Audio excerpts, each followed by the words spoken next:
Hello. Can you hear me all right? Hopefully the volume is decent. Let me just bring the mic maybe a little closer to my face. Oh, let's have a stream, kids. Let's have a stream.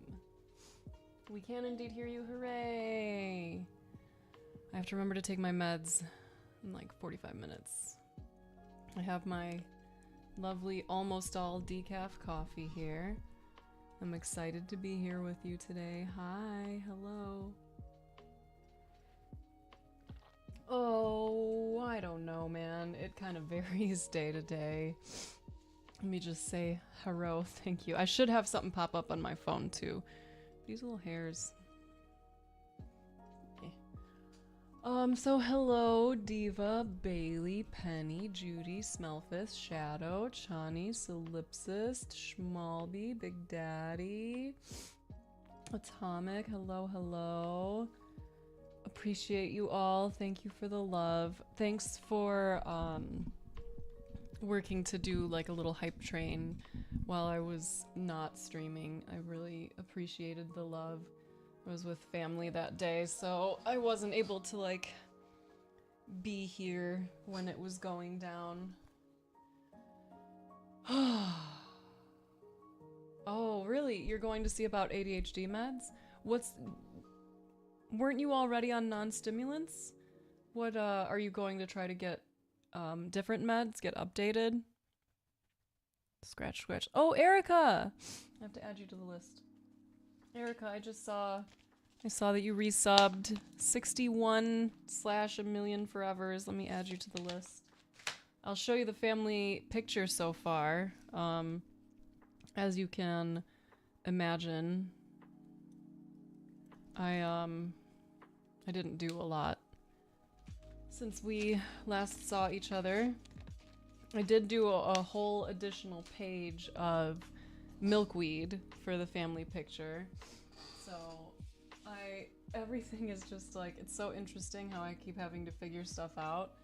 Because I realized that glue is difficult. I think I need to find some glue sticks, because you can see the little glue streaks right now, but I don't think that's gonna matter when it's all done because there's a lot more to still be added.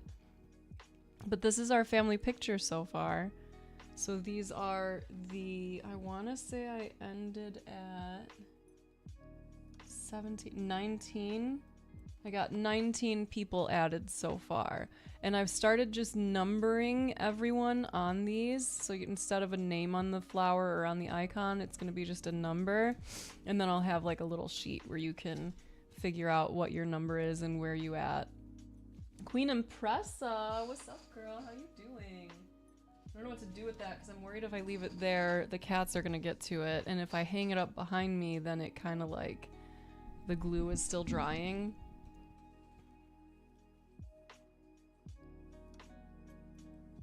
Hello. How are you all doing today? I always forget I need to pull this up over here. Oh, you were on TikTok first? I see you, girl. Thank you. It should have... That's so weird. It should have shown you here too. But it's only showing me the... That's weird. Thank you. Thanks, Jamin. It was dyed. It's kind of faded. It needs to be redone, but I've got some little streakies here. They were supposed to be silver, but it didn't work. And in general, like, I'm trying to actually do it more where I like blow dry my hair and stuff. Oh, that sucks, Albie. But thank you. Really? I would love to know what it is, if any of it is, like, present still.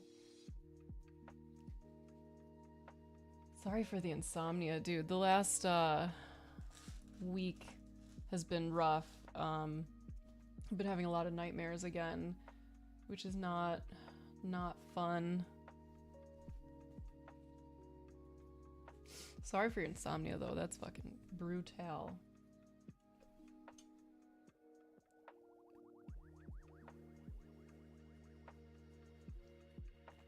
I hope that your appointment goes well, Schmalby, and it's like an easy discussion. Really? I would so do a podcast with you. That would be cute. Are you doing stuff like that? I didn't have time to do my full blow drying of my hair today because the cleaning company we're bartering with, they were here.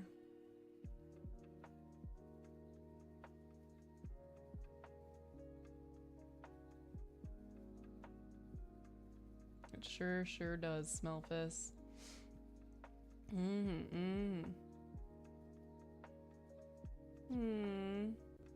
Relaxing mode? Nice. I'm happy for you. I actually have a small amount of flour left.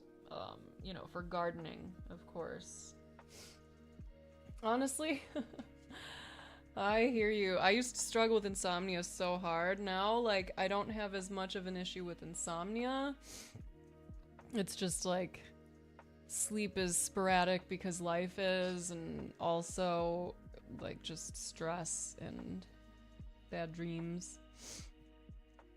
One of the things that Compound, thank you. I add you to the list now too. Compound, I appreciate you, and I'll get up and whack it for you too. I just want to add you to the list so I don't forget. Yeah, that's brutal, Albie. That's brutal.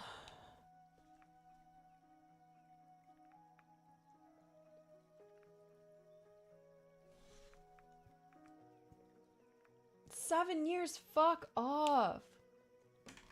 Yeah, I think we will garden. I just figured, like, I haven't been here since last Thursday when I found out my mom died.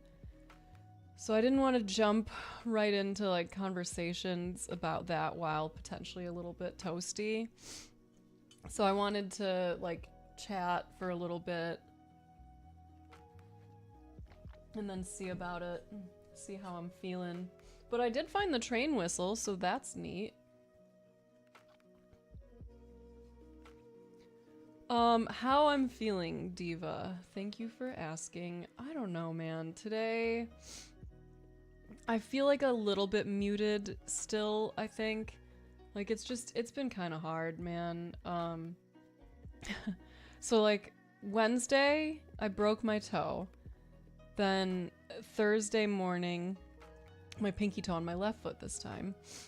Then Thursday morning, I started the stream and found out that my mom had died unexpectedly. And then Friday, Alex came home from trying to drive in that morning doing Uber, and our van is not working. Well, like, it is, but it's not. The transmission seems to be in trouble because it can't go past 35. So that fucking sucks. So it's just been like a fucking lot. Yeah, and it's hard and it's exhausting, and like it just sucks to be in a situation where like what I think we all deserve is to be able to like rest and grieve properly, to have the time and the space to like feel our feelings and move through them. And most of us don't get that. And that super fucking sucks. 'Cause like the last deaths in my family was when my brother and my niece died. And I was pregnant at the time.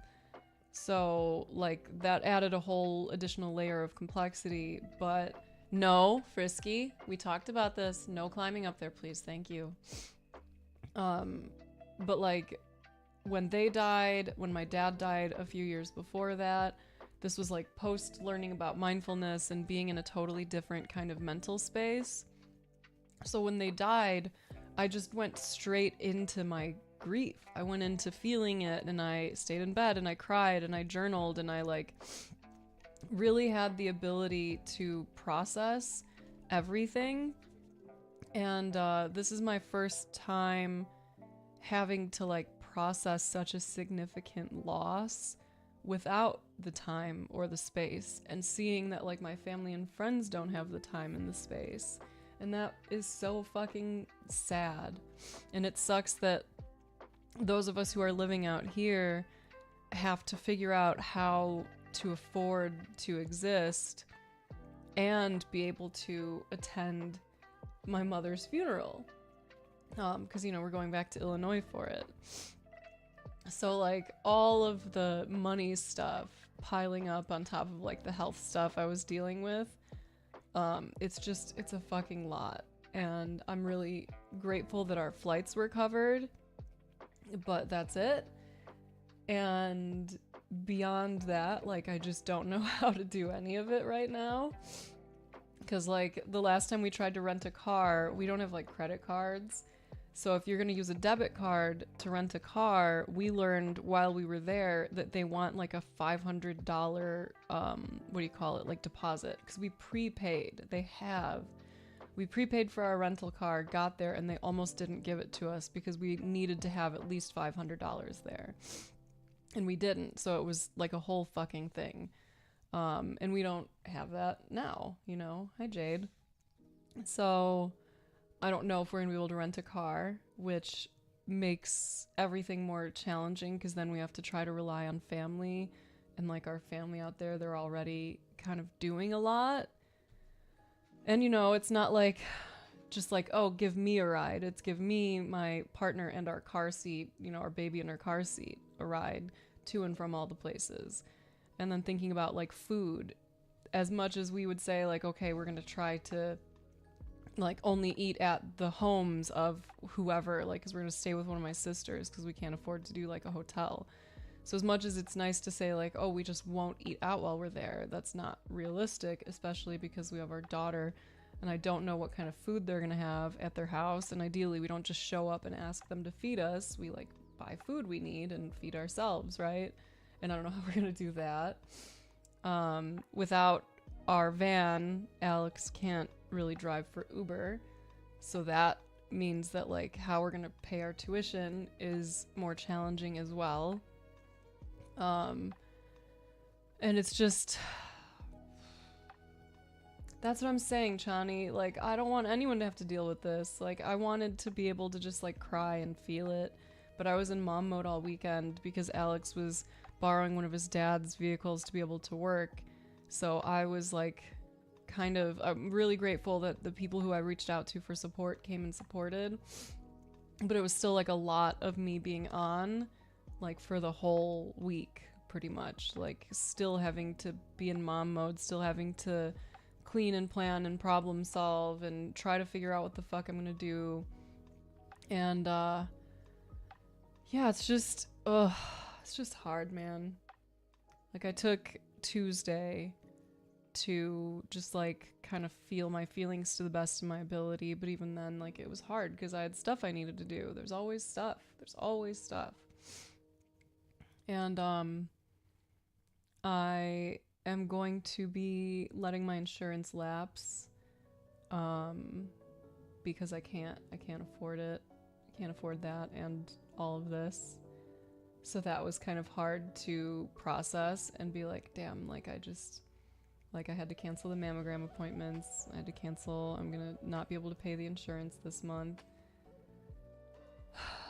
And it's just like, you know, what do you do? What else is there to do other than just kind of accept it and move on? So I'm just like trying to figure out everything. Yeah, we told Alina on Friday after school, because I wanted to be with her and make sure that I had like lots of time to be there to talk to her and stuff. And she was very upset. She cried a lot. We didn't know what to expect either, because, you know, she's 4, almost 5. Like, it could have gone any number of directions. But yeah, she cried a lot. And then she asked for space to go in her room and cry more. So she went in her room and cried more. And then she came out carrying this little handheld mirror. And she was like, do you want to see something? I was like, sure. And she turned the mirror towards me. And she said, if you look in this mirror, you can see your mom. And I was just like, fuck, man.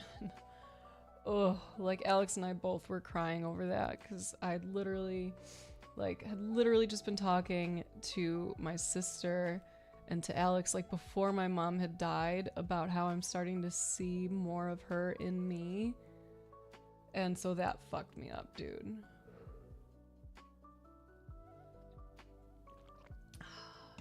Both, Carp. Both.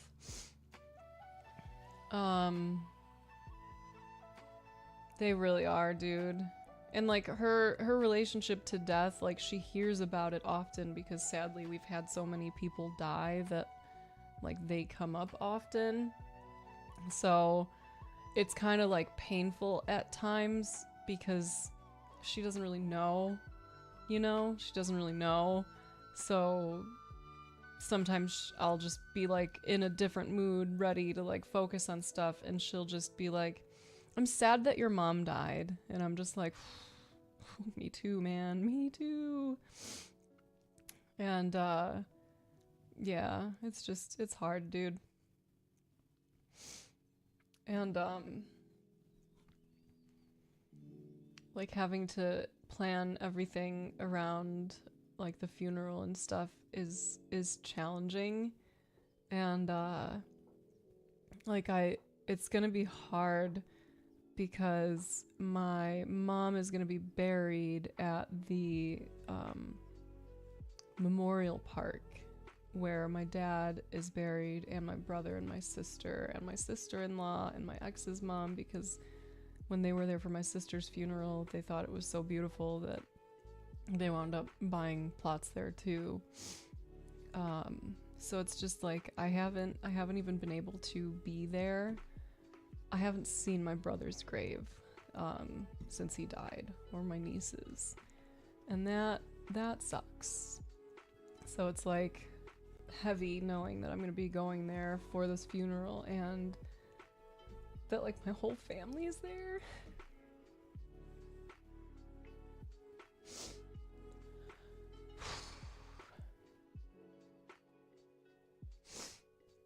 That's been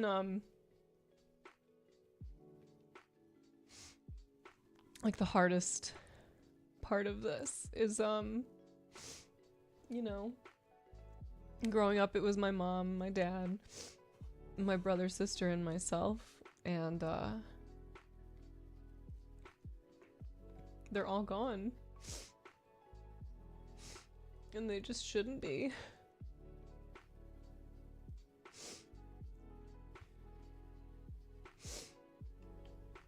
Yeah, and it just fucking sucks, man.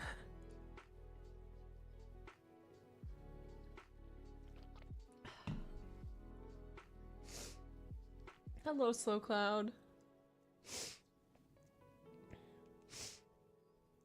I also had a call with the folks for the first couple for the Queer Love and Resilience photo project, and obviously like I had to postpone that.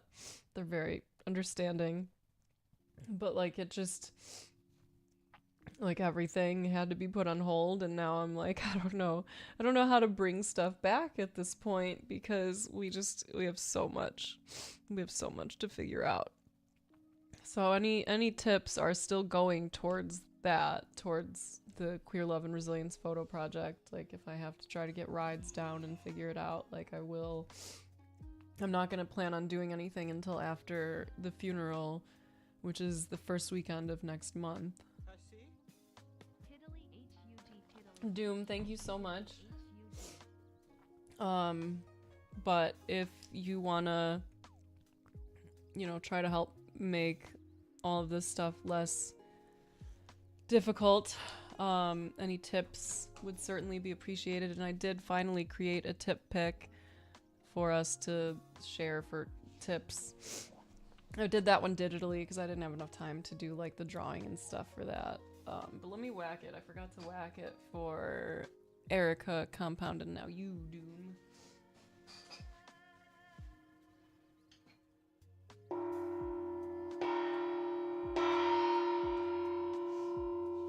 And for those of you who didn't see it, this is the family picture as it stands today. So those are everyone's icons that I've gotten on so far. I got 19. But I've got, next I gotta start working on, I'm gonna do the caterpillars next and then the butterflies. Right now, like, tips would be more helpful. The subs go towards our, like, goes towards this family photo, and at the end of the month, the family photo, which is based on pollinators, Arizona pollinators. I'm gonna sell a poster of this once it's complete, and all of the proceeds of that poster are gonna go towards, I want to say Xerces. There's a org out here that is committed to trying to help the pollinators. So subs are going towards the pollinators, tips are going towards the photo project, and then obviously like they help me exist. And it would just be neat to not have to stress over paying bills at the end of the month with like travel and fucking everything. That's very kind, Slow Cloud. She stepped. Doom, thank you very much. Let me give you a little dinger. Okay. So because I have not had a ton of brain to brain, we're doing a tip pick that's similar to a family pick we've done in the past. So we are going to be doing the queer animals one. So if you tip, Right honorable lady, you get to she pick. steps. Thank you so much. Thank you. I really appreciate you both. Question mark, question mark, question mark, question mark. Question mark, question mark. Okay, so Empressa, you and Doom, let me know which critter you want here. You can be the macaque, the bison, the bonobo, the chinstrap penguin, the giant tortoise, the giraffe, the dolphin, lion, albatross, or swan. Let me know what you want, and then I'll add you to the picture. So you can let your love help show the world what love looks like. Thank you so much. Thank you. I really appreciate you so much, Penny. Thank you for the $263. I'll get up and whack it for that.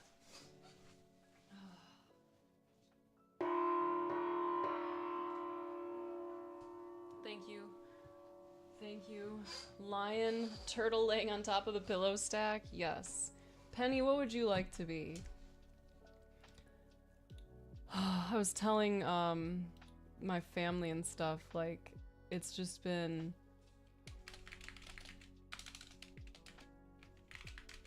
one of the harder aspects of everything is feeling so muted when I don't normally, but like I have not really been able to have many moments of like really feeling it because there's just so fucking much to do. And it's been hard because like I feel like the things that I'm excited about, I'm like still so muted, and the things that I'm struggling with, like I can't fully feel yet. And not because I am like in any way intentionally like blocking myself from that. I just like can't. It's inaccessible to me right now. This evil bird, the swans are scary. You don't know if you'd experience it. What do you mean by that? And just a reminder, the reason all these animals are being used is because they all have documented gay relationships in nature. And that's pretty fucking cute and sweet and nice. Okay, Doom wants to be laying on top of the pillow stack.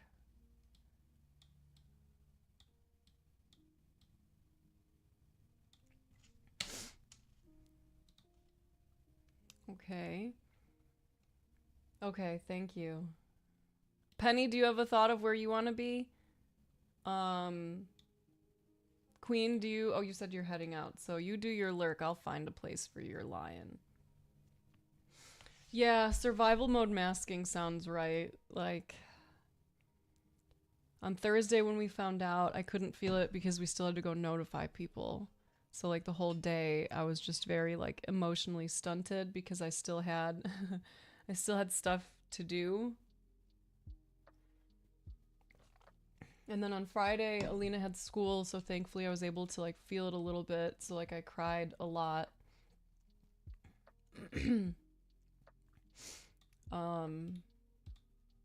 But then the whole weekend and like the extra holiday we had just meant like again like no capacity to be feeling things. So that was hard, and I still just feel very not all the way here.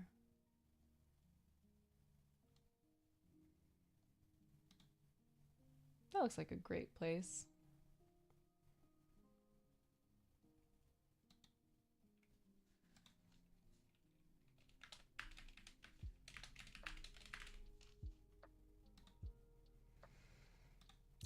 It was weird too, like, cause I feel like normally even and especially even maybe when I'm grieving something heavy, I feel like it's still pretty possible for me to like feel nice things, to like feel excitement and joy and like playful and stuff. But because I haven't had the same kind of space to process, it feels like it takes a while for things to be able to kind of like come out.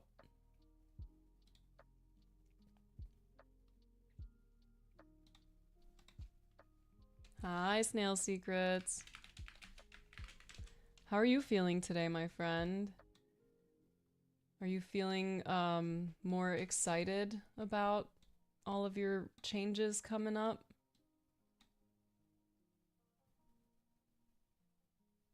What am I doing?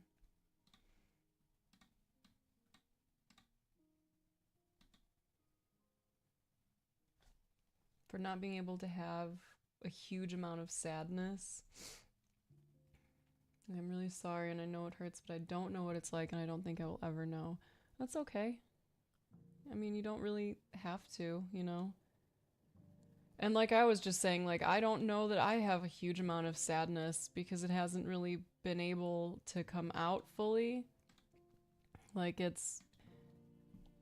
I am very sad, and there are a lot of moments where it like hits and it kind of fucks me up. But like a lot of it is just like I'm just existing.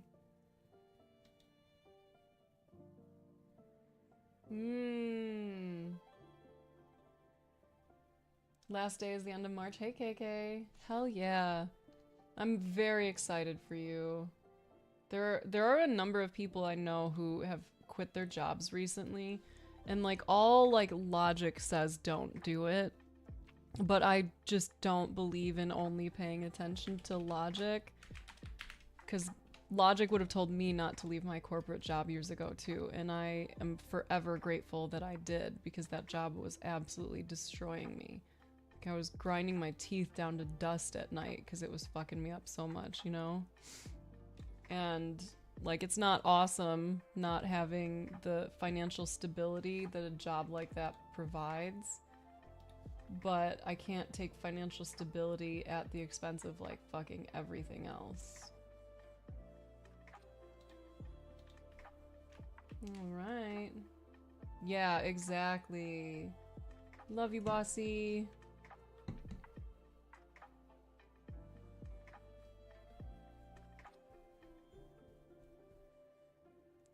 There were some other people who had tipped over the weekend or over the last week. So any of you who did, if you're here and you didn't get to get added to the tip pick, then please let me know so I can make sure you get added to the tip pick. Alright, so I'm gonna close this for now. Y'all look wonderfully queer. Love that. Oh, and now we can reset the thing and move towards the next one. So thank you. Thank you so much. That means we got another queer couples photo shoots covered. What am I doing here? I've had so many moments where I just catch myself doing these like super just like long deep breaths out of nowhere, just processing, blowing off steam type stuff. Oh, here it is. Like even my voice, I just feel so blah. feel blah. Yes. Yeah. I like that. Okay, so that means that this is now 40 towards the next 300.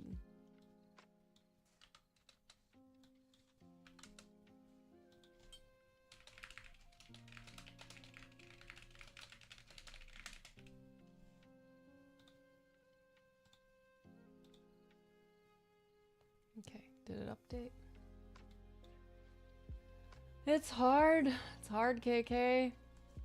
My mom was like, we had a complicated relationship because we differed so much politically, you know, and it was hard navigating that. And there are some moments over this last week where I've just felt such anger towards Trump and towards the like right-wing beings that have been pushing such divisive rhetoric and villainizing all the wrong fucking people.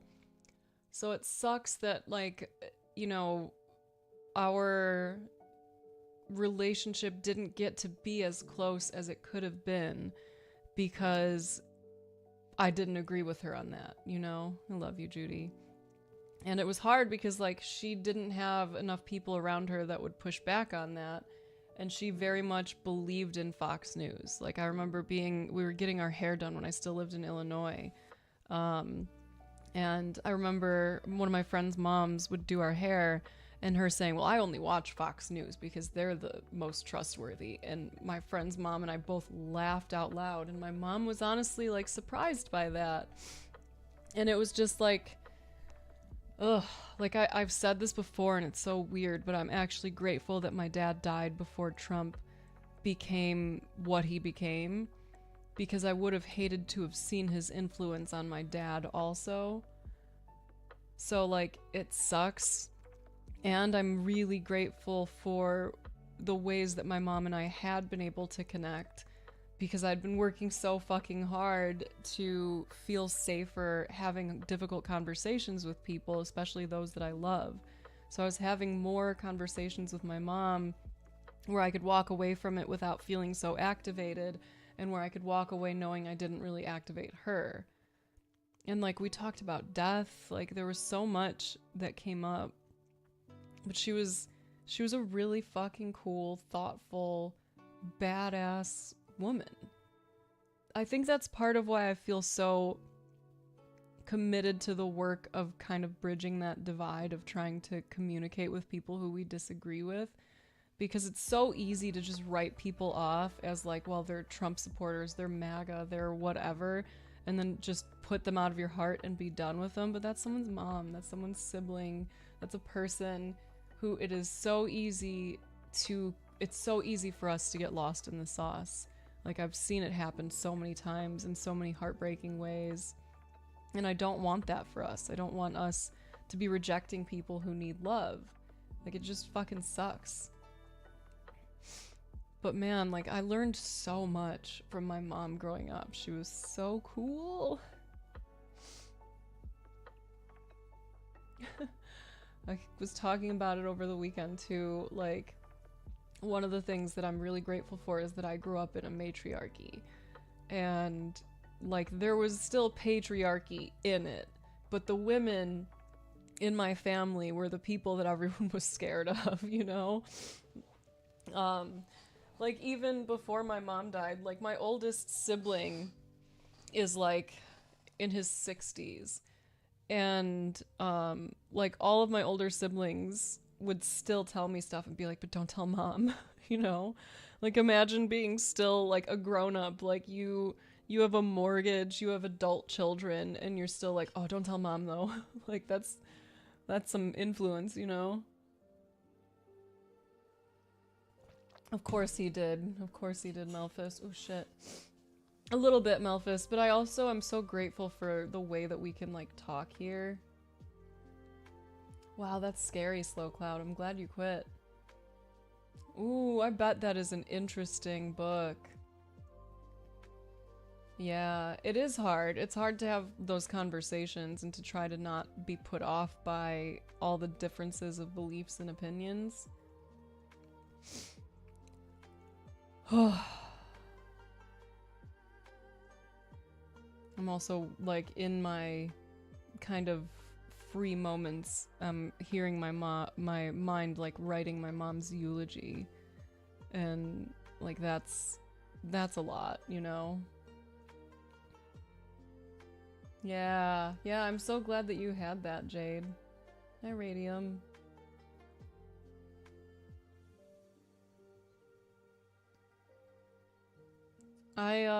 My mom was like a really thoughtful person, and I think that's what I saw ripple through my family the most, is that like all of my siblings and like my nieces and nephews, I think they all learned how to be really thoughtful people. And that is really special. Hi, Astelarin. I don't remember anymore. 5 was NBC, 2 was CBS, I think. I don't know.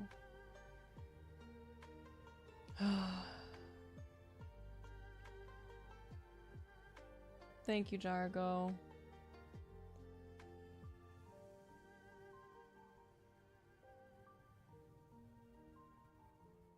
Yeah, it doesn't seem to stop him, especially when a lot of these places, these media organizations, are already complying in advance with him because they're owned by billionaires, you know? She was, KK, she was.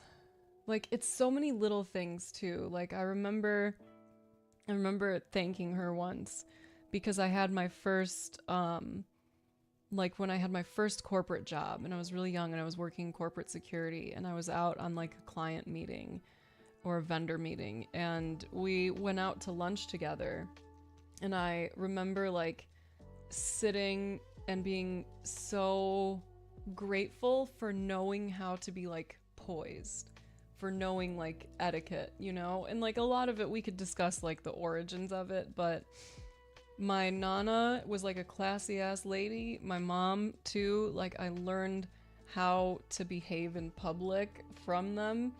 And I just remember being at that meeting, watching the people around me and feeling like, I can fit in here. I can do this. Like I felt very out of place because everyone was very wealthy, but like I knew how to act and I felt really grateful. And I remember calling her and being like, I just had this meeting. And I, like, my body instinctively, you know, I did the napkin on the lap and I had my hands down and I did all these things and I felt very, like, I felt very classy. It felt really good. And I also know, like, my mom would show me little ways to make other people's lives easier. Like, when we'd go to the store and she would buy greeting cards, for example. This is such a small thing, but it's like the way she thought and the stuff that I hope to impart on my daughter too. Hey 25. When she would buy a greeting card, she would always remind me to keep it with the envelope and to flip it so the barcode was facing out. That way, the people who are trying to scan your shit don't have to take it and like flip it over and look for it. So she would always, like when she was putting stuff on the conveyor belt, she was always thinking about like, how do I make this easier for the person who's checking out my groceries so that it's not as much effort for them? And something as simple as like them not having to flip a card, like to pull it out of the envelope and flip a card in order to scan it. Like she thought of stuff like that. And that's just so special to me. Celeram, thank you so much. I'm going to put you on the list here.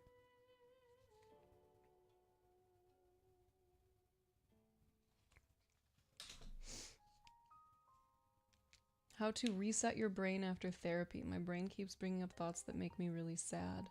So you feel sad in response to the thoughts? That's okay. Acknowledge the sadness, acknowledge the thoughts. And then where would you like to refocus yourself? Because if you're pushing them away at all, it's going to make them stick. But if you can see them and allow them to be there and then say, I see you, it's okay that you're there. Let me turn and point my energy here. Kill switch, good day. You always left the card barcode up. Yeah, and like that might be something that a lot of people I think take for granted, and it's something that I remember my mom pointing out to me. And it's like one of 100 different examples of little things that she always did. Like if we went to a restaurant, she would always make sure we cleaned up the table before we left. And this was before I was even a server, because I would do it now because I know the feeling. She always made sure we pushed our chairs back in. Like she was very polite. She was very compassionate. Unsolicited, yes. A word nobody asked for. If you're looking in my rules kill switch, if you're seeing the part where it says like unsolicited advice or something like that, backseat gaming, it just means no one asked. And if no one asked, it might not be worth it to share. Yeah. So again, it's okay that they're there, Astelarin, like let them show up, and then as soon as you notice them, refocus. Where do you want to focus instead? Can you take a nice slow deep breath and start visualizing something? Can you take a nice deep breath and then start moving physically towards whatever you need to be doing or want to be doing?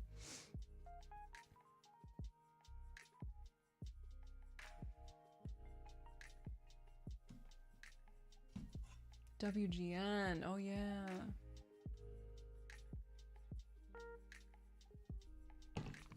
Another thing that I really valued about my mom, I never saw her intimidated. Not in my whole life. She was a really tall lady too. This is like my German side of the family. So, like my majority of my life before, you know, she got really old and started shrinking, she was like 5'10", 5'11", 6 feet. I don't know. She was tall as hell.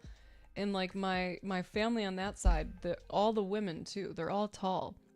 Like I'm not short, but I'm not tall the way they are. I'm 5'7". But like it was so cool seeing bigger women in my family, like tall, strong women. And I saw my mom be such a like sweet, polite, proper kind of lady and not take shit from men. And I loved that. Myth, I don't think I said hi to you with mouth words. Like I've told this story before, but it's just one of my favorites about my mom. When I was growing up, we had these neighbors. They were like kind of across the street on the corner, and like my brother and I got into some trouble. I'm not going to try to pretend that like we didn't do some dumb shit. But when these kids, when their dad was around, they just seemed to love trying to weaponize him against us.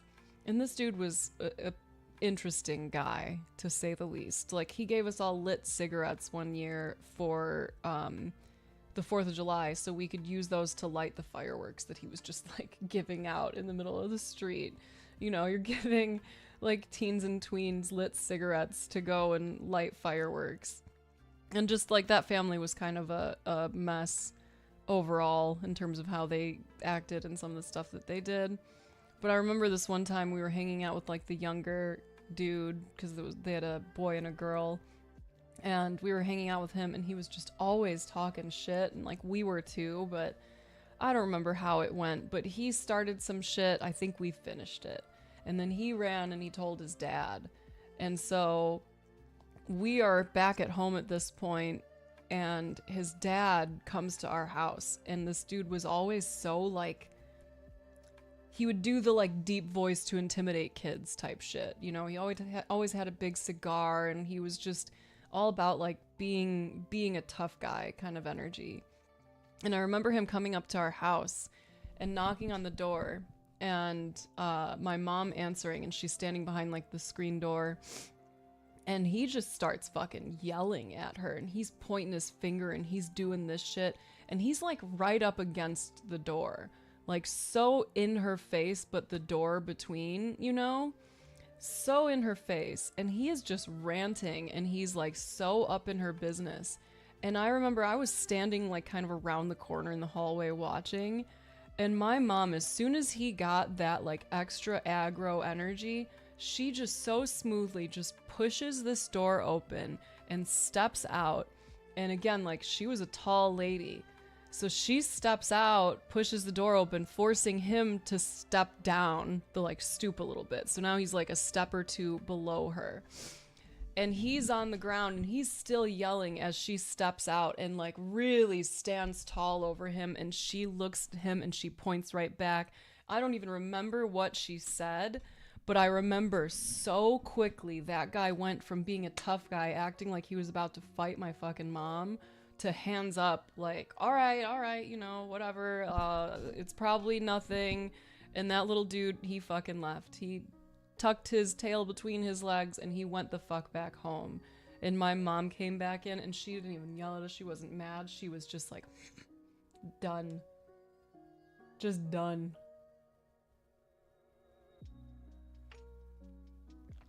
Nothing was scarier growing up than a kid getting their unpredictable father involved. Yeah, a guy who was like known to be violent towards his children, who already made some like questionable decisions, period, and was just not a nice dude.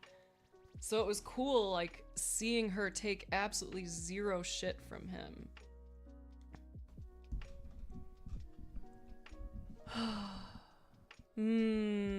I love that, Snail. I love that. Meds reminder, thank you. Yeah. Thank you both. I also remember there was a point when my sister was in the hospital because she had a liver disease, so she was in and out of hospitals a lot growing up. And she had this boyfriend who my family didn't super approve of. Oh god, she was no help. No, she wouldn't have done anything. But we found out that my sister's boyfriend had been a coke dealer before, and my mom did not take that well. So I remember, like, you know, she was a sweetie, dude. Like, one of the things that I think people remember her for is like how she just had such a sweet smile, and she was always like finding little things to do for people. And wonder what Mimi just did over there. I remember being in the hospital room with her as this guy showed up, this boyfriend, who was like a cool enough dude. He wasn't like a bad guy or anything. But I remember him coming in and my mom just very sweetly like, oh, hey, can I talk to you outside for a second? And I'm sure he was fucking nervy. But they go in the hallway and my mom, who this dude was probably at least like 6'2" also. It's not like he was like a small dude. But she gets around the corner with him and immediately just slams him up against the wall, puts her arm across his throat, and says, like, if I ever hear of you doing that again, if I ever hear that you gave my daughter drugs, they will never find your body. You've seen her brothers. You've seen it. They will not find you.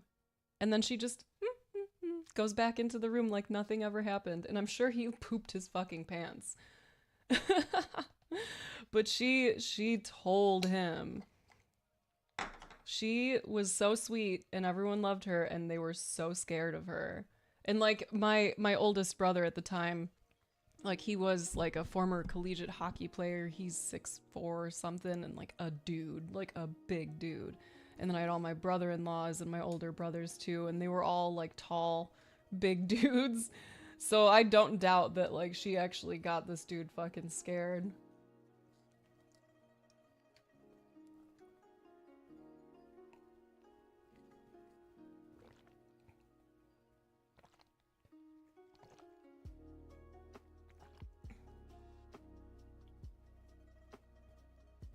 My mom also told me a story when I was younger about how one of her previous husbands was abusive. And she had talked about, you know, like it was a different time because my mom was 87 when she died. So like she had lived a long life. And like times were very different when she was in like her earlier marriages, right? And I remember her telling me about how she was kind of resolved to deal with the fact that he was abusive towards her. But then she had a baby. So she had one of my little siblings in her arms one of the days when this man put his hands on her. And he went to go and hit her, and he clipped one of my siblings. Just a baby, just clipped. Like, didn't actually hit, but I think like grazed nose, face, something, but still a fucking baby, right? And my mom told me that that was it for her, that in that moment she switched my sibling over to her other arm and she just uppercut him as hard as she could with her other hand. And she punched him so hard that he fell over backwards into the crib and broke his ribs. And then she made him drive his own self to the hospital, and that was it. And then they were done after that. And I was like, bet, lady, yes. And like, she was a twig then. She was very tall and super, super skinny, super lean. Until she quit smoking, my mom was a stick, like a tall stick. Good breakup story, yes.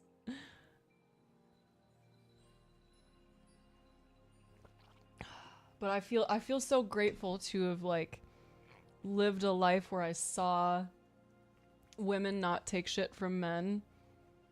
And in general, where I just saw women who were badasses, who were very direct and very, very straightforward with people, and like they got shit done. And she was very resourceful. You know, like I started working really young, partially because of her and my dad, and like all of their kind of advice of like, you want to make money to have those things? Okay, go make money. Like, what do you mean? And I'd be like a kid, and she would be like, do you know how to mow a lawn? Do you know how to scoop poop? Do you know how to do these things? Someone will pay you to do it. And so then I would walk the neighborhood with my brother, and we would mow lawns or shovel driveways, or like we found every way we could make money, and we made money. Love that, KK. The dude is still looking for the pieces of his face. She also saw someone who was abusive towards a child once out in public, and she hit him with her car. Which is also, like, I'm non-violent. Like, I'm not about to say that's how I would be doing stuff, but she told me she saw this person walking outside of a grocery store, and she was just like, don't mind if I do. And I'm like, wow. Wow. 20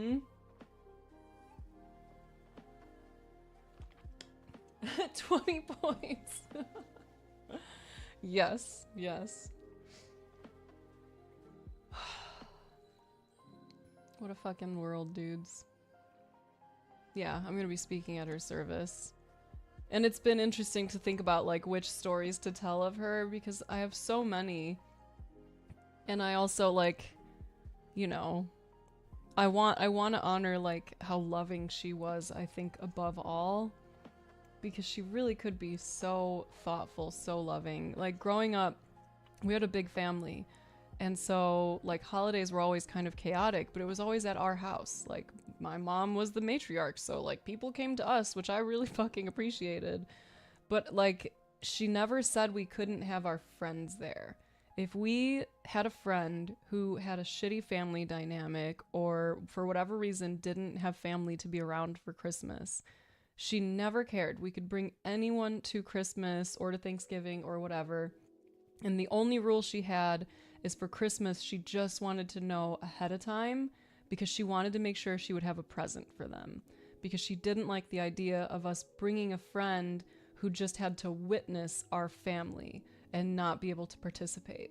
So the few times that we did have like friends come, she would always make sure she had something small to give them so that they would have something under the tree. I know, right? That's so fucking nice. And like trying to reconcile the fact that like that was how she thought, and also that she got hung up with like Trump stuff. Like that's the stuff that fucks my brain up sometimes, because there are so many people like her who would give people the shirt off their back, and then they have somehow been convinced that there's only certain people who deserve it. And like, that's so sad. It's so sad, man. Hi vibes, happy today. Oh, I just saw your sub. Thank you so much. I'm gonna add you to the list here. And I'll whack it for you.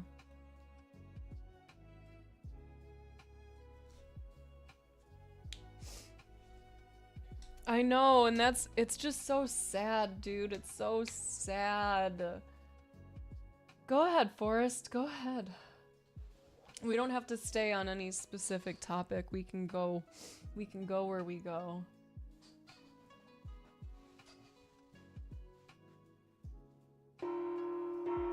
Thank you. Thank you. I think that's like, it's like the sickness of racism and bigotry, that it forces people who have so much love to give. Like, I had so many animals growing up because my mom could not say no to an animal in need, and there were always animals in need, you know?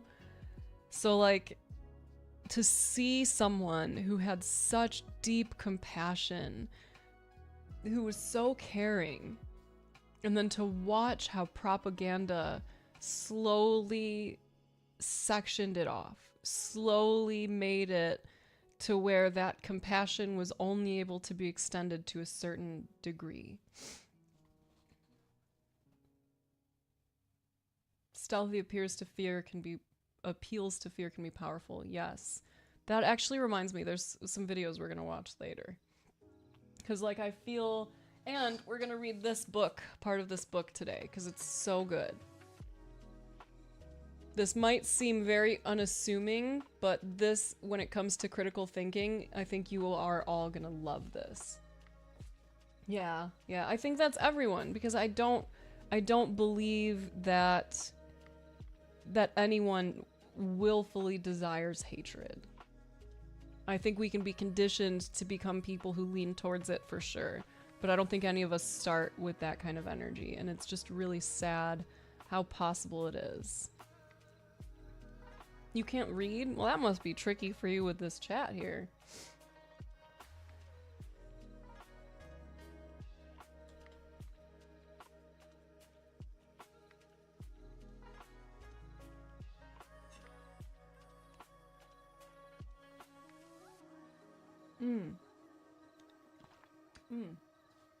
Okay, we're done with that. I have some things I wanted to announce, though. So, first thing. I'm going to be... We used to have a break time message that would play when I would take breaks. And now that I'm back to streaming more consistently again, I want to start being strict with myself in making sure that after 2 hours of stream every day, we take at least 10 minutes to take a break. So during that time, I'm going to play a break time message that will like share announcements of whatever's coming up. Some of you may remember the Void. You will see the Void again. So we're going to take a 10-minute break. I'm working on it already. We're going to take a break. And during that break time message, what I want to do is give like the sort of announcements of the upcoming events going on, like anything that I want you to be aware of. I appreciate that, Radium. I might need you for a Void graphic. I'll let you know. And then I also wanted to use that time to announce birthdays for the week for anyone who wants to share their birthday. And I also want to do like either wins, like celebrate your wins, or a prayer / like good vibes request. So if people have wins that they want to be celebrated for, I will be able to announce those during this break time message. And if there's something that you're kind of struggling with that you want people to offer prayers or offer good energy for or whatever, then you can submit that as well. Oh, I'm sorry, Myth. I'm sure that's hard.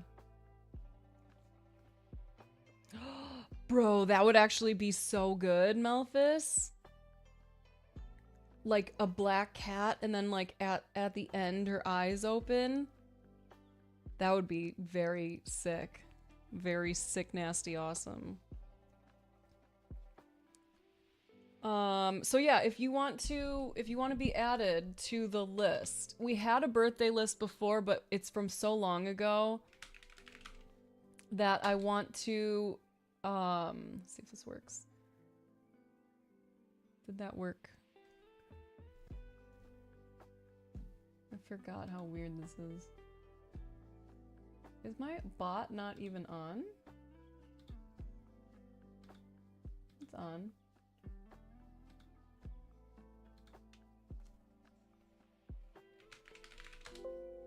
Okay. Oh, because it's disabled. Sorry. Enabled. Okay, so exclamation point birthday. You can fill out that form there. And that would allow you to say that you're comfortable with your birthday being shared. You're gonna hear another badink. And then this is for if you have something you want to be celebrated for. What did I put it under? Sorry for all the badunks.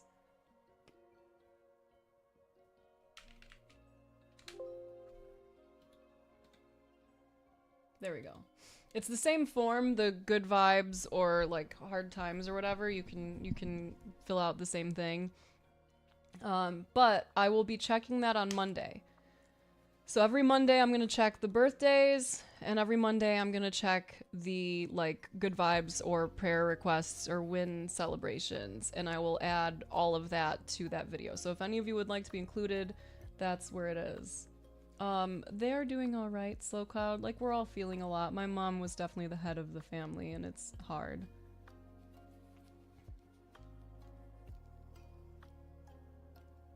Maybe I can get a really good picture of Mimi, Radium.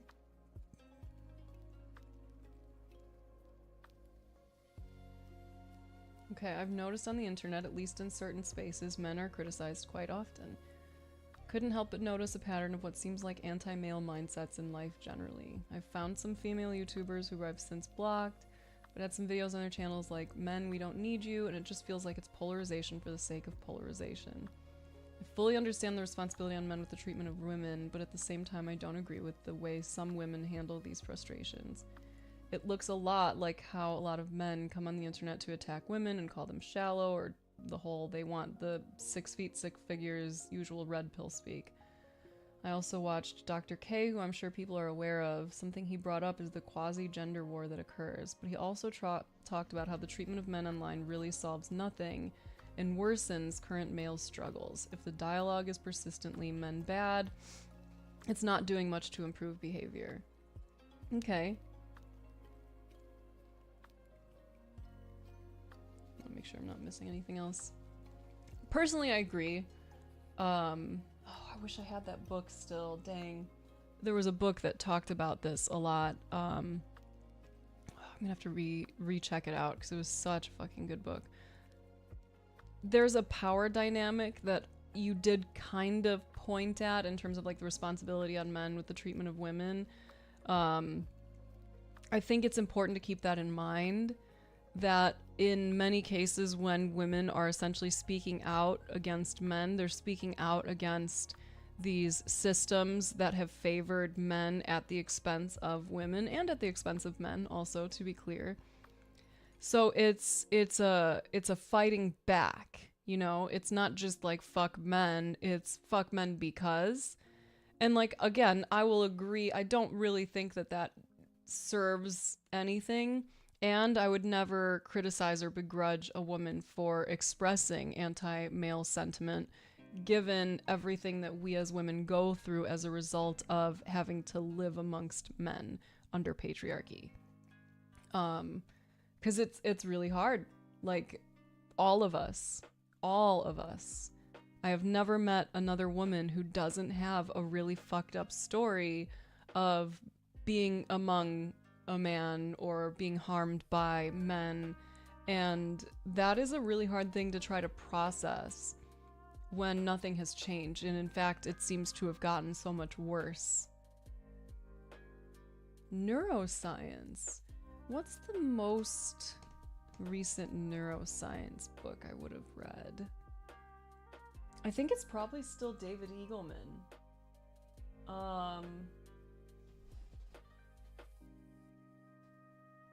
I started reading that Trauma of Everyday Life. That one I believe included some. I'll go through my stuff. Oh, I did not read Retired as in retired from life.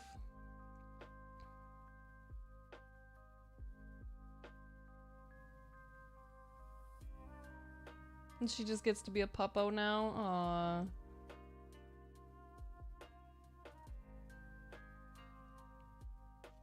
Psst. That's your little squirt gun. That's the little spray for the apology. I'm sure that that is not, like, a big thing, you know? It makes perfect sense why you might think that.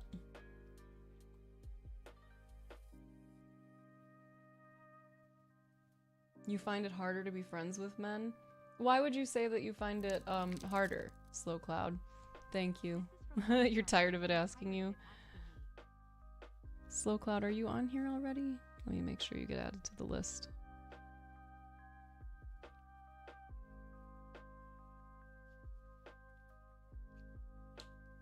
You did, Raven! Not snaps, but you recommend Scattered Minds. Ooh, good. What's Scattered Minds about? Tell us, tell us, tell us. And yeah, like, I think anytime someone asks me a question, it's very much anticipated that you're gonna hear from others, and that's part of the benefit, you know? Gabor, oh, nice, nice, nice, nice. Your opinion is both men and women contribute equally to the problem. Both male and female creators essentially monetize anti-opposite sex sentiments in a lot of videos. I've tried blocking out both sides since I don't want to hear about who either one. Women or men are all bad unless you have like a psychologically grounded take on the problem. Since Dr. K is a Harvard psychiatrist, people trust his views more, but he's also very balanced, and he pointed out that men also need to make efforts. Okay, that's what I'm saying, Raven. I disagree. I very, like, fundamentally disagree with the idea that men and women contribute equally to the problem. I do believe that women can uphold patriarchy. I do believe that women can have internalized misogyny that then gets kind of pointed out into the world. But I do not believe that when it comes to the, you know, gender war stuff, that men and women are contributing equally when one group has all the power. Like, I don't think that that's quite accurate. And even if it were accurate, it's still not factoring in that power dynamic and the way that their criticism causes us to have, like, laws levied against our bodies. Our criticism holds no power right now. Like, we can, in mass, come forward and talk about men who have caused harm to us and see nothing happen. Like, look at everything going on with the Epstein files right now. Does that seem like a space where women hold any power? Like, rape culture is a great and awful reminder that women don't hold that kind of power in this society, because if we did, there wouldn't need to be domestic violence shelters. There wouldn't be a backlog of unprocessed rape kits. There wouldn't be a need for us to have nail polish or a little drink cover or something that helps us to make sure that we are not drugged at a bar. There wouldn't be so many things that we are told we have to do. Don't walk at night. Don't wear certain things. Make sure you lock your car as soon as you get in. Don't go out too late. Make sure you always have a friend. Make sure, like, we have so many rules on us to try to ensure our own safety in this world, and men do not have that. And yes, many women are likely to lose the ability to vote easily if the SAVE Act passes. Correct, KK. I'm gonna be honest, I saw a video where Dr. K was talking to that Diary of a CEO guy, and he was having a conversation about men and, like, incel culture and things like that. And I forget the way he worded it, but it gave me an icky feeling, as he was essentially, it was almost a talking point similar to like a Jordan Peterson one. Hello, Catshine. Where he was talking about like how men basically would need women provided to them. And like, that's kind of fucked up. To, like, he's done a great job in some things I've seen pointing at patriarchal norms and how they harm women and men. And in that case, it was just it gave me a big icky. Dr. K is Healthy Gamer GG. Yeah, yeah. And Penny, like, I don't know if it's all profit driven. If it's like, okay, well, speaking with divisive characters means I have a chance to like reach them and, you know, whatever. Or if it's like, hey, speaking to these divisive people means I get to be seen in more places. Yeah, I don't know. I don't know. Yes, Jade. That was what I got out of it too. It gave me some ickies.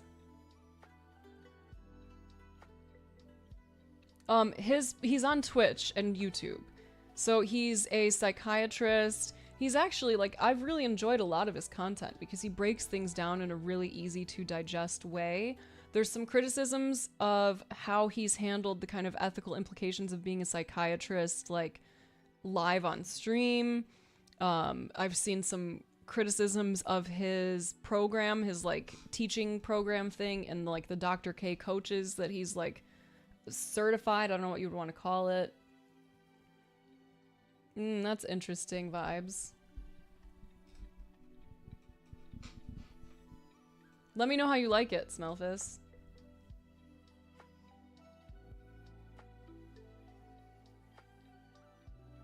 Of parents, not women. Yeah. Yeah.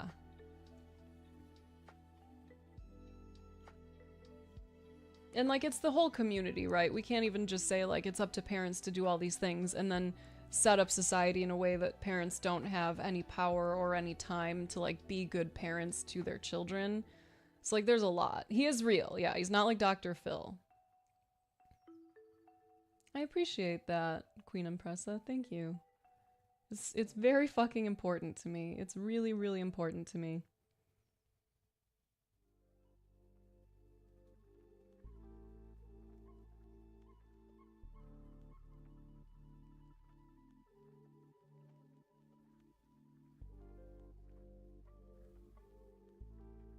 Hello, Art Miles. And he does have those disclaimers, 25. But he's walked some interesting lines, we'll say.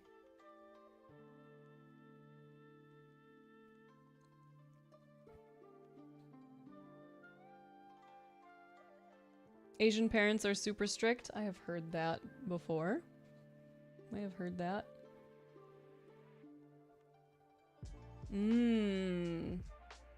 I do remember, like some of the early days of Jordan Peterson and people I know being like, oh, I really like his book about, what was it, the 12 Rules or something like that. I knew a lot of people who got a lot out of that. And then, of course, he took the grifter route and went, like, really wild on stuff. There's still a video that, like, I would love to watch with you all, but it's, like, 2 hours. And it was really interesting, and it talked about Jordan Peterson and fashion. And it was really eye-opening.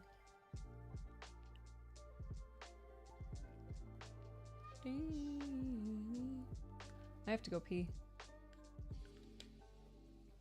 Do you all want to go pee? My favorite book, Art Miles.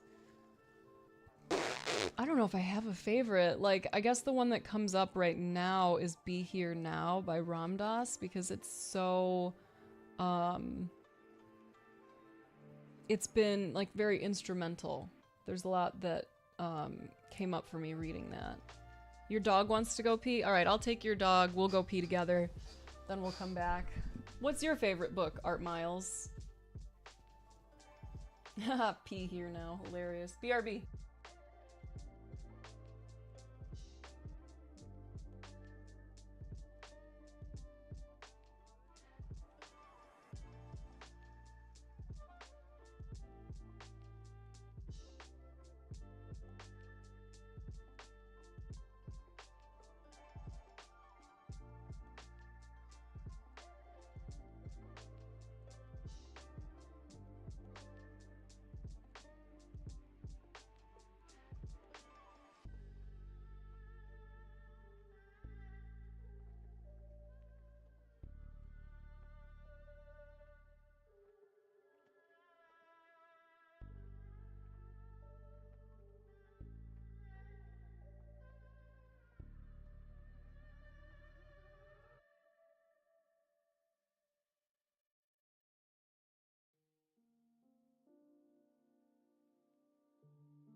Hello. Hey, Pies. Happy to see you, friend. Even a blind squirrel finds an acorn once in a while, yes. You read articles, but your ADHD won't let you concentrate for that long. 25. Your ADHD is not the boss of you or your mind. It may be right now, but it doesn't have to be. I also have ADHD. Focus is a skill that you can build, and you can confirm that anywhere. Even Dr. K talks about that, and about how being ADHD, like as you practice your skill of focus, it offers you a lot of strength because it's really powerful to be able to direct your attention on purpose, especially when you have the potential to like hyper focus that a lot of us ADHDers have. So if you would like to be a person who can read books and, you know, go deeper into some of the topics that you're interested in, it starts with practice. It starts with putting 10 minutes in, 10 pages down a day, and just gradually building. And like, I get it, because it can be hard. Hi, two reasonable guys. It can be hard to stay focused, and depending on the day and like what's going on with my ADHD and like meds and stuff, I might I got distracted. My sister just texted me, let's roll down a hill later. And I'm just picturing it and I'm like, yeah, that actually sounds fucking great. But yeah, there's some days where I try to read stuff and I read the same sentence over and over and over again. And that's okay. Like, it's still, I think, a valuable exercise. It's really important. That's interesting vibes. No, like pencil style.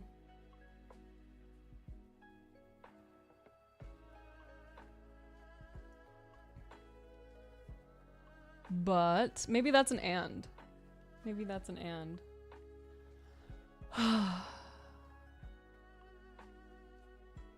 Yes.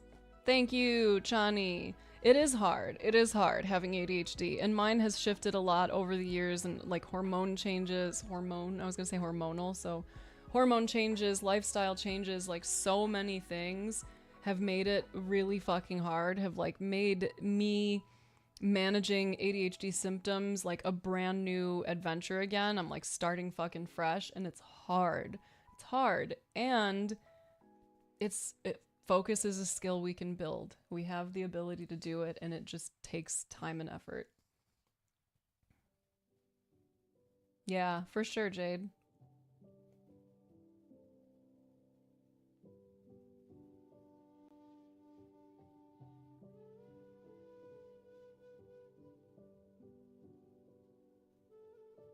Cute. Love that for you, vibes. I cleared my desk for the purpose of trying to get stuff set up on here, vibes. But I think I have to do like the full... I gotta pull down all the stuff on here because I don't think it'll fit otherwise. And I don't have any place to put it. I really need a fucking bookcase. Yes. Yes, some skills are easier for some harder. Not all of us will reach top level, absolutely, but anyone can build skill. Absolutely. If that is something that you put effort, energy, and tension towards, they will improve.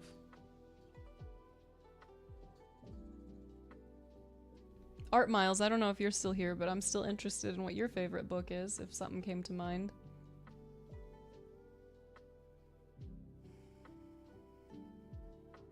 I also have to figure out if my sister-in-law is still planning on trying to move in with us.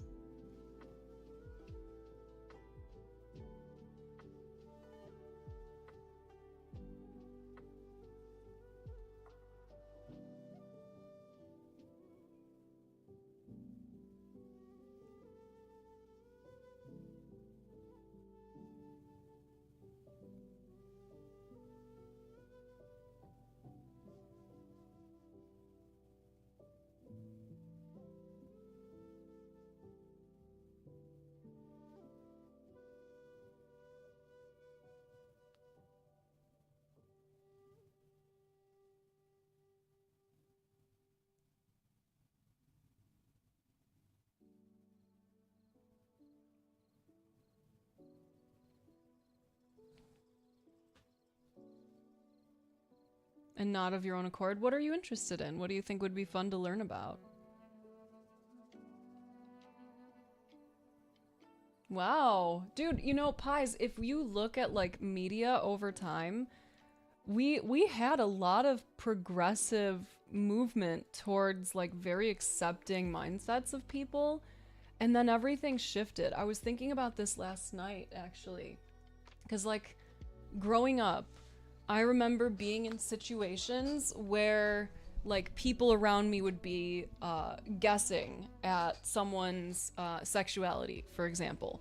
Like I remember I was working at a pool store at one point, and there was a new woman who started working with us, and it was a really small family-owned place. So it was like the mom and dad, and then their kids would be there all the time, and they were kind of a mess in some ways. Like their kids said some slurs very comfortably multiple times. That was like shocking to me.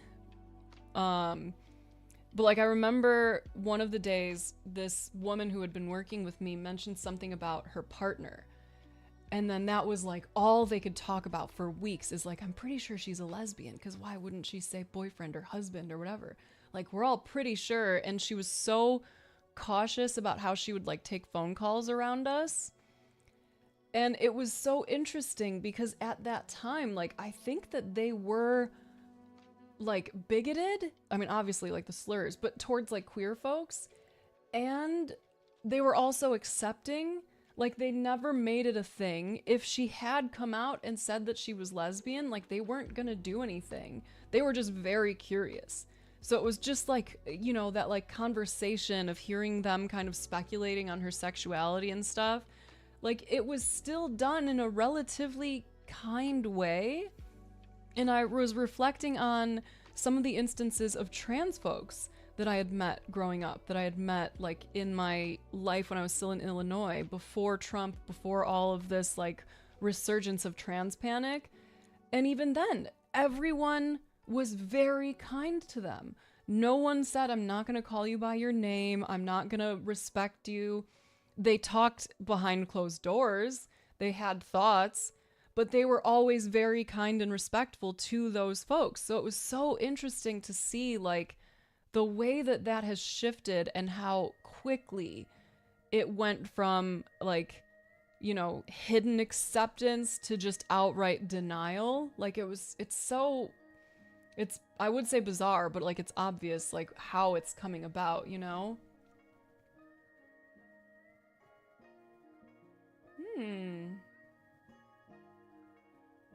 That's funny, Slow Cloud.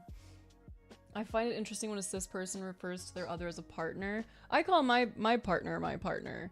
And part of it is the normalization of terms that I think can be ubiquitous, like it doesn't matter. And part of it is that I'm like almost 40, dude, so it sounds weird to me to be like, oh yeah, my boyfriend's coming. Like it doesn't feel right, which is dumb, to be clear. I think it's super dumb. And it like, you know, a lot of the people that we meet through like our daughter's school or her friends and stuff, like they're all married, they did things like the right way, and we are not married. So like it sometimes feels weird to be talking about Alex with other parents, and like it would feel strange to call him my boyfriend. And some people call him my husband right away.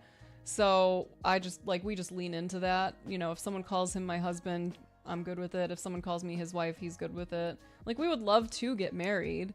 But just shit's fucking expensive.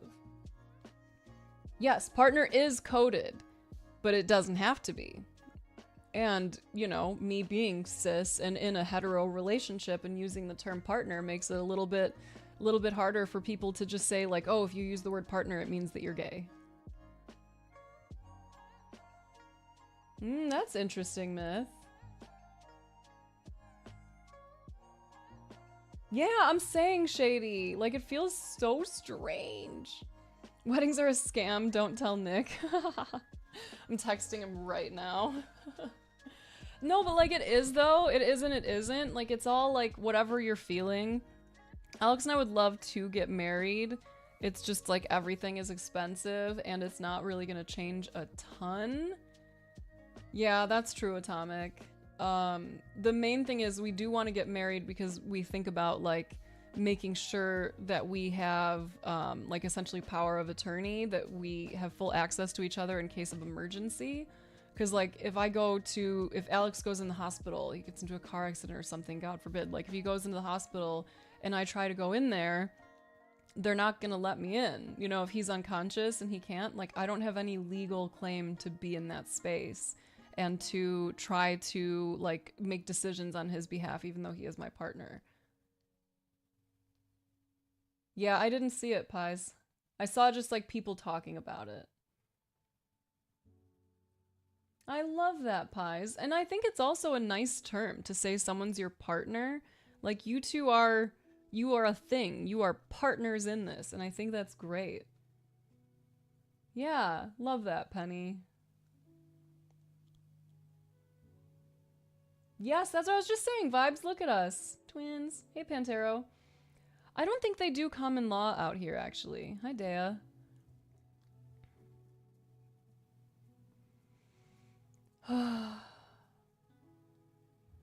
Yeah, I'm glad, Atomic. And also, oof, the feeling. If it doesn't feel right, it doesn't feel right. Thank you, Chani. By the way, friends, we are still doing Nod Talks, so if anyone wants to sign up for a Nerd Out Day talk, please do. If someone can do !nod. We have 2 people signed up right now. We could definitely fit more, so if any of you have anything you're really excited about, anything you happen to be knowledgeable about, like Queen Impressa, if you're still here doing like a work lurk, you could do a talk. It's like a TED Talk, but it's our version. It's a Nerd Out Day talk. You could do a talk on tarot. You could do a talk on, you know, anything, art, music, like whatever you feel like you could talk about for 10-15 minutes, that's the place. Oh, that's cool, Snail. I did not know that.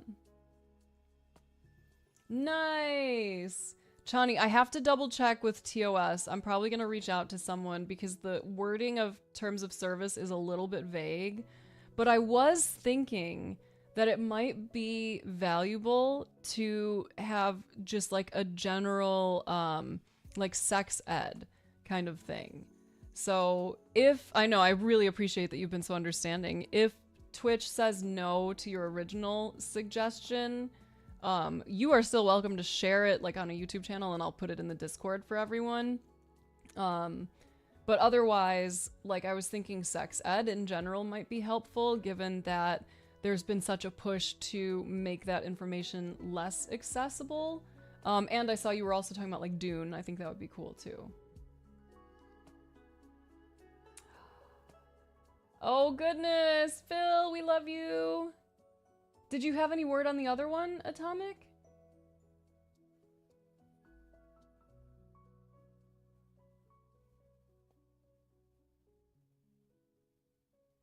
Oh yeah, that is interesting, 25. And also a reminder, if someone can pop the birthday command, it's birthday, not b-day. Birthday and wins. Exclamation point wins. Yeah, but what Chani was talking about, Dea, is describing blowjobs. So I think like we're maybe over the line on that one. That's funny gestures given the context. But yeah, like if she's trying to talk about giving blowies, it's like a little bit more tricky, you know? It's not just general sex ed in a way that helps people prevent like STIs or whatever, like, you know, avoid pregnancy or hygiene or whatever.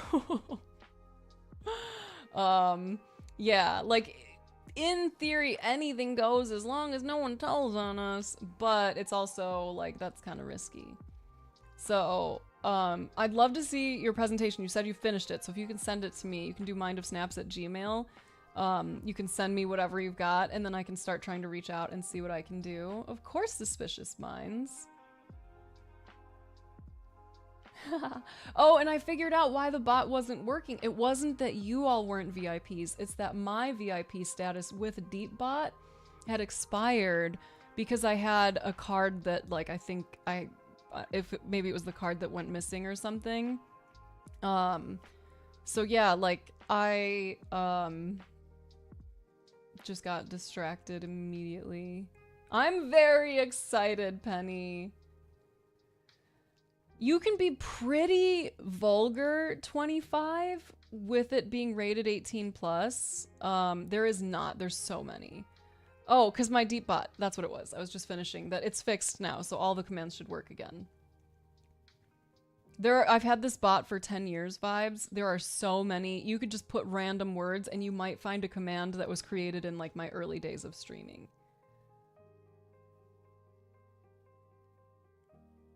And also, Suspicious Minds, I'm excited for you to ask for perspective on whatever it is that you've got going on, and I just want to let you know you will get mine and everyone else's perspective. You want them all? Yeah, that's good luck.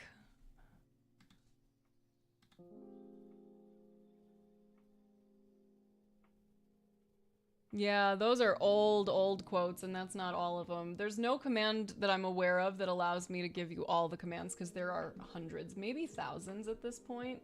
Let's see. Does it have a number?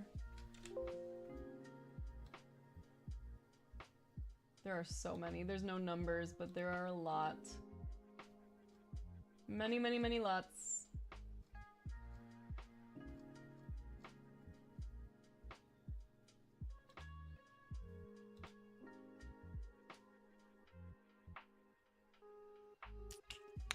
I don't think so, Melphis. I don't think so.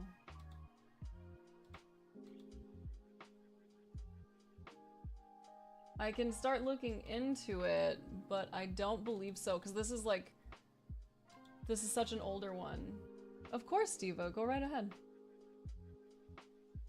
I try to have thoughtful discussions in here. Forrest, I think you've been doing a great job, and I appreciate that you're bringing up stuff that you know is likely to be, has great potential to be divisive and can be a difficult conversation, and you've been doing a great job of expressing things as like, from my opinion, here's what I think, and then being open to what others have to say, so I really appreciate that. Oh, and you just reminded me, I wanted to look up the name of that book.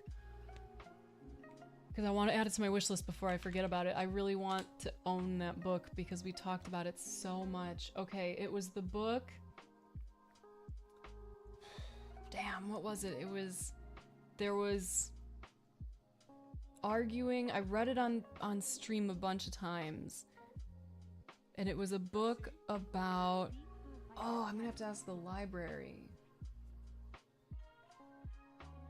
Oh, Melphis, I cry.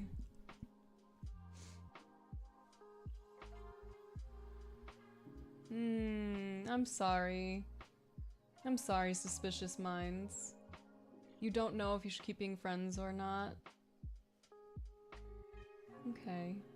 What, I will have to return home from my trip there with a flash drive of all of them, of all of the commands. Good luck to you. You can have a command that gives a link to the list? Really? That's a great point, Chani.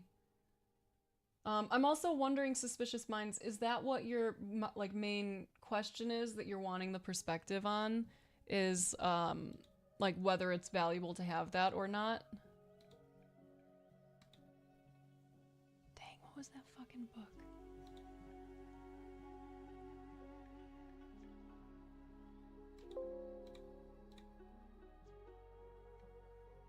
It was so good. I was reading it on stream. It was about... There were all these different stories that she broke down so fucking well. Oh, this is gonna drive me nuts. I have to go to the library!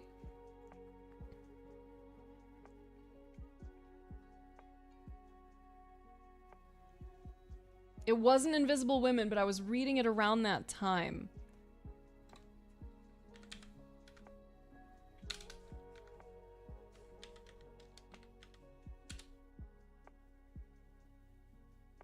Because it was the one where we read the story about, it was like philosophy. It was about philosophy. She was arguing stuff like why it's okay for women to say men are trash. That was one of the interesting parts of it. there was she was discussing like is it possible to be racist against white people? Do you know what I'm talking about? Okay, do you remember the discussion we had about meditation and about the lack of self? I realize why the lack of ability to hit that mind space is so distressing. For me, it is my method of prayer. Sinking into the nothingness allowed me to connect to the divine. Okay, okay. I see. And so it's been difficult for you because you've been having a more challenging time trying to enter that space again.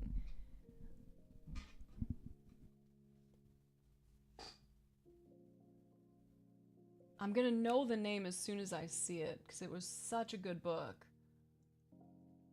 And there were other people in here who were reading the book too.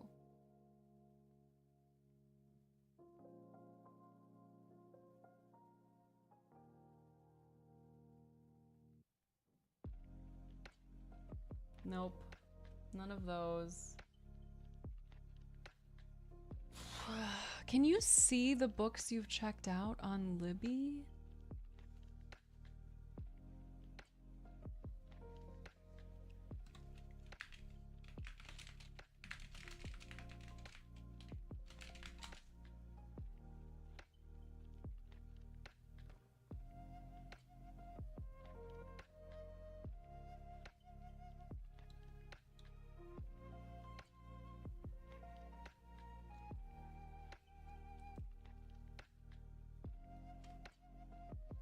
Damn. What the heck was that book called?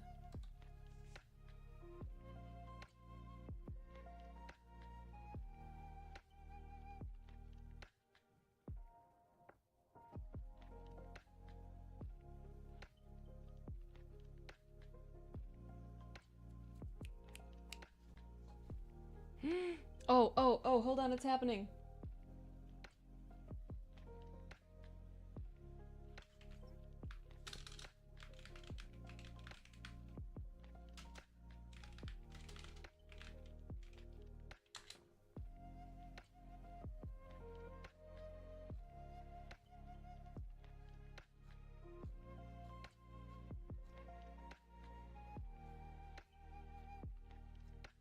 I literally typed in philosophy book by a woman and it's all men's books. Ah!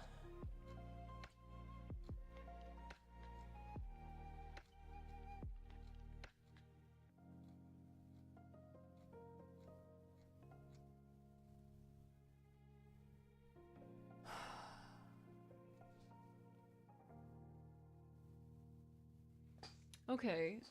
Different goals through meditation. While yours seems to be more directed towards self and mindfulness and reflection, mine is more directed at that external spiritual source. Hey, Topher. Interesting. I do appreciate the mindfulness and reflection. And ultimately, like, if I were to describe any goal, it's liberation. That's like my ultimate goal across kind of all dimensions, all areas. It's liberation. And so when I view the work of like meditation in that space, it's continuing that goal of being free. And I can't be free from what I don't see and understand. Hey, you did. Thank you. Okay. I'm gonna find this fucking book.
So, that external spiritual source, that part is interesting to me because I don't view it as external. Arguing for a better world! Arguing. I think it was arguing for a better world. Blah, blah, blah, blah, blah. Arguing for a better world, arguing for a better world. I knew it had the word philosophy in it. Yes! Arguing for a better world, how philosophy can help us fight for social justice. This was such a great book, and I felt like it gave such interesting methods or examples of how you can use philosophy to kind of make your arguments, how you can like bring that stuff forward. It was such a good book. I want that book. Because that was what came to mind when Forrest was bringing up some of the stuff about like the patriarchy. Oh, thank you, LR. Thank you. Beep boop. I just had a good poop. I'm really happy for you, LR. I'm really happy for you. You are on the list now to also get added to the family picture. No, I was typing it in. Did someone get it at the same time? Because that would be really interesting. I was just typing everything I could think of it, and then it came. The ADHD is strong today. Every day. Thank you, 25. Thank you. Oh, I'll whack it for you too. Look, this is the family picture as it stands today. Oh, it's still drying. So these, I've managed to get 19 icons added. So everyone who, the first 19 people who subbed this month, these are all you. And then I'm working on getting the other icons done so that I can continue this collage. And I think I need to get a glue stick. Oh, how am I doing? Ugh. Like, in and out, man. It's hard. Our van, like, went out kind of right after my mom, not even kind of, the day after my mom died. Our van died, basically, and can't go over 35. I'm having to postpone all my medical stuff till question mark, because I can't afford to fly home for the funeral services and have health insurance and get my scans and stuff done. So, like, it's just been a lot. It's been a lot. I was even at a point where I was like, do I have to pull Alina out of school? Because her school is expensive, dude. Like, but it's such a good school, and we don't have that much longer. You know, she'll be doing kindergarten, like, later this year. So, like, that's the last thing that I would ever want to do, especially because that would be so destabilizing. Like, I don't know what we would do without it, you know? So it's just, ugh, it's just been a lot. And, I, like, as soon as everything happened, I started having nightmares again, which is not neat. Like, the trauma nightmares are back, and it's kind of brought up some of the other triggers that just suck, that, like, really, really suck. They're not necessarily, massively destabilizing, but they just suck. They just fucking suck. So it's been a lot of that, like, heaviness and feeling very muted compared to what I think I'm typically able to experience. What up, Deity?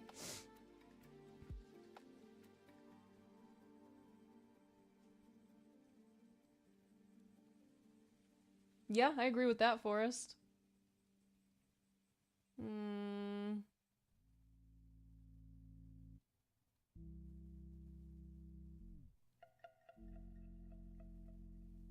I'm sorry, Chani.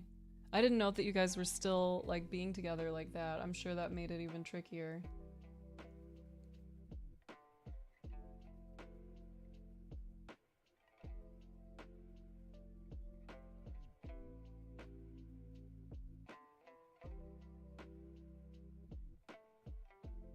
I'm sending you love, friend. Also, if you want, you can add yourself. If you do exclamation point... What did I put it under? I think I even said it.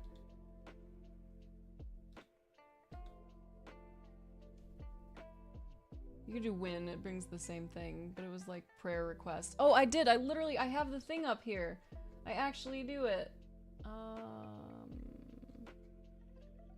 This. I'm gonna starting Monday. On Monday, I'm gonna go through, and I'm gonna pull up the list of everyone's birthdays. You're gonna hear a ding, it's me. I'm gonna pull up the list of everyone's birthdays. I'm gonna pull up the list of any of the wins that you want to celebrate or any of the like prayer or good vibe requests you have.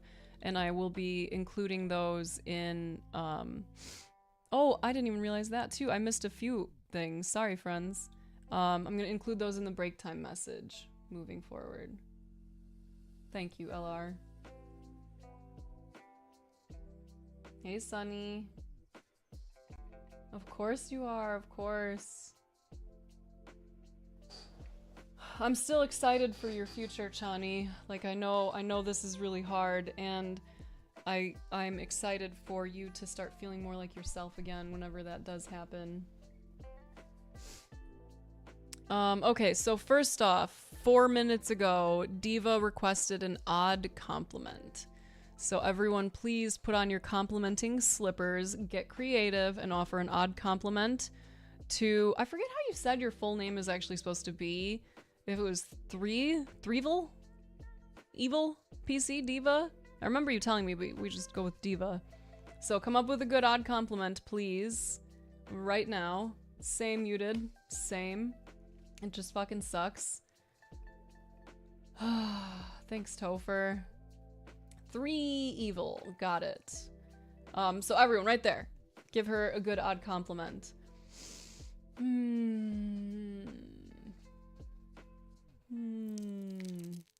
Sunny, I love you. I love you. I add your name to the list now too. I whack it in your honor. I will be adding everyone to the poster as I can. I'm making all of the icons and stuff off stream so I don't feel stress about it. Thank you. Thank you many, many lots.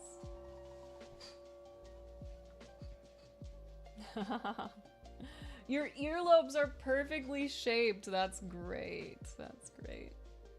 Oh, I feel that, Chani. The like wanting to fix things.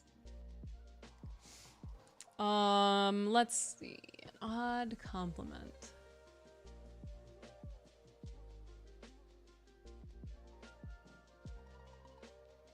Diva, when you get new electronics and they have that little film on them that you have to peel across, you know, that you peel off, your facial expressions, your body language, and the smoothness of the movement as you gradually peel those things off, whether you do it the day you receive it or a year later or 10 years later, gorgeous. It's like moving poetry. It's beautiful. Oh, that's sweet, Myth. You can only have one, and you only have one perfect hiccup. I love that. Okay. And then affirmation cards. Myth, you wanted 2? Was one of yours for someone else? Or was it, you want the universe to just really read you to filth today?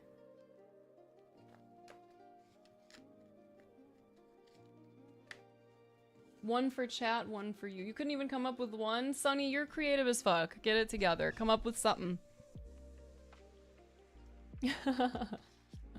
Okay.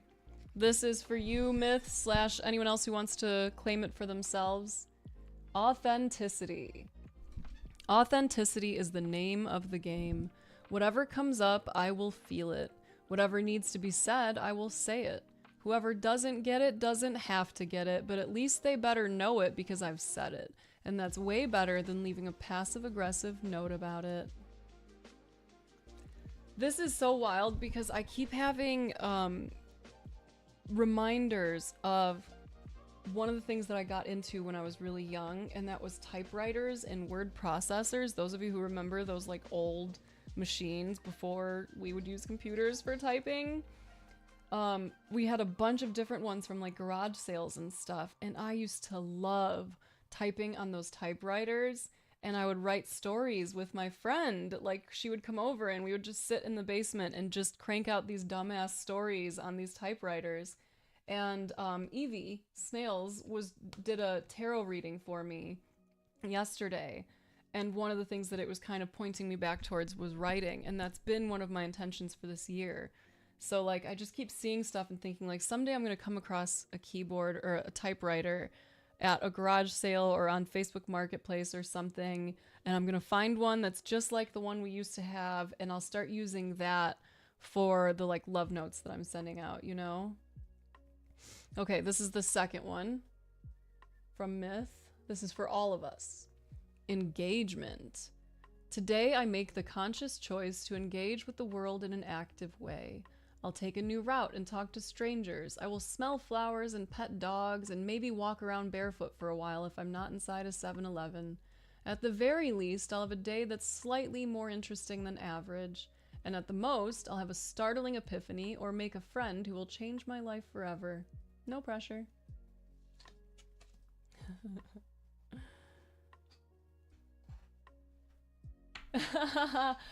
LR, dude. Genuinely, I feel this so very hard.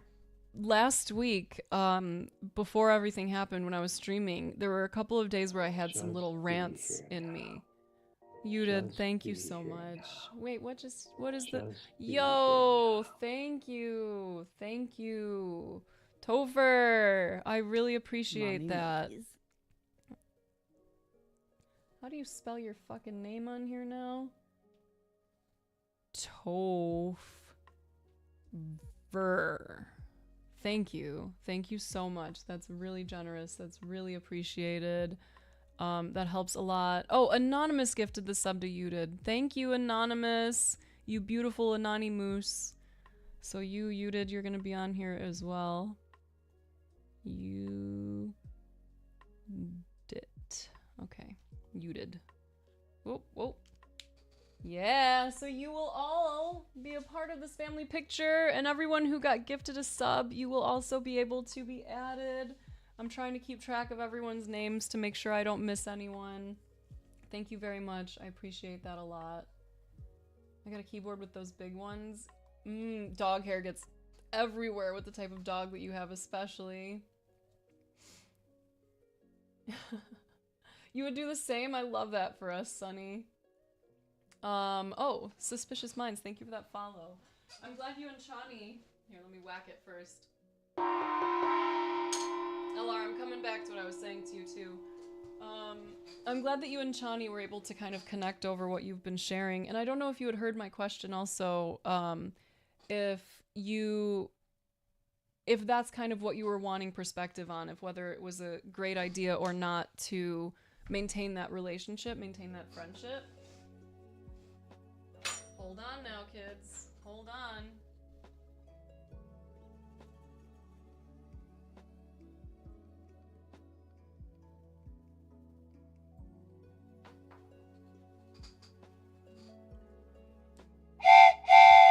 Oh, it worked a little bit. They are. They're not like... They're like Dickies. The texture, and it makes me think of like my shop days. So I love them. I actually spilled some concealer or makeup on them this morning, and I was very sad. But fortunately, it seems like it's mostly out. Could you read a couple of things from your old Wattpad? For what purpose? What would I do in that situation? Typically, Suspicious Minds, what I tend to advocate for is for people to listen to their bodies. So if you ask yourself, you know, if you kind of clear things, you take a deep breath, you try to relax or release any kind of tension in your body, and you ask yourself, is it a good idea for me to continue this friendship right now? Oh, I didn't see that you had redeemed that yet. I'm still working my way through the affirmation cards. What happens in your body? Because, like, one of the things we talk about often here is in terms of consent, it should be an enthusiastic yes, and if it's not an enthusiastic yes, it's a no. And I think that when it comes to making decisions for myself as well, if it's not an enthusiastic yes, a full body yes, it's a no. It's a no, at least as a not right now. So if you tune into your body, what comes up? Oh, thank you, Pleb. I appreciate that. I don't know, Vibes. I'll have to look. Because I like to be more aware of what I'm reading before I start reading on stream. And I don't know if I want that as,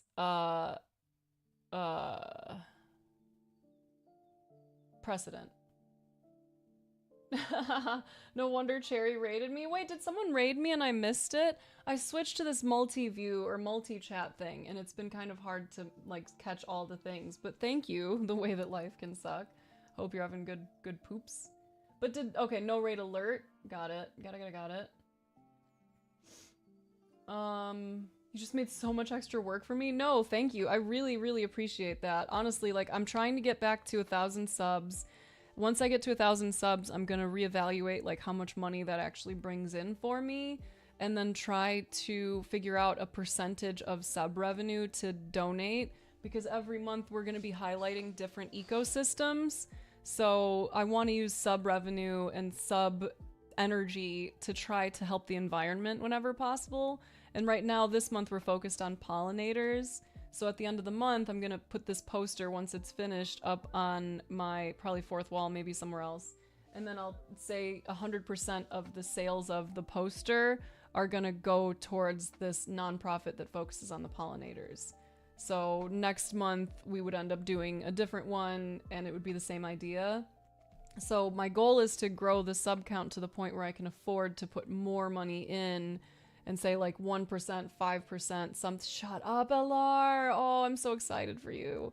Like some amount of that money will go towards this nonprofit that we're focusing on every month, or towards a mutual aid group that's doing something meaningful in that environmental area as well. So like I really appreciate it. I am trying to focus on growth. I want to grow the sub count. I want to grow the tips. I want to be, no giggity. I want to be secure. I want to be able to afford to live. And I also really want to do maximum good with this channel. So I'm really excited, because that's what I've been telling like Alex and people is like, now that I'm coming back to streaming consistently with the full-time energy, every direction that we can point ourselves towards doing some kind of good in the world, I want to do it.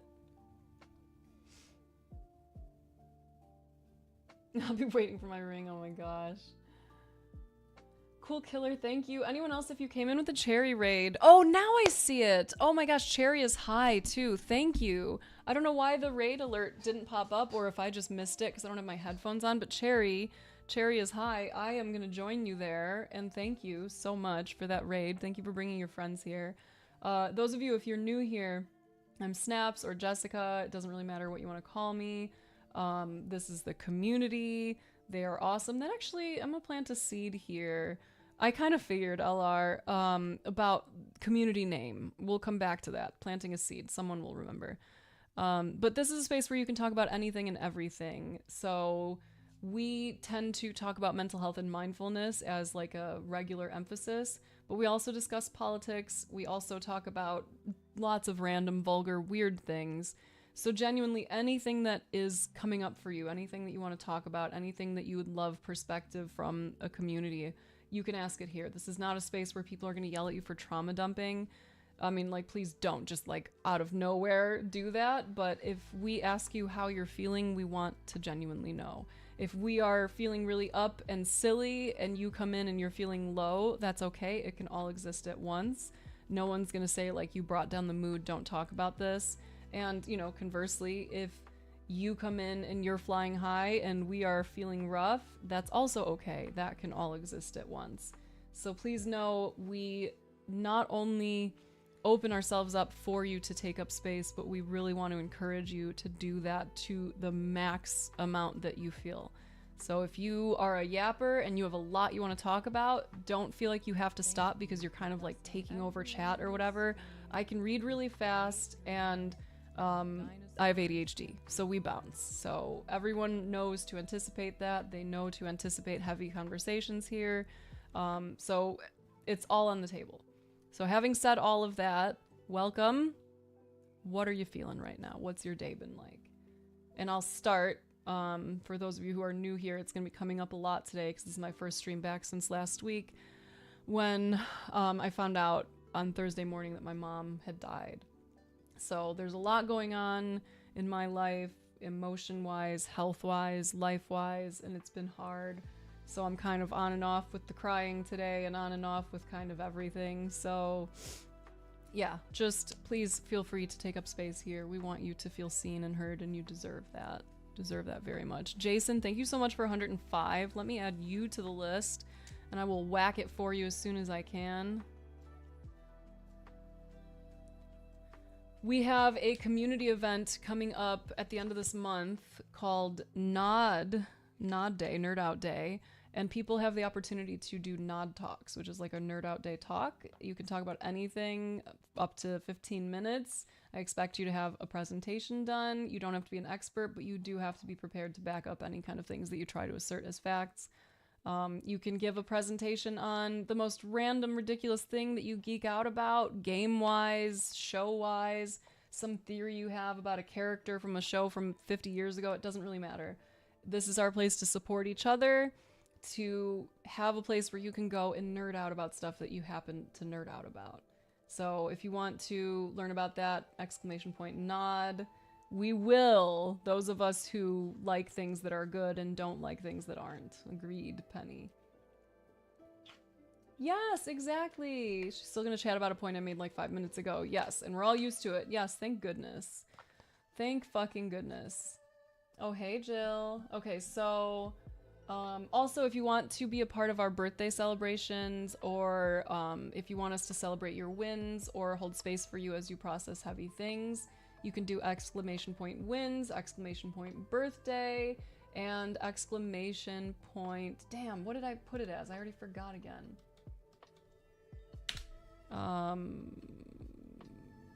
Was it... It's good vibes. Exclamation point good vibes, if you want us to do that.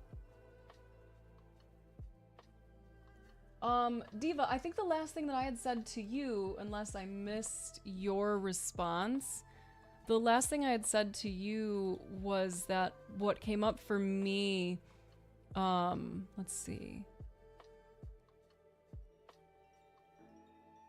Because you were talking about the external spiritual source, and I wanted to know more about that because, like, the more that I practice, the less I believe in the idea of external. And I'm interested in what you mean by that. Like, do you view yourself as distinct and separate from source or a continuation of it? Okay, so those. Now, what the fuck was I gonna say to LR? That was, rememory.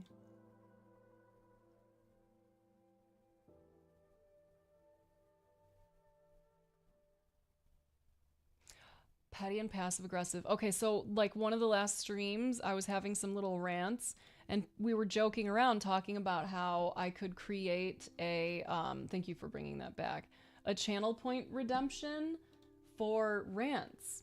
And I was listening to a Joseph Goldstein talk over the weekend, and I was like kind of reflecting on it. And I was realizing that I don't like the way that feels in my body, that I actually don't want to do rants, because what I'm doing is sending this ripple out through the community of agitation. And I'm not saying that it's not valid and that there aren't things that are worth being like angry or upset about, but I would still prefer to be taking the point of seeing it through the like primary emotion, the sadness, the grief, the care, than the agitation, the anger, the frustration. And I was kind of pissed off when I realized that, because I was like, man, I can't even rant anymore without realizing that it doesn't feel aligned. Like, what more will I lose in this process? Like, wah. It was just so silly and interesting to kind of realize what that meant for me, you know?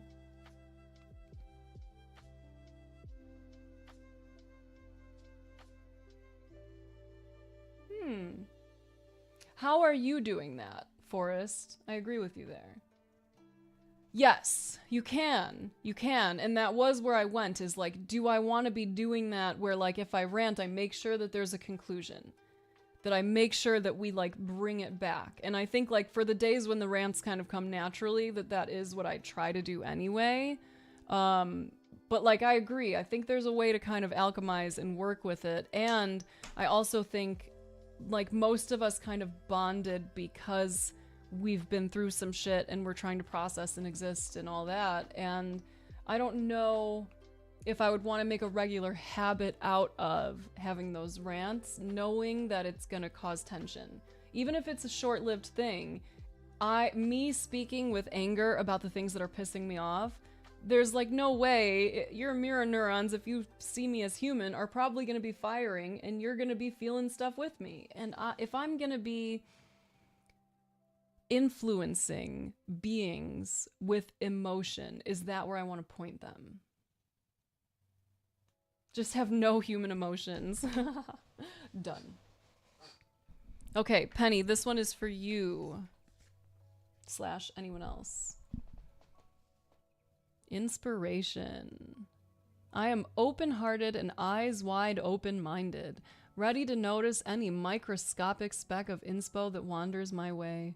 When it appears, I follow it without hesitation and resist the urge to ask a bunch of questions. It doesn't much matter where we're headed, inspiration and me, as long as we're wandering along together. Pinatas full of poignant moments are sure to follow. Love that, Sunny. Love that. Conscious effort to rant is different. That's kind of what I was saying, because we were joking about me having it as a channel point redemption, where people could redeem a rant, and I could just be like, well, here's the one for fucking now. And there's so many. Like, at any given point, I could be angry because there's so many. And then I was like, but do I want that? I don't think I want that. Yes, I'm sure that will work, Vibes.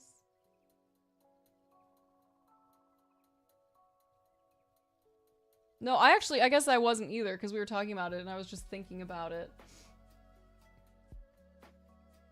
Okay, a continuation for sure. I believe in a god, but I'm humble enough before it to try to name its face or its voice. Oh, I believe we all have a connection, but we are not the source thereof. Sort of like the ocean isn't the source of the fish, but the fish exists therein. But the distinction of the fish versus the ocean only exists in our minds. Do you know what I mean?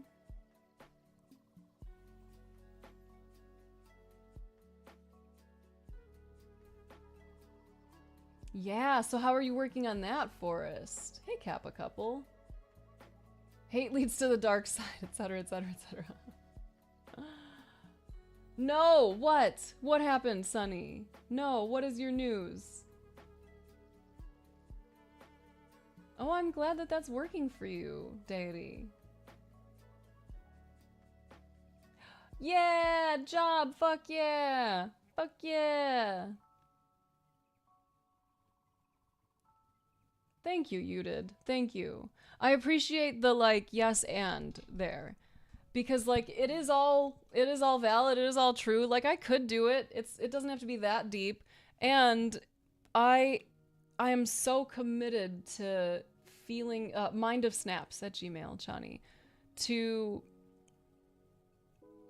feeling connected to compassion whenever possible.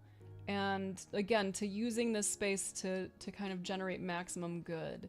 And it just didn't feel fully aligned with that. And that's again. How is the fish not distinct from the ocean? Because it's a matter of perspective. From my perspective, right? So like for me, my ultimate belief is one of non-duality, that everything is all the same thing.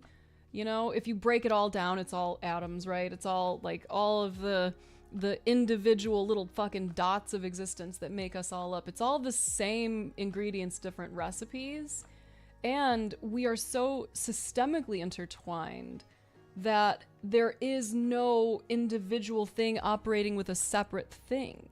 The fish cannot exist without the ocean. The ocean cannot necessarily exist in the same manner without that, right? Like they're all so connected.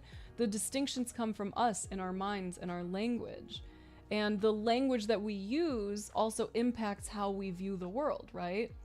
So when I think of that, this idea of being like separate from source, I don't see how it's possible because separation originates in our minds. Otherwise, everything just is, and it's so interconnected that the idea of saying this ends here, I don't believe is really possible. Because like you could say I end at my skin, but I kind of don't, because I can't exist without air, right? That air that flows in and out of me and also is completely like all around me. I am just as connected to that as I am to my fingers. Thank you, LR. Thank you. Are you doing like reading, or is there other ways that you're approaching it, Forrest? And Suspicious Minds, did you take a moment to check in with your body and see what came up for you? In response to that question of if this is right for you? Okay, this is the first one for Melphis. My own champion. I am an unabashed, unconditional, shouting through a megaphone champion of myself and my work. If a useless, up to no good critical voice in my head tries to discourage, dissuade, or diss me, I politely say, thank you for your input. Then I much less politely stuff that critical voice into a box, light the box on fire, and throw it into a bottomless abyss. I knew that abyss would come in handy someday. Of course you would say that, Melphis. Of course. Yeah, I don't believe in like the violence towards the critical voice, because that's just like a part of us that is scared, you know? Vibes knows what I'm talking about. Are waves separate from the ocean? That's what I'm saying. We believe ourselves to have this whole separate individual life, but we're just an ocean wave rising and falling. East, how you doing? Okay. This is your second one, Smelphis. Wisdom. Come on now. With every relationship, I gain invaluable wisdom. I'm continually learning which qualities stimulate, support, and inspire me, and which ones make me want to cram a soup spoon into my ear and turn it slowly. In that sense, even failed relationships are actually successes. See how wise I sound? Non-duality convo, yes.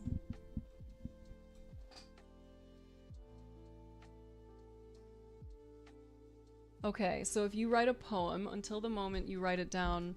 Okay, so we gotta go back to the original premise, I think, Diva, which is that no separation exists at all. That all separation is a concept in our minds. So once we establish separation in this world of duality, sure, everything is separate. We have names, that's an apple, that's a cat, sure. But if we step away from that, we recognize the inherent sameness and interconnectivity of everything, interrelatedness of everything, and the way that it can't exist, this can't exist without this can't exist without this, right? Then we start to recognize that that separation is not actually real. So like in meat space, while we're here operating, you know, there's value in believing that, and there's something deeper. We exist in a field of energy, but even that, like the we that exists, it's just the causes and conditions that allow these like personality traits to manifest in this kind of body shape at this time, in this space, for this period of time. I would argue there is no language that doesn't limit us. Yes. We made up all the words to explain the world we happen to become sentient in, but there's no real logic in nature, only a flow of unlikely events with no underlying higher meaning. Makes sense? Yeah. Yes. We're all just completely, like Thich Nhat Hanh would refer to it as interbeing. And a lot of Buddhists believe in this idea of mutual arising. And I fuck with that. Like in my experiences of non-existence, of like ego death, both through psychedelics, or not both, but through psychedelics, through meditation, through surrendering into grief. Any of those, Bossy, thank you.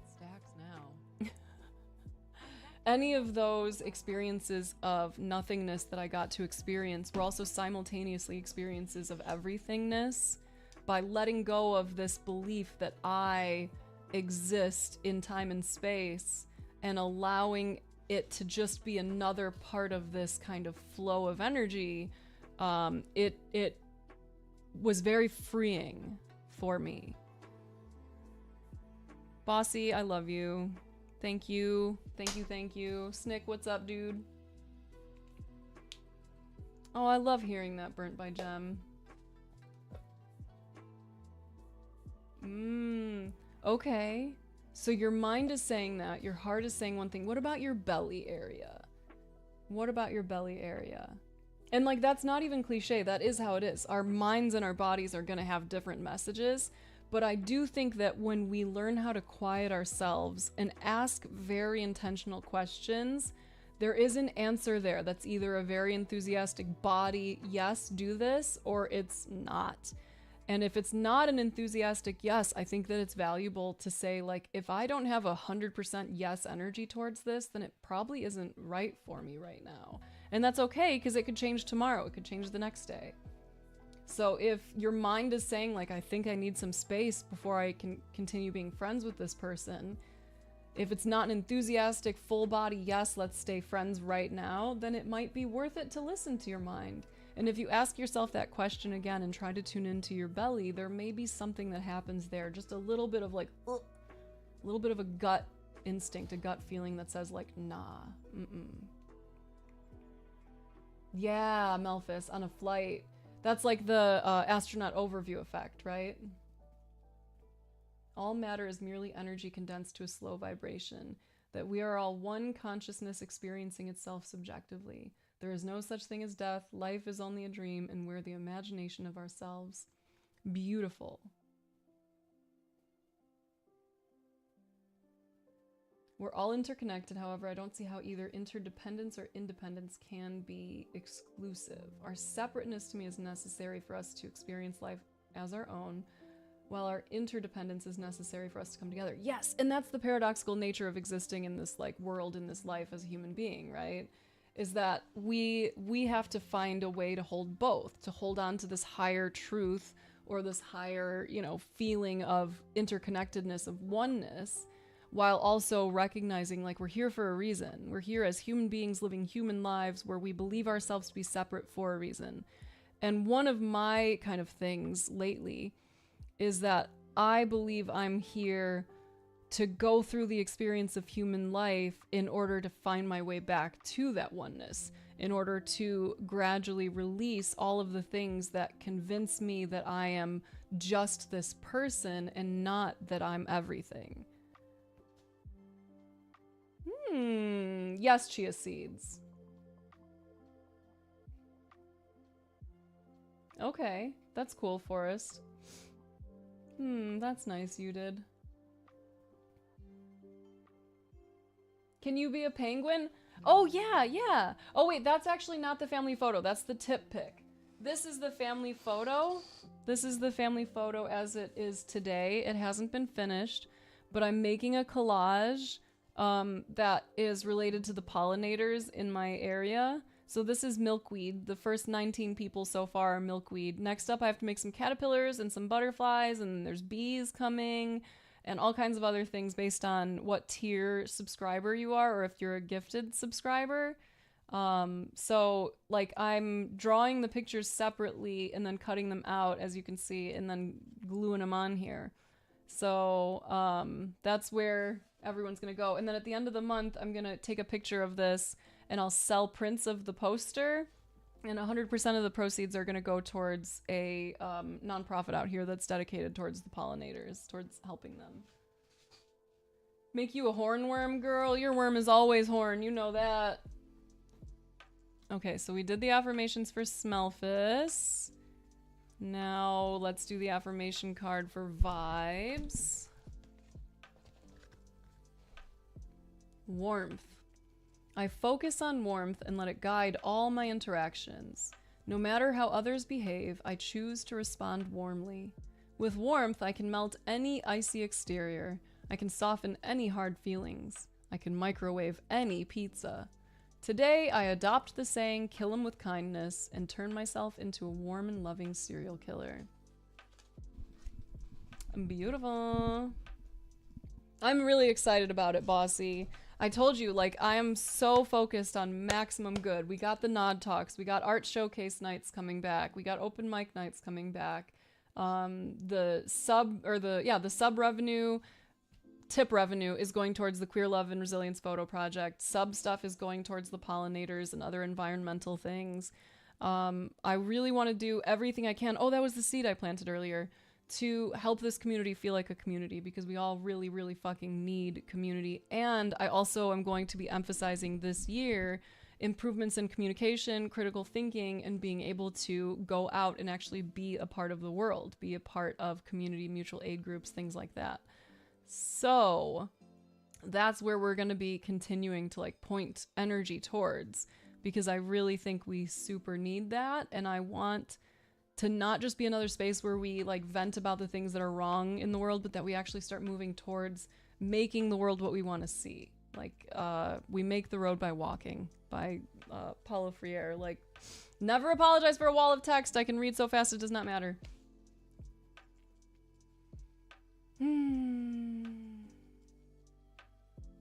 Ooh, stillness with the illusion of motion. Vibes, what you just reminded me of is in Melphis might remember this. I think that it was in Incognito. It's a book about neuroscience by David Eagleman, and he was talking about a woman who had some damage to her visual processing, if I'm remembering right. And so her brain didn't do the thing where it blends your experience together into this like kind of seamless motion picture. She was getting like stills, basically. She would get some frames, but that was it. And so she, for example, she would be like pouring tea into a cup, and she would overfill almost every time because she was only getting a couple of frames there, not this continuous experience of pouring and getting to see it fill up and then stopping. And I think about that somewhat often, this like just how unreal all of this actually is and how much of it is being filled in by our minds. And like that's so interesting, right? That like there could be something that goes wrong in your brain that stops the movie, that stops making it feel like time is continuous, and instead you just get these blips, and that's so fucking weird and cool.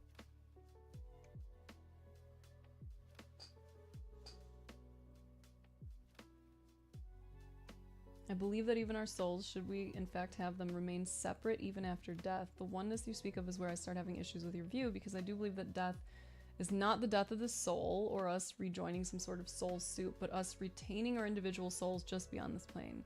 I don't disagree with the idea of having like distinct souls, you know? Like I can point at moles on my body and say like that's a mole, but it's still a part of the body. You know what I mean? So I don't disagree with the idea of like souls kind of having a continuation, and I think that kind of aligns with some Buddhist frameworks that I think are interesting, this idea of like reincarnation and stuff. And I think ultimately we still transcend that at some point even this attachment to this individual soul dissipates and it's just oneness, everythingness, nothingness. Bitch, yes! Yes, a community garden. Yeah. I sense that my gut tells me to take time for myself. The thing is, I don't think I'll be able to bring myself to tell him that we should take some time apart. Oh. You felt a really good click? Yeah, absolutely.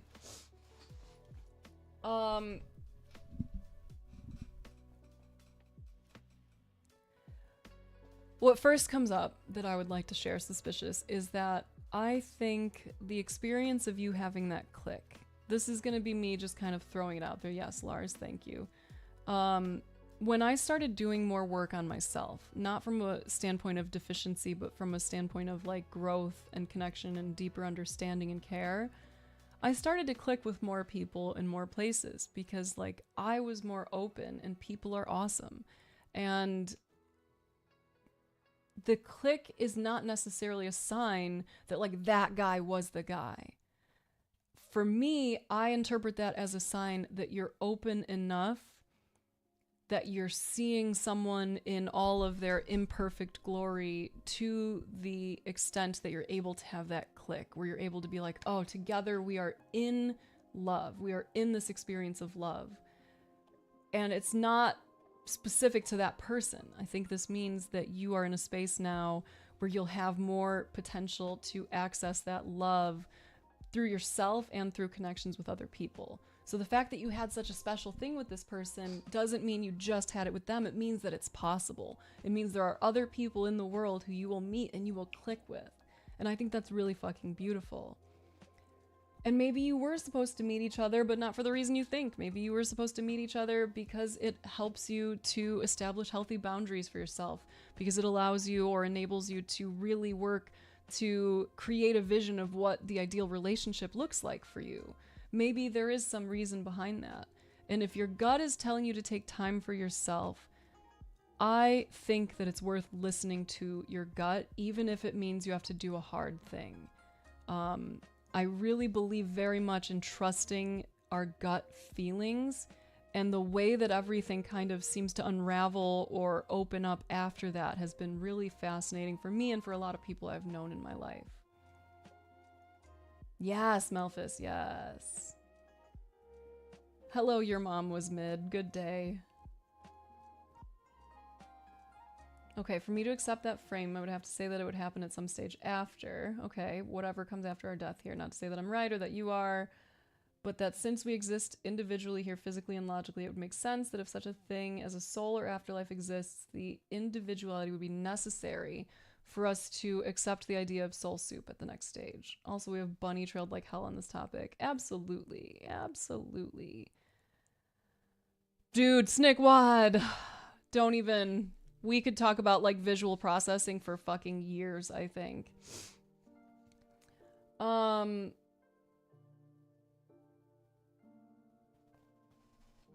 Okay, so now we're getting into another space that's kind of tricky, because you're talking about, like, if I accept that, then I also have to accept that it comes in after.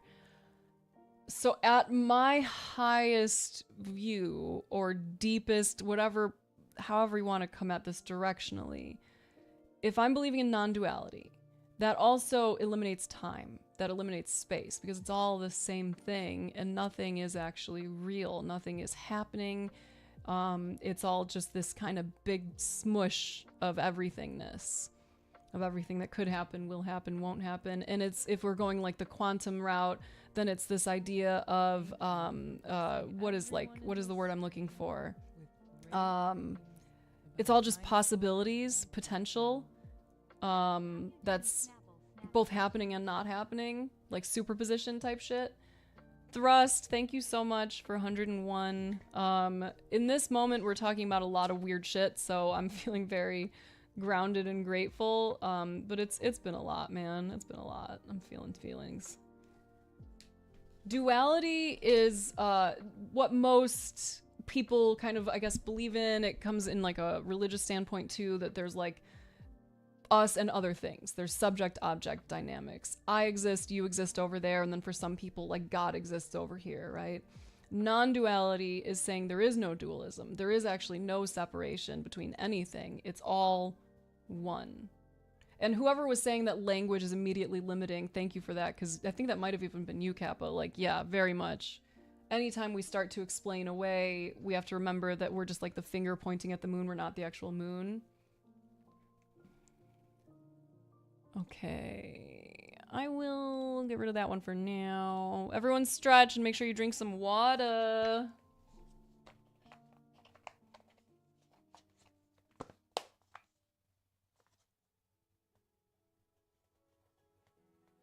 A bit off and maybe a hot take. If it came to alien stuff, yeah, that's an interest. We talk about that somewhat often. We're approaching it from incompatible frames. Well, okay then. Then we have some incompatible frames. That's like the paradoxical aspect of this too, is that like, it can all exist, because why not? Nothing does anyway, so like, sure, in this world everything is real, and I don't believe any of it's real. Like, you know, Ram Dass would talk about this too, and how people would use this kind of mindset to like spiritually bypass things. And like, that's not the angle I want to approach. I want to make sure that I'm retaining my humanity and my connection to my humanness, while also connecting to the divinity that I believe is within all of us, is connecting all of us and every fucking thing in this world, right? Everything and non-thing. So he would talk about how, like, if you're too spiritual, someone falls down in front of you and you just say, like, oh, well, that's karma. You know, like, it was meant to happen or whatever. And if you are more grounded, then you see like, well, this had to happen, and I'm also here to help lift this person up. I can see the perfection in the oneness while also doing my part to alleviate suffering wherever I see it. Even if I don't believe it's like real in that kind of deeper sense. Hello, Jenny. Is that you reminding me of the thing? Can you ask for some advice or guidance? Of course. Of course. So community. I was talking about this earlier. I wanted to remember this. Back in the day, when I first started streaming on Twitch, all of the different communities and creators kind of had their own community name. And someone, Sharkshot actually, suggested that we be called the Snap Pack. And that was what it's been for a pretty long time. And I'm not necessarily opposed to that. Like, it's got some catchiness to it. It's fun. And I also don't necessarily care to be central to everything that we do. And I think our community is about more than just our shared interest in me yapping. Oh, cute. Love that, Jenny. So I was wondering, because I was typing up the forms for the stuff that I was sharing earlier. And as I was doing that, I was thinking, like, do I want to refer to everyone as the Snap Pack? Or maybe do we want to come up with a new community name? Do we want to come up with something and like vote on it, and then that's what we call ourselves? That's what I was kind of thinking of. I should be taking it very soon. I could. I love the yapping, Jade. I'm gonna say 15 minutes. I'm gonna take a 10-minute break, okay? Because I do want to be better about that. How long have I been streaming? Yeah, I already went past my 2-hour intention. Oh. Oh, so you're like visiting her right now? Tuesday night and you haven't spoken since. So you're not living with her? Or staying with her? Marina and the Diamonds. Thank you. I appreciate you sharing here. Oh, cool. Thank you. I'll take that. Oh, and that's cool. She's Mexican. Oh yeah, she kind of looks like one of my cousins, actually. That's fun. Cool, neat, thanks. Yeah, immediately, especially, you know, we're talking about non-duality, Melphis. Like, I am sat. Okay, thank you, Chani. Thank you. Please get some great rest.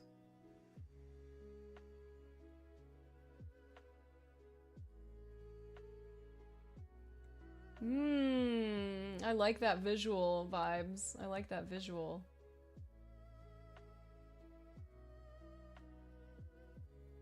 That's a great question, Chani, or Jenny. So you're normally from the States, she lives in Canada. You're currently visiting her? Are you staying at a hotel and she's at her place? How long have you been together? And is this the first time that you have been able to be out there? And also, what was the argument about? What were y'all beefing over? As much context as you can offer is going to impact like the type of perspective that we're able to offer. So whatever, like I can read fast, I can distill the information for people. So feel free to like blast us with a text wall if that helps. About 1.5 years together, you're at a hotel. Okay. What were y'all beefing over? What was the fight? How did it end? And also, I'm sorry that you're going through this. The feeling of non-response is really painful for me personally, so like, I'm with that. Oh no, Diva, you're banned. You're big banned. You have to agree with me and believe in all the things I believe in, or else how are we to communicate? Come on. Come on. Dang, a 7-hour haircut. What? Oh, that's a fun one. That makes me think of how people try to explain like different like 3D, 4D reality, like an ant's perspective versus ours. Okay, got it. Typical streamer thought police. Yeah, you're fucking banned. Get out of here. And no, I don't care. You don't have to No, I love these conversations. I love it because it is we're talking about stuff that's so fucking abstract. It's really difficult to communicate, and I enjoy when people bring up questions that put us in this space. I love hearing other people's explanations, and I love hearing the different ways my brain chooses to kind of try to explain a feeling, you know? Okay, got it. So you had an argument because her haircut. What the? Okay. 7 hours. My first thought is like, what haircut can take that long? But then I'm like, okay, but my hair type doesn't have haircuts that can take that long. But if she's getting braids put in or something, like, I could see how that could be a much longer thing. And if you have hair that requires that kind of extra effort, I would imagine you would know in advance that you're gonna have like a super long kind of experience there.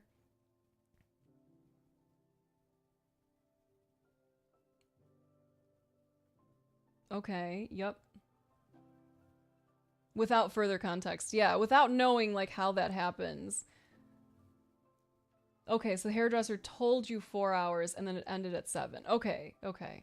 That's a frustrating situation to be in as a person in the chair when you have X amount of time set up and then it goes really long. I'm guessing that she was probably like excited to get her hair done while you're out there too, to be all cute. I like that vibes.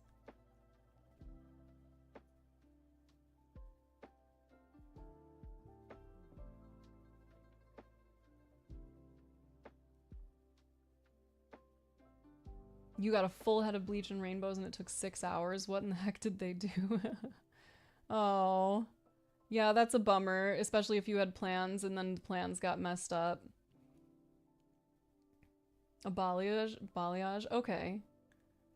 Yeah, again, like the hair type can make a big difference though. Cause like doing the full head of bleach and rainbows and all that stuff with like, you know, white people hair can be very different than if you have like really thick or textured hair or, you know, if you're getting braids or if you're doing like synthetic. Like I can see how it can get to that very quickly. Slowly, I guess. But doing that, like even that does take time. So you just felt lost. How long? Okay, so what was the context of the argument? What were you fighting over? Agreed on that, Forrest. I think that it's typically just monetizing conflict. And like the framing of the debates is also nonsense a lot of times because they're putting up questions that it doesn't make sense to be debating. Like it's clickbait. Some of the conversations I've seen were cool because I was able to see someone who's a really skilled communicator communicate in a really skillful way, but I think most of the time they just suck. I don't think that it's a great premise. Yeah, I could see that being super long, especially if you have longer hair too.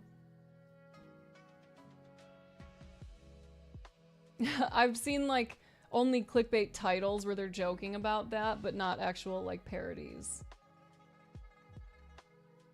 The Ocean of Divine Will. Okay.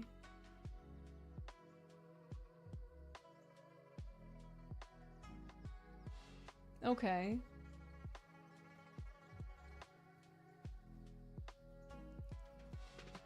So that was one way that you had found. And if I'm understanding like right now, are you in a place where you're trying to go back to that same exact path, or are you trying out other places to see if kind of all paths lead home?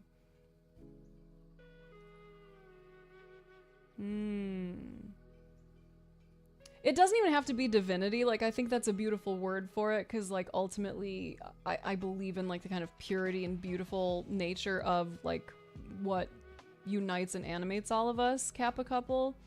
And I just think, like, if you took it from, like, a nature standpoint, right? Like, Alan Watts would talk about how we aren't separate from nature, that it isn't, oh, how did he word it? That it's not like we exist in nature, but that we exist as a part of it. You know, like the ocean waves and people, kind of. So we're all part of this same sort of entity, the same organic being, the earth that is continuing to create and like pump out life.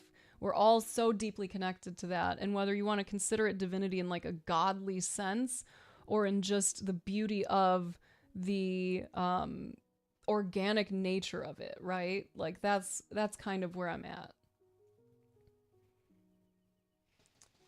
She didn't explain why it took so long. Basically just left you in the dark for it.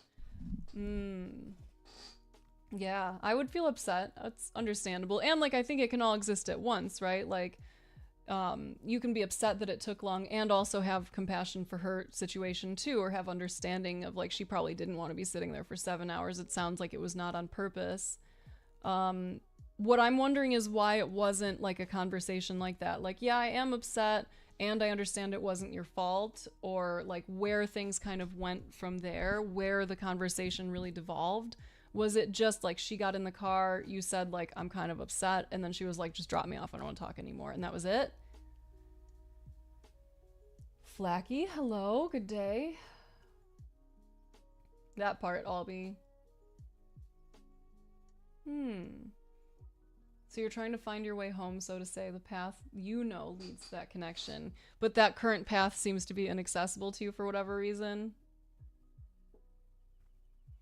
Ram Dass talks about it as death being the experience of like taking off a tight shoe. That there's that kind of release. That's what you made me think of there. Hey, Omega. Yeah, of course. And I'm sure you were pissed too, because like you don't expect that. That's about it. Do you typically find that your conversations and your arguments and like disagreements with your partner are productive, or is this like a pattern where if you are upset or she's upset, there's just like non-communication? Also, Sunny, what were you talking about with Meal? Was it about your job? Was that what you were sharing, or was there something else?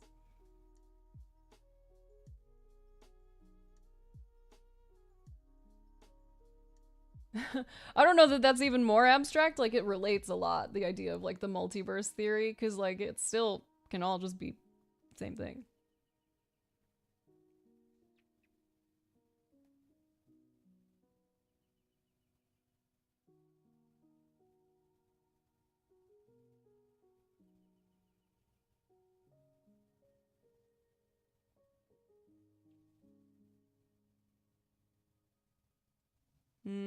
Okay. This time just feels different. Yeah, because it doesn't sound like it was a very big thing. Like I'm making the assumption that you weren't like belligerent, that you weren't aggressive in your language or in your speech with her or your physicality, that this was like a calm discussion. How do you feel about this being a pattern? That like if you have a discussion or an argument, that the regular habit is shutting down and distance. Like when you do get to talk it out, does that tend to be pretty productive? Like has there been any kind of change in how much time? And also, how long are you supposed to be there for?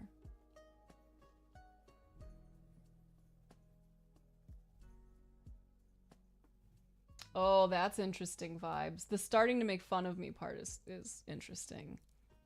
I've been like feeling all the feelings of this recent loss and of all of the like kind of dick kickings that have happened since, and it was reminding me of my last trip in the last couple of days because my favorite glass got broken, and that was actually one of the things that enabled me to start coming back into my body more, because I was so upset, dude, because it's this little like highball glass that Echoes got me like 10 years ago that has the Chicago like map etched into it, and it was so nice. I really loved it.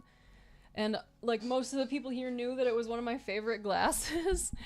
And Alina had it, and she knocked it on the ground on accident, and it shattered everywhere, and I literally was just like, and I fell to the ground. Like I just dropped and was like, oh, and I was so sad. I was so fucking sad because in that moment it felt like just another example of like the universe just like wants me to suffer. Like that's what my existence is just fucking suffering. Like I'm not going to get a break. I'm just going to keep facing thing after thing after thing.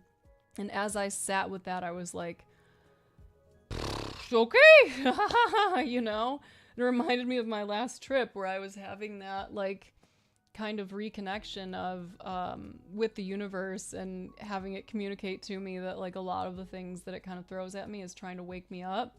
And it was really interesting being able to process it with that idea.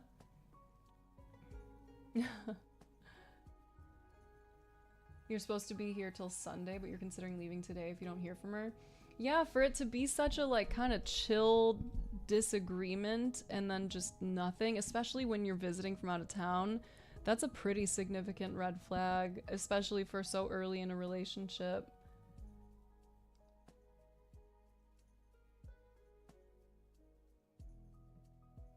You're only still here to not cause any more damage, otherwise you would have flown home yesterday.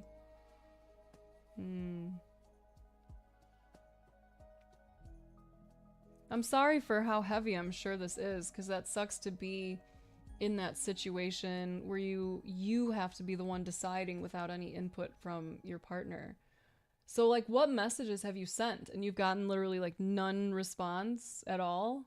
Like is this a point where there's the potential for it to be like dangerous, that like maybe someone needs to do a wellness check on her? You're probably gonna break up soon, Flacky? I am sorry.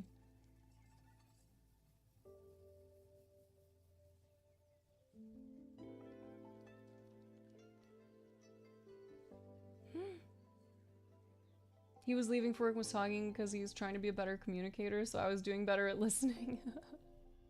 Love to hear that, Sunny.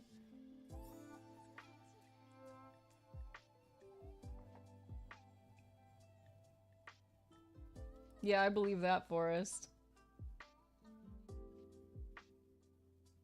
And congrats on the job, though, Sunny. Yo, submit that for a win. Let me celebrate you in the thing.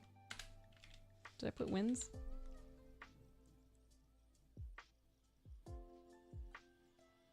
Oh, I'm really sorry, Flacky. Even if they don't identify as that. So you have a partner that wants to support you in your chronic illness and you're feeling like you want to say like no. Her mom has been texting you. Oh, that's interesting. Okay. Come here, babes. That sucks. What were you apologizing for, if I may ask? Yes, I believe you will, Sunny.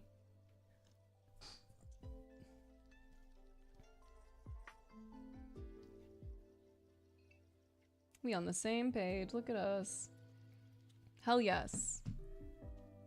You're right. I don't have a void yet. I don't have it yet. I have to create the new break time message, so you're just gonna get chair.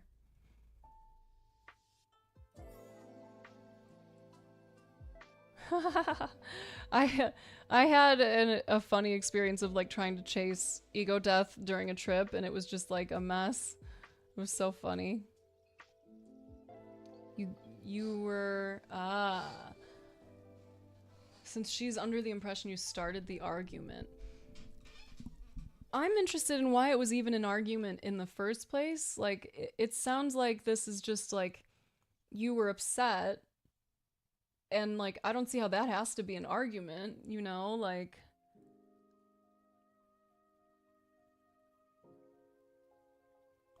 Like, your feelings are valid that you got stuck in a foreign city wandering around by yourself. And, like, her feelings are also totally valid, whatever it is she might be feeling. And it's interesting to consider the sort of long-term implications of this, that you can have like a disagreement about something, she can cut you off for multiple days, and it still feels like it's your responsibility to do damage control, to make sure that like you apologize for upsetting her, but like you didn't upset her. Even if she was upset in reaction to your whatever you might have done, it's still her, You know, you're not responsible for the feelings that come up when you exist among other people. You can certainly like take accountability. Like if you said like you're a bitch, right? Absolutely, someone's gonna feel feelings over that. You want to apologize for saying something unkind, apologize for the way that, you know, had the potential to generate reactions in her, whatever.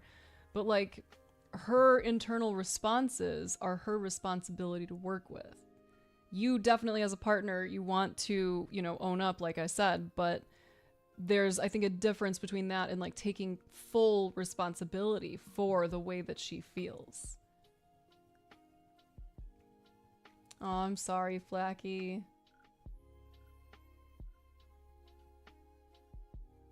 All right, Kappa couple.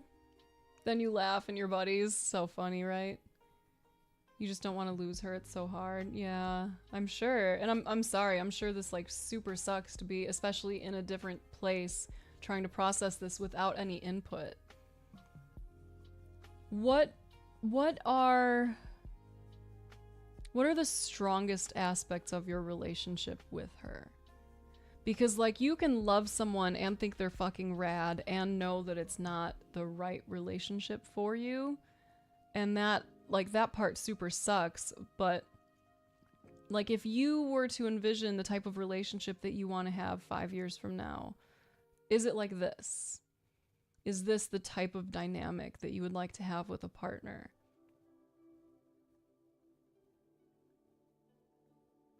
She is still in college, we understand, Kappa, so I'm guessing your mom was mid is somewhere not too far off from that. Until it comes to an argument. Do you find that you tend to be the one apologizing in arguments in most cases, even if you're the one who brought up like a grievance or something that was upsetting to you?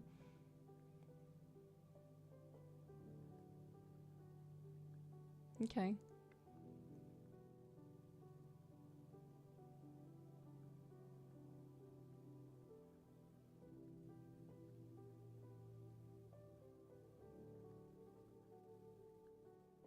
Okay. So if you were feeling upset about something, like let's say it's a year from now in the future, you guys are living together, you've moved out there to be with her. If you had something that was really upsetting you about like a behavior of hers, something that was going to require like effort and intention for her to shift, would you feel safe bringing that up to her, and would you anticipate being well received and then seeing the change happen?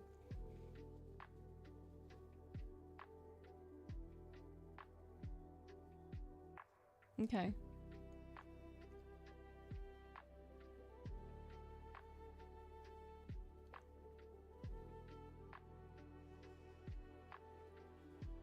Oh, what's coming up for me, your mom was mid, which like the username, I love having serious conversations with people with like goof ass usernames. You've made a lot of life decisions revolving around her. Yeah. Is this the type of dynamic that you want long term? I can call you Kai, I might not.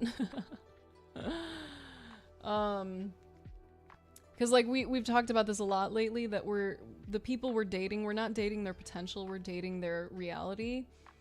And it's very early on, you're still both very young, so a lot can change. There are many people I've known who have started in a relationship very young and they have grown up and grown together. What I've seen more than that is growing up and growing apart, because it's a lot. It's a lot to see the way that someone can shift from their like, you know, early adulthood on. And you need to have a really strong foundation to be able to grow and evolve with someone else when you're this young. Like in general, you need to have that strong foundation where you feel safe having grievances, having arguments, having discussions, where you have some kind of healthy communication, even if at least like it was a consenting thing. If she were to tell you, I'm gonna need 3 days and then I will get back to you, because that has the potential to be healthier than just no response. Because like I don't know if you're hoping to have children or something in the future together. I don't know what your eventual hopes are of this relationship, but avoiding communication entirely over something that doesn't sound that big that's a pretty significant thing to notice, I think. Like, what happens if you have to have big conversations that have a timeline? You have to make a choice about something related to a kid, or you have to make a choice about something related to like your household. You have to make an important choice and you disagree on it. How will you come together if the default is like, fuck you, I'm not going to talk to you for a couple of days, even if you reach out?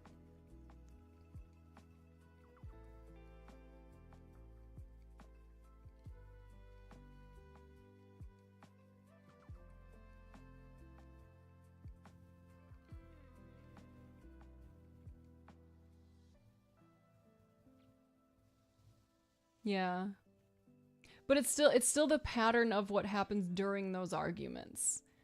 And the fact that you haven't had an argument over an important conversation yet doesn't mean you won't. Doesn't mean you won't.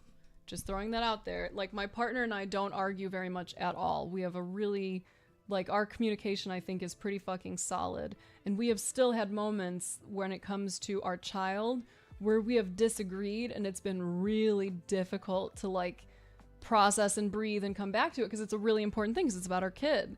Fortunately, the end result of all of those has been us coming to the same conclusions at the end. But I want to put that out there. And I am going to take a break in just a minute. I want to make sure that we kind of get to a space where you have some stuff to chew on, Kai. But I do need to take a break. And I am committed to doing that consistently. Come here, baby. Hello. How are you? Oh, what a yawn that was. You were about to blow my phone up?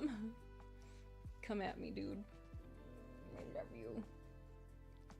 Send me some nudes. Get at me. Yes. I will pack a burl. I will. Oh, I love you, Omega. Thank you. I'm just gonna take a break because I still plan to stay on for the next 2 hours. That's my intention. Love that vibes. I've seen a lot of people do fun things to like keep things chill when having difficult conversations. Kai, please feel free to continue to talk to all the people here in stream and chat. I'm sure a lot of them, oh, another baby yawn, have a lot of really interesting perspective to offer as well. You can also feel free to join us in the Discord or come to our Patreon calls where we do a support group every other weekend. Just throwing that out there. But I will be back. I'm taking 10 minutes. I'm really gonna force myself to take 10 minutes away from stream because even though that's a long time, I think we all could benefit from making sure we have consistent breaks when we're doing these longer streams together. So I would encourage everyone who needs to I love you, to go and stretch and drink some water and swap your laundry, maybe see the sun if you can, and then come back in 10 minutes. Look at this baby. What a baby you are. I know, right? She's so great. Oh, you haven't met her yet, Evie. This is our new cat. Her name is Frisky, and she is so sweet. She just got fixed on Wednesday. She had her surgery, so she is like still in kind of a weird zone right now, but she is a lover girl. Let's see if you can get some purr.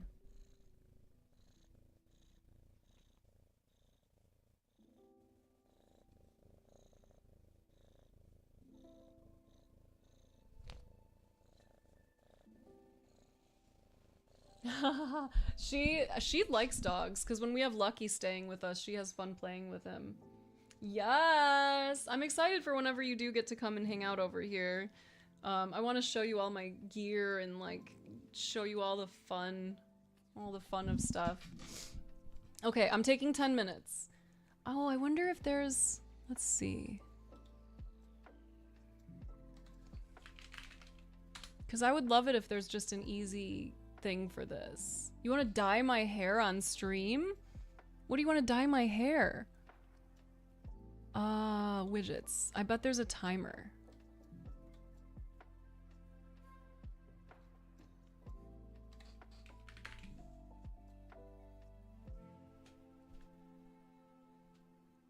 No, for real though? No? Sonny, why you calling me? You fucking... Why you calling me?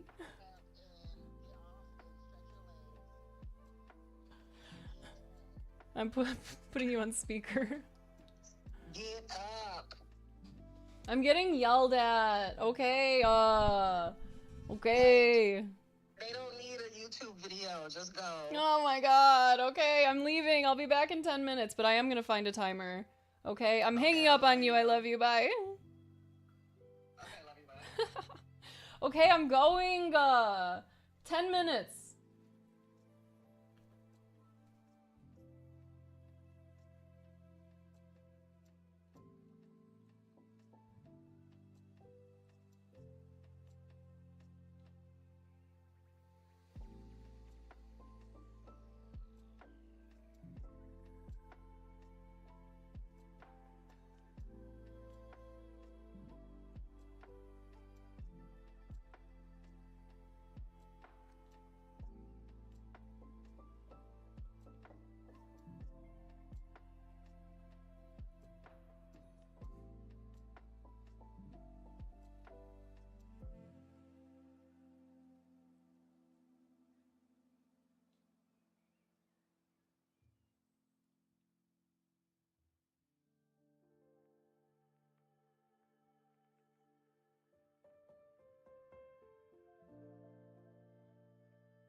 Hello.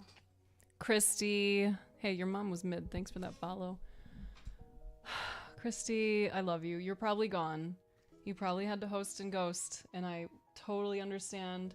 But if you are still here, I love you. I appreciate you so much. Thank you. Hey, Saucy, what's up? Jared, hello. You little cuties. I feel like I don't see people coming in with a raid message that much anymore, and I love that. I do. Okay. Ouch. You're a racetrack person and there's none around. Hello, Emily. Mrs. Yorl, thank you so much. Let me add you to the list. Thank you so much for 10 months, for a million forevers.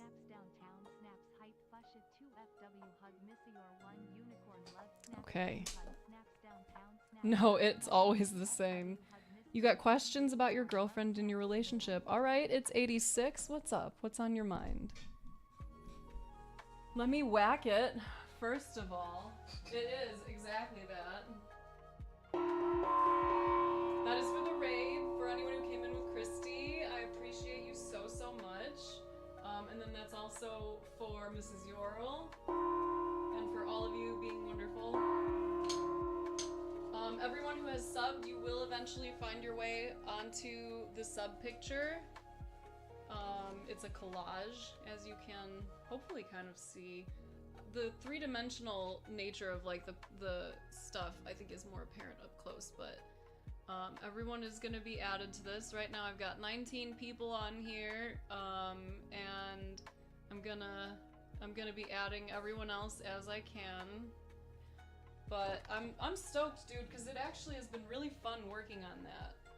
Analog this time, yes. Yeah, that's all you have to do. It's 86. And if you, I don't know if you spend a lot of time on Twitch, but if you come into the Twitch chat, it's She Snaps on Twitch, then you'll get the perspective of all the people in chat as well, because they tend to offer a lot of really valuable insight.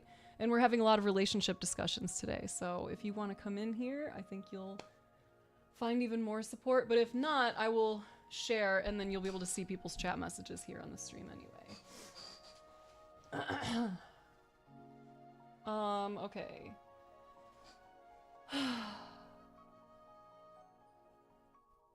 Let me catch up really quick.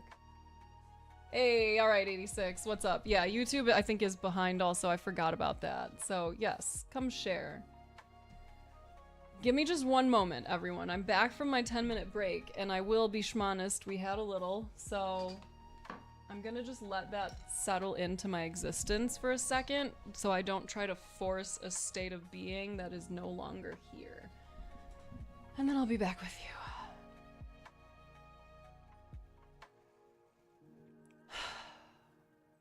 When's the last time you took a deep breath?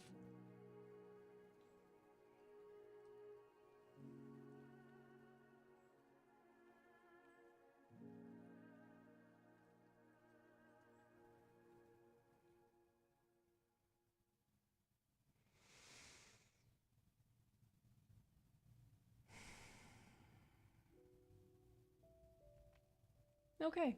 No value vibes. That's the nickname. That's a fun one. Okay. I can't bring myself to eat currently. I don't know the town well enough to go find things to do. Hold on. Also, hi Jared. Good day. I don't think I said hi to you. I'm not sure. That was just a joke? I'm very surprised. You don't want to cause more damage by flying home. Okay. Sunny, if you're still here, I loved the point. Do you not feel like her ignoring you is ruining things? I hope she has a good excuse for not responding. It is ruining things to a point, but I feel like if I leave, then it looks like you're running rather than repairing. Okay, okay, hold on, let me see.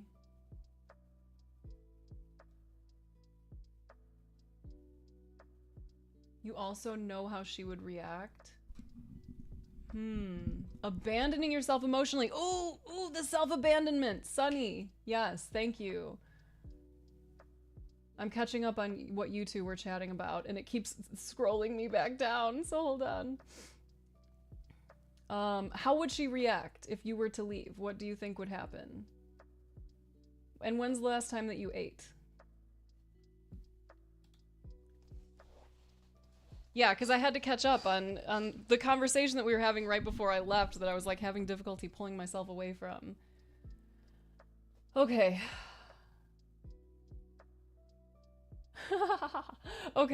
Okay, so here goes. How to go about asking my girl about her cycle, because last time her period was on December 8th, and then she denied sex because she said she's on her period. January 26th, now call me crazy, but I know that's not the case. Girl, go on. How do you know that's not the case? Tell me your cycle knowledge, 86. Tell me. I'm very excited to hear. The last time you ate was Tuesday. It would cause more of an argument. Okay, so you mentioned the message that you feel you would be sending if you were to go home, right? What do you think the message is that you're sending right now by staying? Like, what is your perception on what you're doing here? What is your cutoff? Is there a limit? If, like you said, you're here until Sunday, yeah? I think that's what it was. How long would you continue to stay there and feel like it's on you before you finally say, like, this is actually unacceptable to me in a relationship? How long have you been with this girl? 86. How long have you been with her? And may I ask how old you are? Are you comfortable with that? You can give me a range if that's more comfortable for you.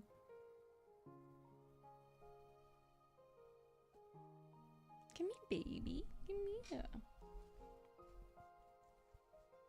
Now everyone can see your little cutie patterns again. Tomorrow is your cutoff? Okay. Okay. So, do you consider this acceptable? She's apparently a Torby. Isn't that cute? Do you consider this acceptable in terms of, like, if this were a reaction that happened again? Like, would you stay the same amount of time? Would you stay at all? 31, she's 34. Okay, 5 months. You're guessing that she's losing interest or cheating. What is your relationship like? How often do you get to be with each other? How often do you get to how often do you get to see each other? And what is it that makes it just those things, like those options? Is there a possible third option? Even maybe a fourth? Yeah.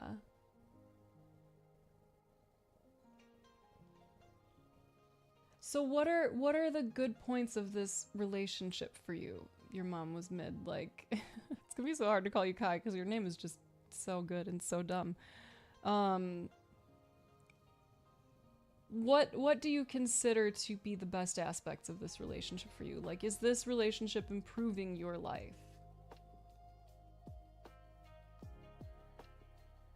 Okay. We quieted it down since the start of the new year, 3 times a week, since her grieving the loss of her baby's father. Okay. So that seems significant. How long are we talking here? And, like, you know how I said, like, is it only those two things, or is it possible that there's a third option with the whole, like, she's either losing interest or cheating? Is it possible that this could be one of those third options, that she's still grieving, that this is a lot to process for her, that it's left her in a space that feels hard or confusing, especially if she has a baby, she's a parent, it's hard to process as a parent. They made the word Torby up. They made the word fucking Tabby up. They made it all up. What do you mean? She's going through other shit, but she's probably still grieving. Okay, so I would like to just pause here for a quick second. And, like, sorry, not sorry, this is part of what you get when you come to this community. I want to point to the language that you used when speaking of her. And I would love for you to kindly interrogate where those two options came from. That, like, you know, you're questioning her honesty about her period cycle and saying that she is either losing interest or cheating, right? I would love to know the kind of basis for that kind of thinking. Okay, and from a different culture. Okay, okay. So there's so much room for so much nuance here, it sounds like. It's helped you grow as an individual immensely and experience new things. Okay, that's beautiful. The growth is like you guys having cool shared interests and goals, intentions, stuff that you like to work together towards, work individually towards. Actually, it was me vibes. I made it up. Okay, that's good. What are some of the heavy aspects of this relationship? What are some of the ways that it impacts your life in a negative way? Or causes distress? Like this is probably... She supports every decision you make. Okay. My brain is being a little petty and is like, I mean, like this, you had made the decision to bring up to her that you were upset about the appointment, which was valid, right? You know?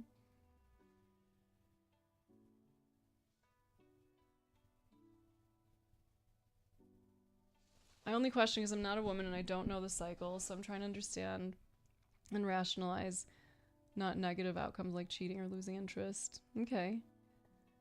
Yes, thank you. Thank you, Snail Secrets. Yeah, our periods are actually really wild, and they have the potential to be like even more wild depending on each individual's body. So if you don't know each other like that well, you haven't been dating for that long, you may not have enough insight into like what could be causing some of her issues. That's very observant. And also like big underpants are valid for some of the early days of period. You don't always need them for the whole thing. Yeah.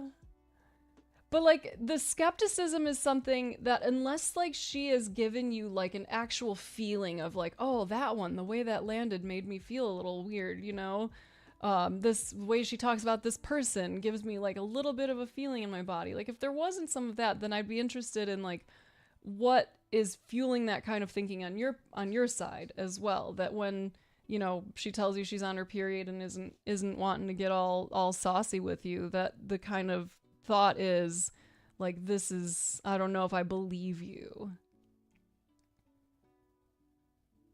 And it also, like, just, this is based on my own experience as a person, it also does make me curious if when she declines your advances, if it's, like, an immediate, like, okay, or if there's any kind of attempt at persuasion beyond that. Because, like, some people I know may have needed to use period as, like, a safer way out of not wanting sex because they didn't feel safe enough in their relationship. And that doesn't mean, like, necessarily physically, but emotionally, whatever, to be able to say no. Okay. So this might just be a relationship incompatibility, 86. Because if she's recognizing that her relationship with sex is changing and she's not really wanting to do it as much, and that's something that's important to you and you don't have those same kind of religious or spiritual beliefs, then this might be just like early signs of this is not compatible. Like, sex is important to me.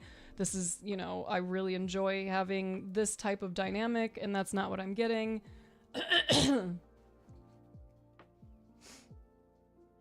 Oh, that's cute, LR.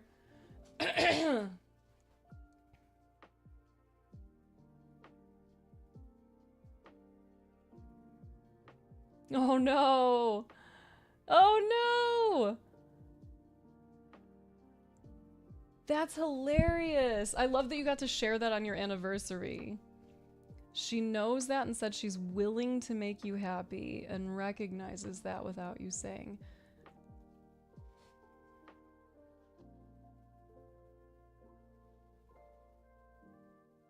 You're the one who waited for her until she was ready? Okay, neat. She knows and she's willing to make me happy. When you say that, does that mean that she has expressed a willingness to continue to have sex even though it doesn't feel aligned for her anymore? Is that what I'm hearing?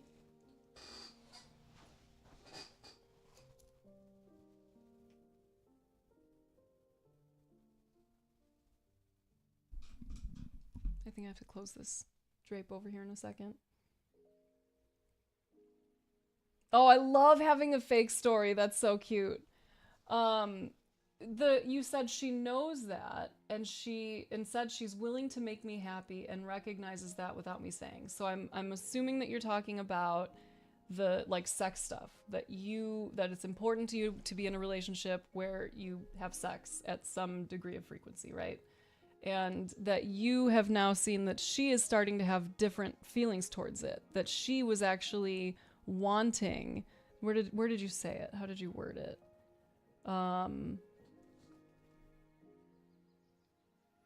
Where did it go?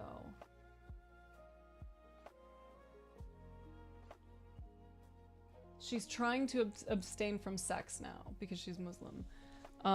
Okay, so she is willing to make you happy. To me, am I understanding that what you're saying is she is willing to continue to have sex with me despite the fact that like she now has differing feelings towards it and would actually prefer to abstain? Okay, it's important, but you told her that you're not with her for sex.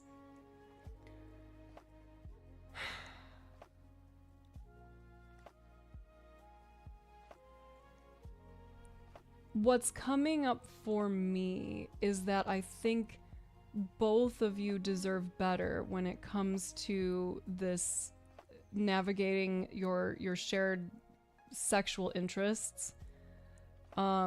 Because I think the idea, like for me personally, the idea of having sex with someone who has expressed that they don't want to be doing that anymore, but they'll do it if it makes me happy, no thank you. That I don't want someone to feel as though they have to give of their body for me in that way. That would not be an enjoyable experience for me. So like hearing that, I'm thinking like she deserves a relationship where she can be celibate and feel like it's all good, and that you deserve a relationship where you can be more sex oriented and feel safe in that, you know? She just sent you hi. Wow, good thing you're with us right now. You have some friends to help you process. Okay, what are you feeling in your body? Before you go into anything too wild, just like what do you feel right now? If you pay a special close attention to your throat, chest, and belly, name any sensations that you can. And he said he's only dating you for looks. So is the advice how to break up with him, or is there something else that you're looking for? Nervous, stressed, heart rate spiked, nauseous. Okay, so take a nice slow deep breath first. Tune in, pay attention to your belly area. See, maybe you put your hand on it. Breathe in very slow. Hold it for a few seconds, release it slowly. You're safe right now. You have an opportunity to start this process. It's okay. It's okay that you're feeling nervous. It's okay that this feels big. All you have to do is just feel your feelings here and respond whenever you feel you're ready. Okay, let it out. We're here. We're here with you. There's a practice that I like to offer people in times of distress. It's called the RAIN practice. If you're interested, we can move through it together as a way to hopefully help give you some space so you can feel this and process.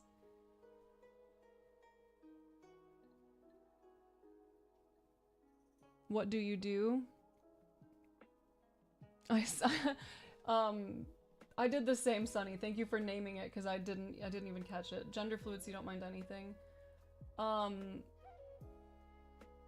It's not something you'd have to see. You just have to hear me. If that's something you want to do, you let me know. But otherwise, just breathe. Breathe.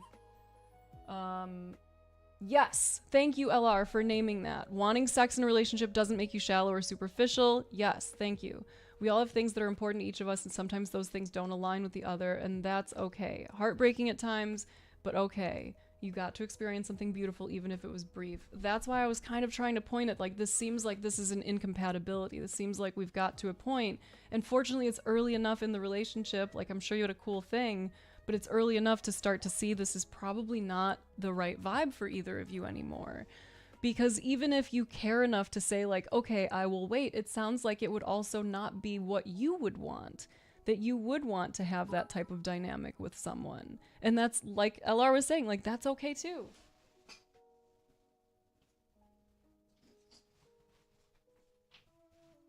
Sky, thank you so much. Thanks for the biddies. I hope you saw some kitties. Nate, I will come back to you in just one moment, my friend. Sky, I'm sorry for being like really direct on this one, because usually I like to approach conversations with a great deal of nuance and curiosity. But I am gonna kind of stick to what I said here. You said like, I'm wondering if I could have some advice on my boyfriend. He keeps being overly sexual and he said he's only dating me for looks. My question was, is the advice that you're looking for how to break up with him? Because like, this is a pretty clear-cut opportunity, I think, for you to say, I don't deserve that, actually. I deserve someone who sees me as the fucking awesome, incredible, interesting person I am and knows that my body is the least interesting thing about me, even if it is banging. Like, you absolutely deserve better than that.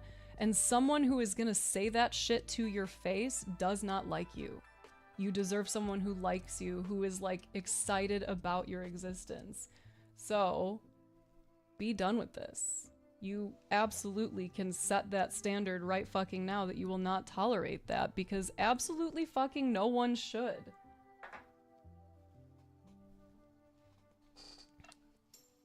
She hasn't said anything else yet? Okay. Have you tried, are you intending to respond right now? Thank you. Yeah, she's cute. She's in wild baby mode right now, I think. Okay, so do you have any thoughts on this? I'm recently engaged to my fiance who I love very much, but she feels very uncomfortable around my mom and doesn't like being around her. My mom is very accepting and loves her, but is a very over-the-top personality and has embarrassed her. I want to make my fiance feel comfortable and not make her pressure to be around my mom, but I'm so close to my mom, I don't want to lose that. It's caused me some stress. Okay. Nate, I'm sorry, that sucks. When you say she's embarrassed her, I would love to know more about that. Have you asked your fiance? You said you want to make your fiance feel comfortable and not have her feel pressured.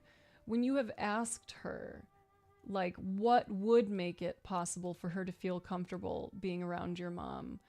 Have you asked her that, and do you know already, and or do you know?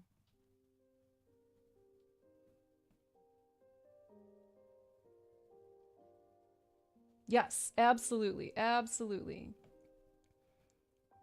86, are you still with us, man? What are you feeling? What's coming up with you? For you? Thank you, Jargo. We will. Everyone needs to remember to drink water, too.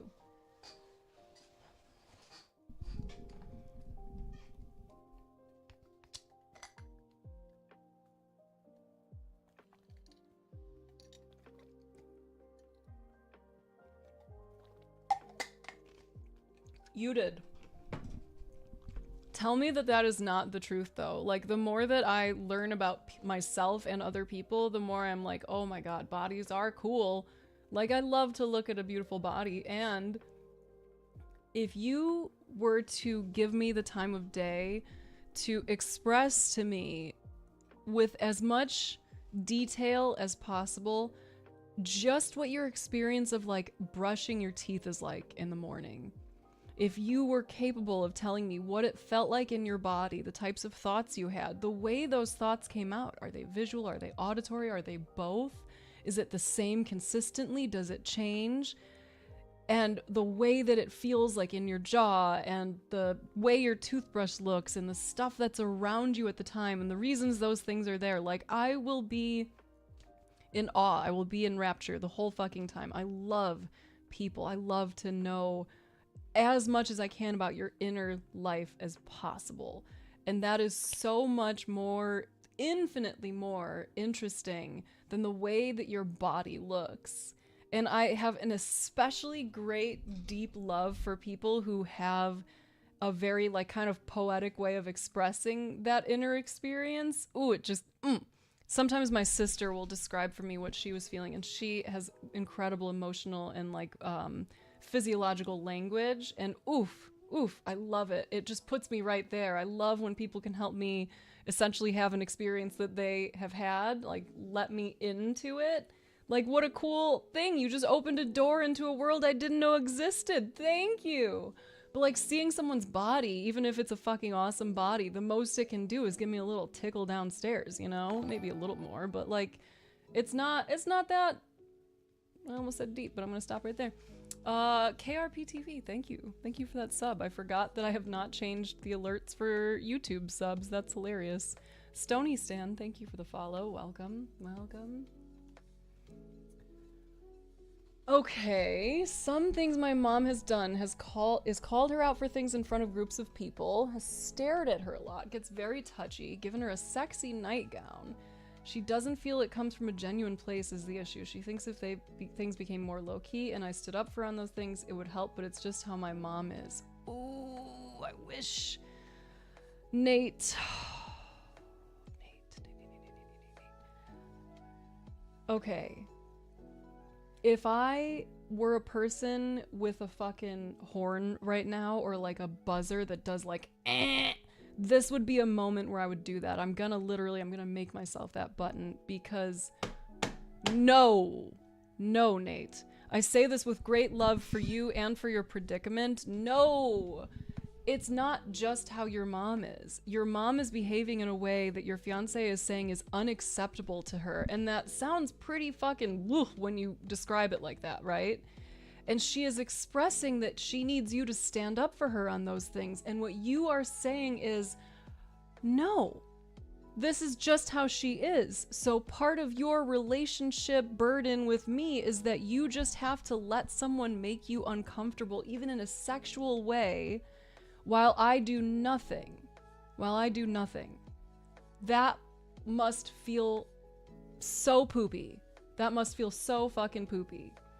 I get how easy it is to fall into that line of thinking of like, this is just how she is and she doesn't mean anything by it, but it doesn't matter if she means something by it or not. Intent versus impact. She may not intend harm, but she is causing it. And what you are essentially saying is, I want to figure out how to make my fiance tolerate more of this abuse from my mother. Like, this is her job. Her job is to minimize the potential harm she causes, whether she intends it or not. And your job, being her son in the in-between here, is to really support your partner to the max.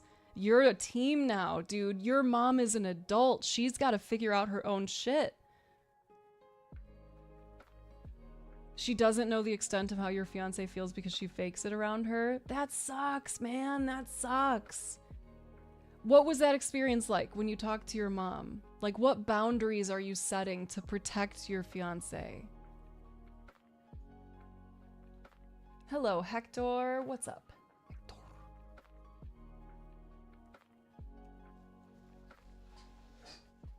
Like, it sounds like your fiance is not asking for a lot, that she wants things to be more low-key. She wants you to have her back, and she wants autonomy, to not have someone touching her inappropriately, giving her sexy nightgowns, and dragging her in front of people. Like, those are pretty... That's pretty simple, straightforward stuff, my friend.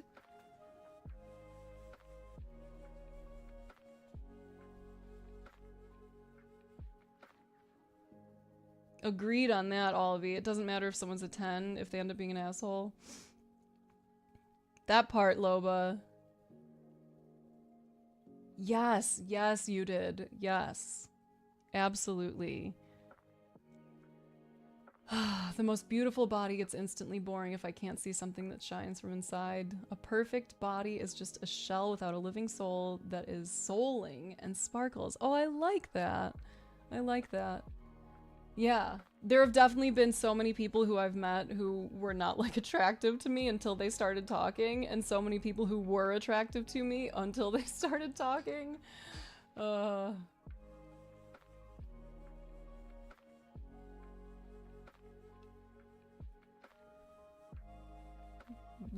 that, LR. I love the way that you put that. You need to calm down. Okay. What are you most needing beyond that? Like, take some deep breaths. We could do that rain practice if you want. But like mostly like feel your body. It's okay that it's feeling a lot. It will pass. Just let it be there and just take some deep breaths. Feel your feet on the ground, feel your butt in the chair. What are you needing from your partner right now? Like what would be the outcome you're seeking if you were to respond again? Nate the Great, based on my responses so far, may I ask, what do you think? What do you think I'm going to say? Because, like, it's okay that you're nervous. Yeah, it sucks. It sucks having to have difficult conversations with people we love. It sucks. And, like, come on. In answer to what question? Kai, to what question? Yeah, Emily Poo on you. Absolutely. You gotta like start it. A lot of people have to establish that like deeper connection before any of the tickles start.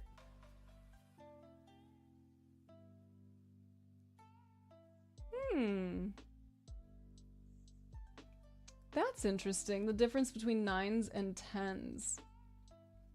Okay, so no, oh man, this makes me so curious, but I don't want to get into a habit of rating people even if it's like in this kind of like well-meaning or, you know, whatever kind of way. What's gonna happen to us? Okay. So is the question like, are you done with this relationship? Because in terms of like what's gonna happen to us, you know your part of it, which it seems like is that you would put that effort in. You would want to make this work. So is your question to her what her part of that is? Like, are you done?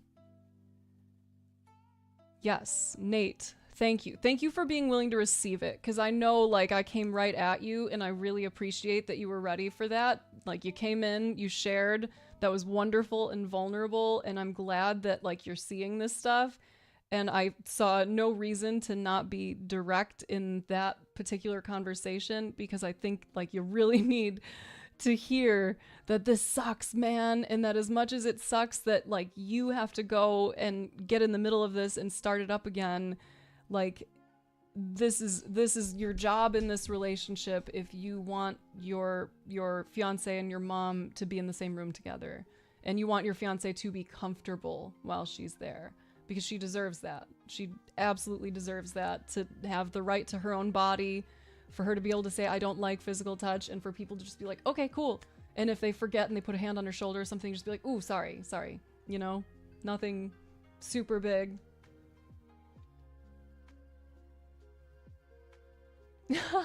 You're too hyped for the convo right now? You're just dancing around right now?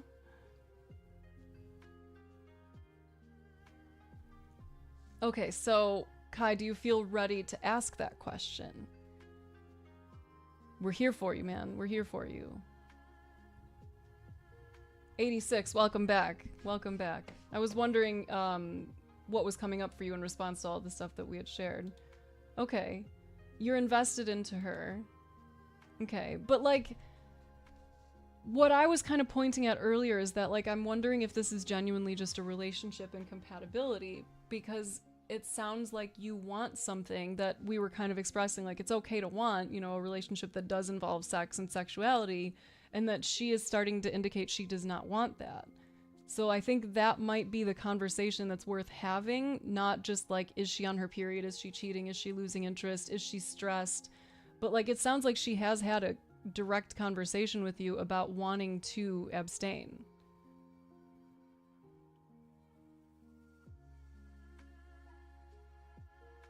I always forget the term, Loba. I was thinking pansexual, but I guess not. Demisexual. That's the one where you have to have that, like, friendship connection first. Yeah, the honeymoon is clearly gone.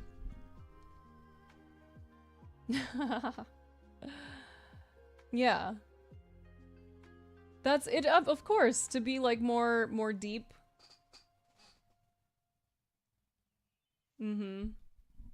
But like if she were to tell you I would like to abstain, I get that you care about her. Would this be the right relationship for you? Because what it sounds like is like you're at that point where you already know that she does not want to be having sex. So even if you have it from this point on, like, no giggity, like it feels tainted to me because you already know that this person isn't giving it of like full intention of full, it's not a full yes. It's a yes because this makes you happy. You know?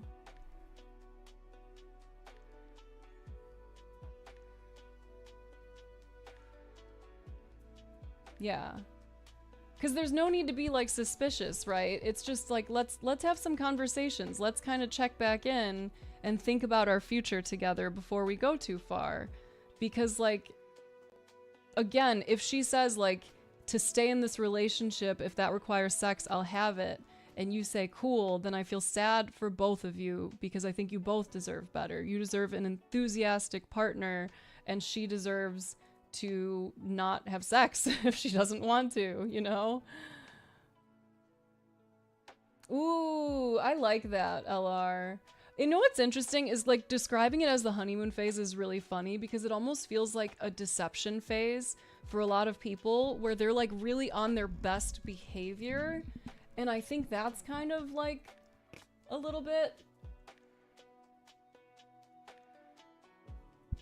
good. I hope that you have a good conversation with her. I hope that you get some clarity. You want to see what she says first? She still only sent hi. Okay. Do you anticipate her sending you something beyond that? Do you think it's likely? The honeymoon phase is delusion. It's people not breaking past the surface of their initial connection. Yeah, I think that's a stage where people are still telling people who they are. You know? That's what comes up for me. That's what for me. You can be a mix. You're a unique mixture of a person who is unable to be boxed. Yeah! Not like physically though, because we will go into the streets if we want to. Not really, I wouldn't. Clearly, LR. Well, it's a good thing that you're here for Relationship Day because today's conversations have been so focused on relationships. So I'm glad you could be here for that. No, it's actually not. And no, given like everything that happened, Jargo, I've been trying to get a fucking PO box. I actually was planning yesterday to sign up for an online one and did not have a chance to. But it's just, no, I'm behind. I'm behind. No, Emily Poo on you. Share. This is absolutely a space where you can talk about kinks and healthy mindset and whatever. Like, I love it because I don't get to spend a lot of time in this world these days, and it's very interesting whenever I learn about like a kink or terminology that I hadn't heard before. There's some people who are very educated on that stuff in here, but I'm always excited to, you know, learn about something and say like, well, based on my limited understanding, here's where I would go, here's what I would think. This doesn't actually relate to my username, if you can believe it. Girl, the way I am sat right now, please go on. Oh, my brain is just, it is alight right now. Hi, Improv.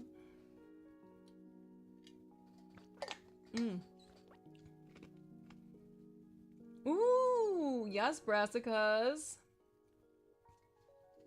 So my foot started tapping. I was like, what's going on? I'm not anxious. Nope, excited. She's excited. I think anytime that we have kink-related discussions, I just know that the potential for things to devolve into just silliness is so... it's there. I see the future for us. And some people are so quick, are so witty, that the shit that they say in response to the most asinine, off-the-wall, interesting, whatever things, it's just a treat. I feel like I'm heading to a party right now. Okay. Platonically and in a non-creepy way. Yes, yes. He has a nose ring, guys. He's got a nose ring. Your math may have been right. Like there is such thing as like a 28-day cycle, but that's based on like statistics. That's not based on like every girl gets that, and every uterus having person will have variance in what their cycle does based on their health at the time, based on like stress levels, based on do they have conditions that also kind of contribute, endometriosis, or if they have like fibroids, or if they have other things. There could be a lot of potential for variance, a fucking ton. Yeah, mine currently is going nuts because I'm potentially in perimenopause. I'm not really sure. So I've had like a month and a half without my period, and then I've also had like a period that lasted like 13 days. So it's gonna vary. Periods can be all over the place. And also 86, this is like a separate but related thing. This is for everyone now. There's a book that I highly recommend, and it's called Nonviolent Communication. And the reason why I'm bringing that up to you all right now is because one of the frameworks, or I guess the kind of primary framework of the book, starts to teach you how to observe what's going on, notice what you're feeling, notice what you're needing, and then form it into a request.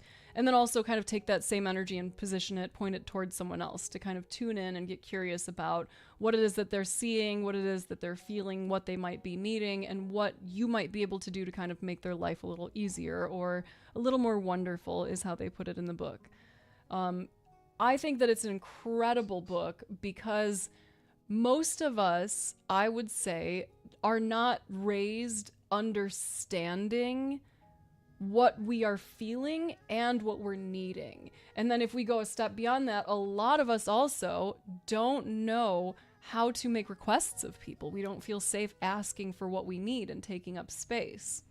So I would like to recommend these books to all of you, especially those of you who are in relationships of any kind, including work life, home life, relationships with family, friends, romantic, otherwise. Because I think the book offers a really practical way of learning how to see what it is that you are feeling and needing, and then be able to ask about it, and then also learning how to ask for that information in others. Because like what you shared, 86, as just one example, because a lot of you, if I went through like all of our conversations today, a lot of them we would be able to kind of bring up that same idea. Like you're coming here asking us questions about her cycle. That's how we got started. And then it kind of went on from there. This could have been a very different experience if you had been able to, on your own kind of, and I'm not saying like don't come in and lean on support, but this is just, it's valuable to be able to do this, right? To be able to, on your own, notice that impulse, notice your mind saying like, is she cheating? Is she losing interest? And then be able to say like, hey, what am I feeling right now?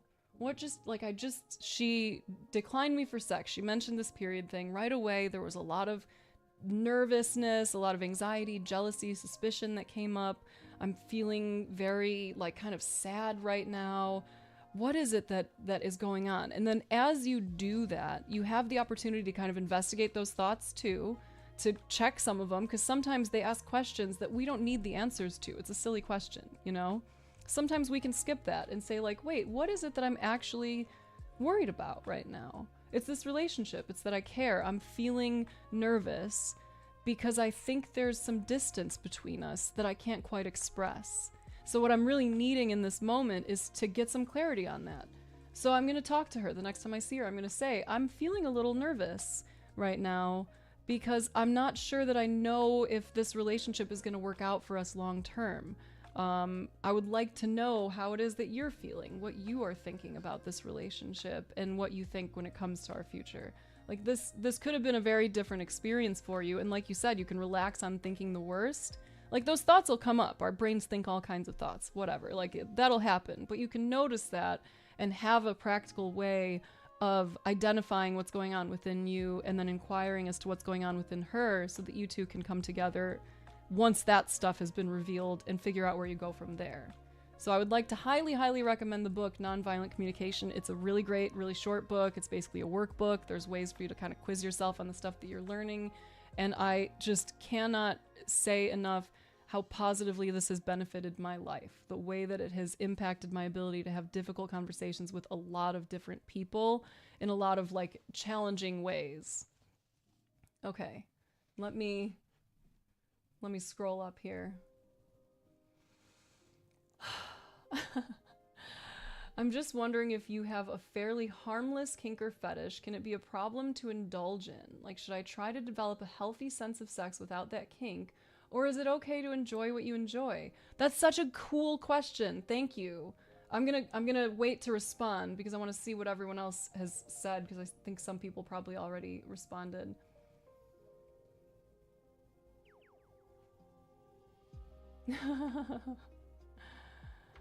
You did. I love the way you word things. It's all about consent and communication. If you're forcing people to engage, then it starts to get harmful. If the kink and fetish is all you can think of and it's disruptive to your life, then that's a bigger problem at play. Great, great. It would probably depend on whether you ever find the kink or fetish to be disruptive. If not, you do you. Beautiful. Okay, so I would never, of course, I would never involve someone in a fetish without consent. It's not that my kink would be disruptive to my normal life. Wondering if it could be disruptive to my sex life. Perhaps it could be off-putting to future potential partners. Okay. You've recently been exclusively pleasuring yourself to this kink and starting to get concerned it will warp your sexuality. It's hard to know what the balance should be. Okay. Okay. I appreciate all of that. Let me see. Being concerned about balance is fair. It's a hard one. Depends on the kink, depends on the logistics. If it's feasible for you to indulge in it without much overhead, and it's something that's accessible, low barrier for others to get into, then there may not be any harm. But if it's something like, let's say, CNC, you might struggle to find someone, so maybe getting an idea of how you function with more vanilla things is not a bad idea too, so that you can be comfortable in general. Not everyone is secure with their sex and sex life and the activities of others. Ideally, you'd find someone who doesn't really care, maybe would be happy to explore with you. Being vulnerable when you're having those conversations will help you find that person. Yeah, yeah. I'm with you on that, Radium, too. That everyone should feel okay enjoying what they enjoy, with the caveat that everyone should think deeply about why they enjoy that. I think that's a reasonable thing to, like, check in and investigate. Also, there's the general misconception that an orgasm is the goal. For some people that may be too, but I personally enjoy the whole experience. So maybe an orgasm is not always the goal, but did I connect with the person I wanted to in the way I wanted to? Did they feel good? Did I feel good? Did we have fun? Great. Okay. Okay. So what comes up for me, Emily, is if the concern is arising about balance, that might be a part of you kind of saying like, hey, I think maybe we've spent a bit too much time here. I think maybe it's time to take a little break and play in some other ways, learn some other things that we like and that we enjoy that maybe don't rely on some kind of like external source. And I obviously, like, I don't know where we're going, so that could mean a lot of different things. Why is org censored? Oh, that's you. That's not on my system. You have some kind of censorship built into yours.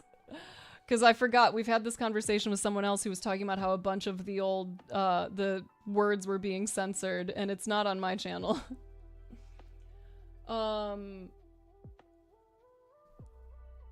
It could be off-putting to future potential partners, like, but that, it doesn't matter just because it's off-putting. It only matters if, like, if you care enough about this kink, if this is something that you really want to maintain, like, indefinitely, then the fact that it's off-putting to future potential partners, it's just like, okay, you will find very quickly that some people aren't into that. But does that matter to you? Don't you want to find the ones that are? Like, if it's something that you want to maintain, right? That's a you problem. Yes, sorry. That's on you. You think she's at work but still waiting? So she just sent you hi and that's it? How are you feeling physically? What are you feeling, I should say?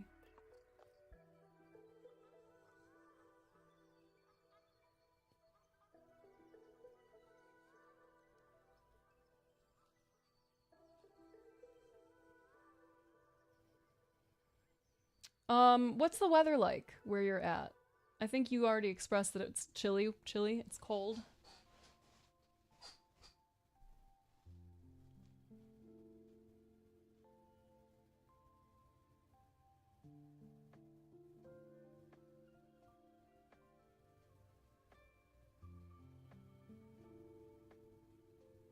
It's snowy. Okay. I know we were talking about you getting food earlier. Have you managed to make a plan to eat something? Because like you mentioned, you haven't eaten in quite a while, and if you want to be able to process whatever it is that comes next with more capacity, then let's take care of your body. Because you said she's probably at work. You have some time. Let's focus on taking care of you, making sure that Kai has what Kai needs to just like exist with kind of like base level functioning. Because if you don't eat, if you're not drinking water, if you don't get a little bit of fresh air or something, even if it's snowy, just like you're in a hotel, go outside, breathe for a few breaths, and then go back. Doesn't matter if people look at you like you're a weirdo. Like, it does not matter.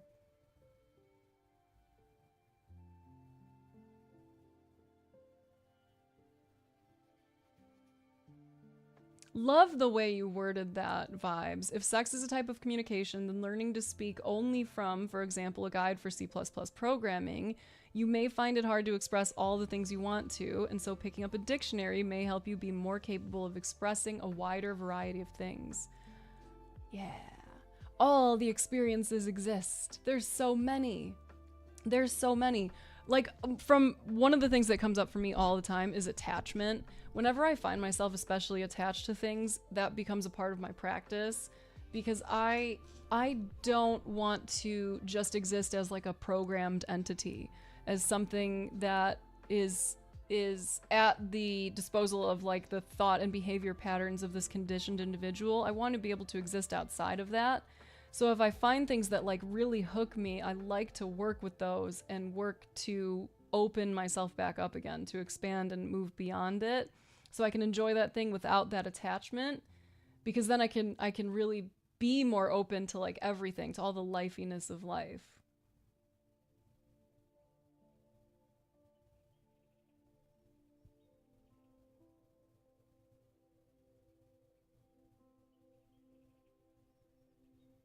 I actually would fuck up some poutine right now if there was some in front of me. I haven't eaten yet today. I don't know what I'm gonna have though. Oh, I don't think we have stuff defrosted. Damn. We're gonna have to think. Think.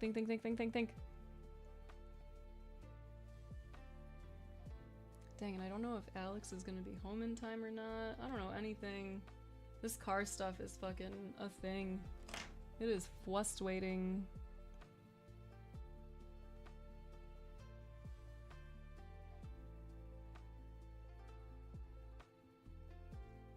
Okay, improv.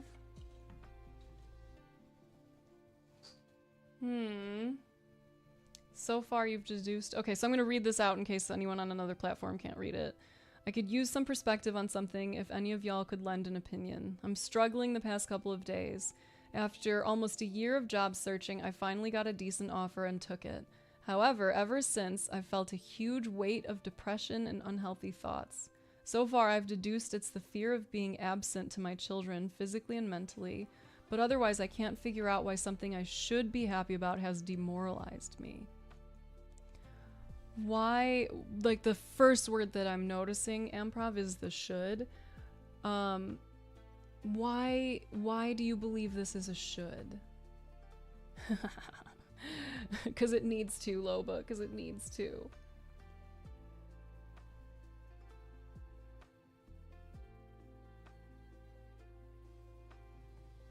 And I can understand the fear of being absent. Like, it's a lot to have a job. You've had all this time to be more with your kids, and it super sucks because we need money to survive in America.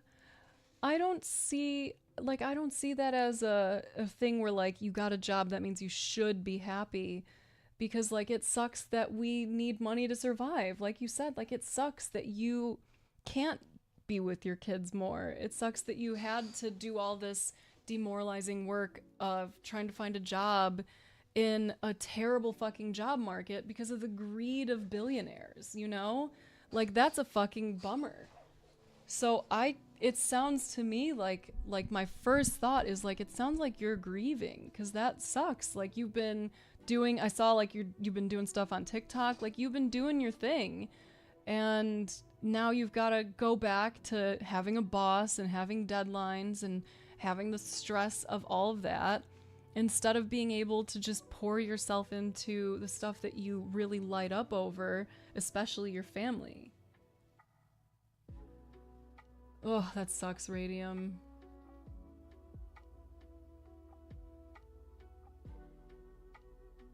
Yeah, fuck capitalism, though.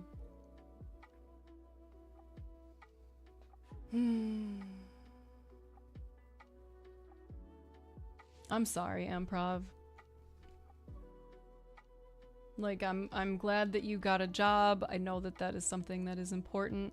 I'm grateful that you will have an opportunity to earn an income, and I'm sorry that you're not doing something that you really fucking love with tons of flexibility to be with your babies.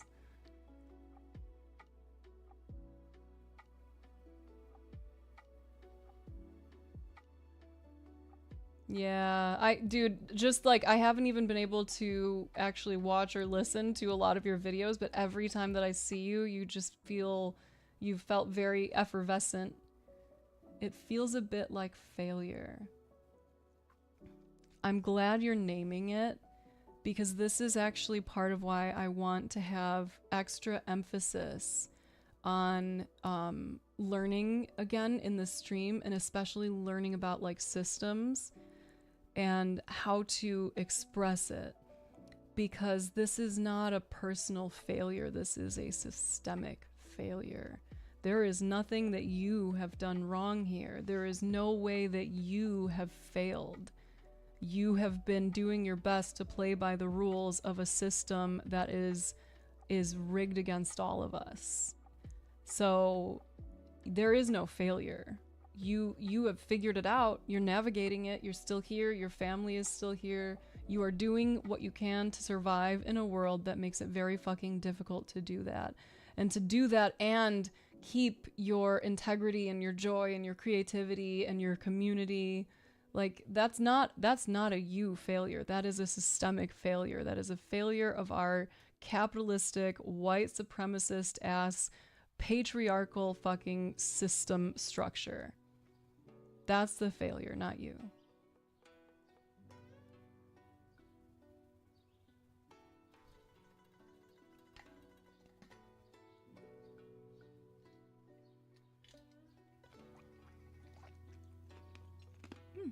Little baby ice cube.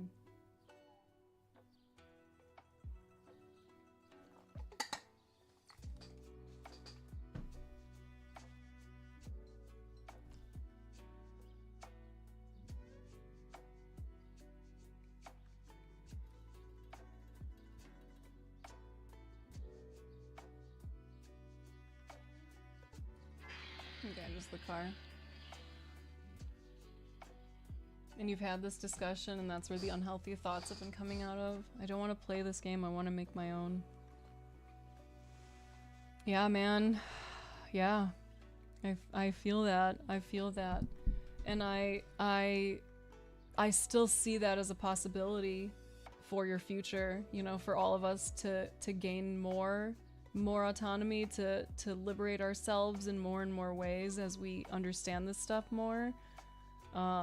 So like, fuck, man, it's valid. Hold on, where's my... This is like the moment where I just want to like fucking... Because it's like, I don't want to play this game. I want to make my own. Like, just... It's so dumb. It's really fucking dumb. It sucks. You deserve better. We deserve better. And this isn't the end. This is one more way that life gets complicated because of the greed of others, and it doesn't have to be like the end, right? Like, you can still be doing some of the stuff you love. You might have to change the way you do it. you can still build towards making something that can potentially be what sustains you and financially supports you. Yeah, like a lot can still change from this for the better. Absolutely. And it's okay that it feels sucky right now, that you don't feel like, yay, I have a job, I'm so excited to go and like climb the fucking ladder. I'm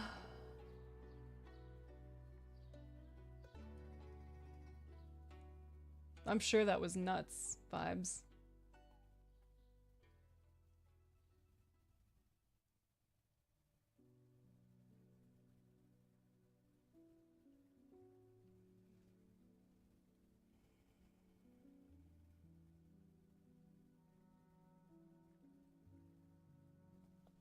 I look forward to a future, Loba, where I get to spend more time like learning about gardening too. Because there's just so many things to learn about and I can't prioritize all of them, and I've really had to learn that lesson hard lately. Emily poo on you!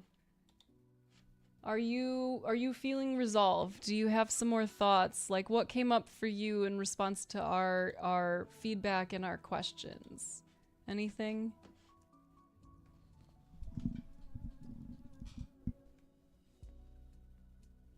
I think I'm gonna finish this little burl, kids. But since some rules have, some streams, some platforms have differing rules. Really, Sunny? Girl, like, I will gladly do gardening days with you. Like, if you, especially if you got wheels now, like, we could start helping each other in each other's gardens. Like, I would love to do some community garden work. Not even just, like, an actual, like, community garden, but, like, community garden work, you know what I mean? Yes, Loba, yes.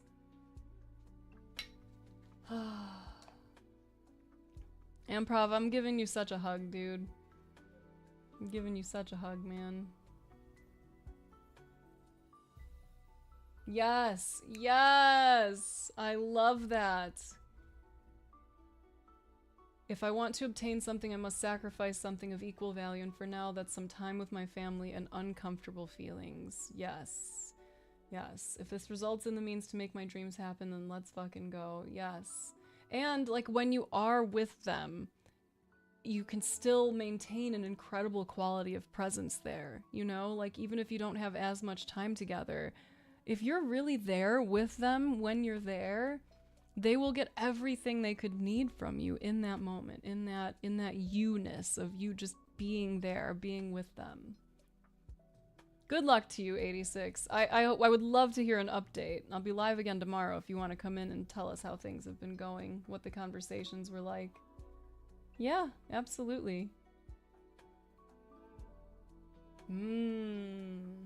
I must be more resolute in my mindset. Okay, okay.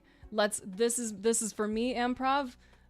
One of the things that I'm really working on this year is addressing, trying to shorten the gap between like idea and action. And what I'm hearing here is something that's like, you've identified a need, right? I need to be more resolute in my mindset. What are the actual tangible steps that you can take to ensure that you prioritize this so that the part of you that is afraid can feel a little bit calmer, can feel a little more trusting of like, okay, I actually have a plan. I know how I'm going to make sure that I am there with them. I know the steps I'm going to take. I'm going to do a meditation when I get into the driveway in my car. Or I'm going to always make sure that I like go for a little walk outside of the building after work or whatever. Like, what are the actual steps that you can take so that you have this already lined up? Ooh, I love that. 5 affirmations. Yes. How, and what's the plan for those? What do you do with them? When do you use them? Cute. I miss icicles, Penny. That would be dope even if it was just us. That's what I'm saying, Sunny. I would love to do that. And then, like, if people get added on because they have space to garden and don't know what they're doing, then let's go. Because you know, right? You know? Because if you know, then, like, let's go.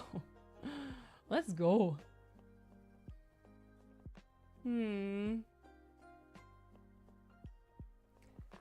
What just came to mind for me, Improv, was, like, the whole idea of, like, you know, you're not You're not just like doing the whole like 2 steps forward, 10 steps back type thing, but it's like all a spiral, you know, like you may be meeting a similar experience, but you're meeting it as this new you, as this different version of you with this different perspective. And you have gone through so much, and I'm very interested to see what your experience is like this time around. Like what you notice right away, what you catch, what catches you.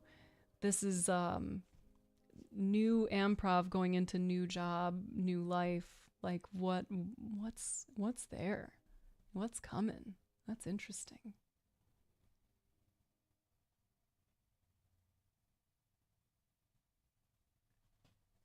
Okay. Okay, thank you, vibes. Good day.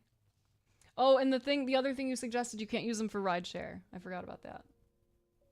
So that's poopy buttholes. Peace. Yeah, because I was like, man, this would be good. What is it that's blocking it? Why do I feel like this is a no? Yes. Yes. Yes, yes, yes. Yes. I love this, Amprov. I love this. I'm so glad that you're giving yourself that awareness, that compassion in advance of like, okay, there are some things that like I can't just like transcend at this point in time. Like these are patterns that are really fucking difficult for me. And like I feel that there's some that I am very much like I can't with that pattern. It's I haven't made any movement in it because it's still just too big. There's the way that my life would have to align for me to tackle that specific thing. Like, I don't know, man. I'll do a good job, but I don't need to let it consume me to do so. Yes. Speaking in, one of the things that Alex and I keep like kind of reminding each other of, oh my God, Mimi Frisky is laying so cute right now. Shut up. Is like, there was someone who was talking about this stuff. Oh my God. And was talking, she had her whole little face covered. Shut up. This is how she's laying right now. And that was like post-stretch. She had her little face fully tucked before. There was someone who was talking about like if you go to a restaurant and you don't want spaghetti, you want tacos. You're not just gonna say like, hey, I don't want spaghetti. I don't want spaghetti. Whatever you do, I just don't want spaghetti. Like you're gonna want to say specifically, I want some fucking tacos, right? Ideally in kinder language. And positive action language is like aligned with that idea of, and the way that it was phrased in nonviolent communication that sticks with me is how do you do a don't? Like if you're telling your brain just don't do something over and over, and this isn't you, Amprov, this is just like us, if we do this, then the brain doesn't really understand the don't, so it tends to just do the thing. Like if you're saying don't cry, don't cry, don't cry, then how often do you actually cry after you say that? Because your brain doesn't understand it. It doesn't get it. It's a silly computer at times. I would love to help you with that, Suspicious Minds. I'll come back in just a second. So it's been one of those things where like I'm trying to catch all the moments where my language isn't positive action oriented, and positive doesn't mean like good or pleasant or whatever. It just means like something you can do, not something you're telling yourself not to do. So positive action language, something that can be done. You can tell someone directly, do this thing, not don't do. It has been really helpful in finding the ways that my language was kind of sucking the air out of my sails. You know what I mean? You really struggle with self-talking. The lizard brain doesn't like to be rational. How do you work with it? Love that for you, Amprov. And like every no is a yes, right? So what are you saying yes to when you say no? Love that, love that, love that. Okay, Suspicious Minds. I'm gonna finish this burl real quick. I'm gonna finish this real quick. And then I'm gonna come back and we're gonna do a meditation, okay? Because I'll walk you through how to begin. It's pretty, unless you're not on like a forklift or something right now, are you? Not operating heavy machinery? Ooh, I love that, Loba. Loba! Do a nod talk on something garden related, on how to do like a small garden or something. You know? You know?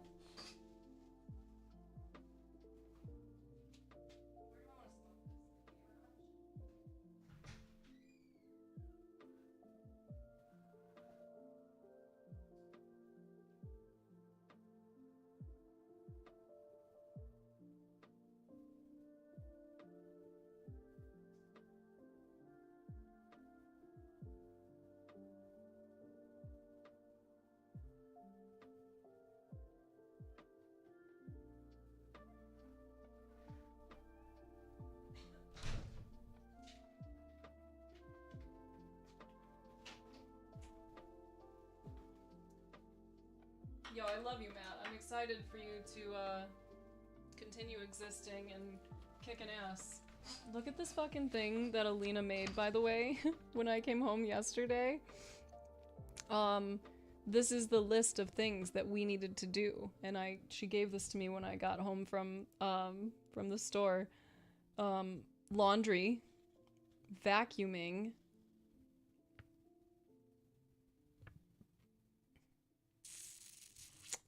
can't think of that one right now. This one is clean the pantry, reorganize the pantry. And I also don't remember what that one was, but she like broke it down, and this is one of her better. I loved this. She's coming up with some really interesting concepts and stuff when she draws lately. You feel impostery. Oh, okay. Listen. Loba, here's the deal. So the Nod Talks, it's for Nerd Out Day. Were you here when I was talking about these? Good thing you only go to the old spaghetti and taco factory. Yeah, Joe Fish, can't go wrong. Yeah, but I don't know what it meant. I don't know what she meant by it.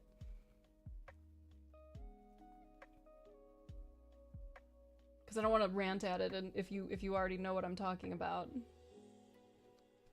Okay, what about food though? Kai, what about food? I know, it's wild, Loba!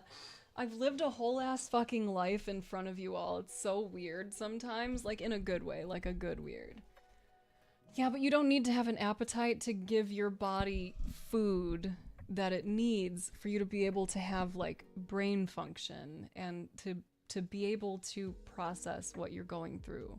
Because like you probably can't deny that like if you're really hungry, you're a little more emotional. Most of us are, right? This is probably a time where you want to feel more capable of self-regulating, and it's going to be even harder for you to do so if you're hungry, if you haven't stretched a little bit, if you haven't maybe gotten a little bit of fresh air, even just 3 breaths of fresh air.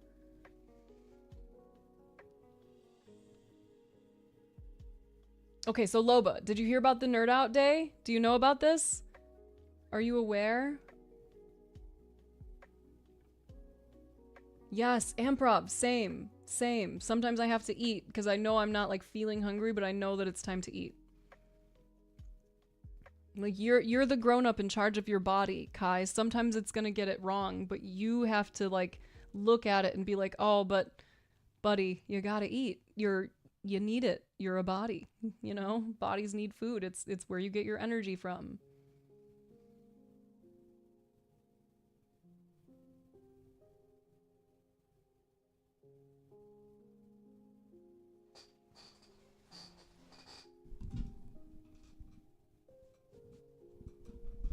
Okay. I know, I'm gonna be eating after this. Yes, it doesn't have to be perfect. Like, it doesn't matter in that way. And it is an opportunity for you to, like, be doing an act of resistance against systems and support the community like you're already doing, right? Like, you can do it however you want. You could do just a voice where you take your camera around and you show us shit in the garden. Like, however you want to do this presentation, I want to work with you on it. If you don't feel comfortable having your face up there, don't have your face up there. But can you, like, trust yourself and trust us enough to share some of your knowledge with us? Because you're talking about, where did it go? Like, helping out with options or ideas for people with small spaces, like people living in the city or renting and wanting to grow vegetables or grow food or grow plants or whatever. Like that's pretty neat to be able to help people with that. Like just throw together some ideas, you know? Let us love you.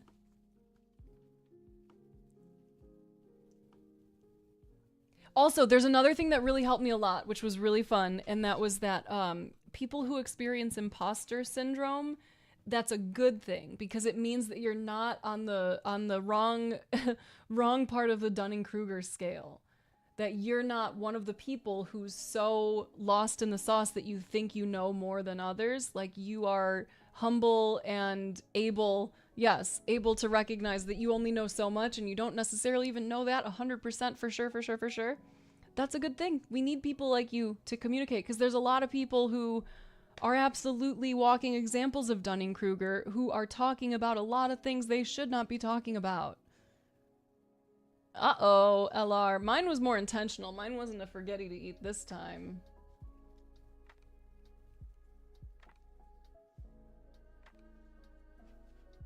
Okay, so Suspicious Minds. Still here? Still here? Let's find it.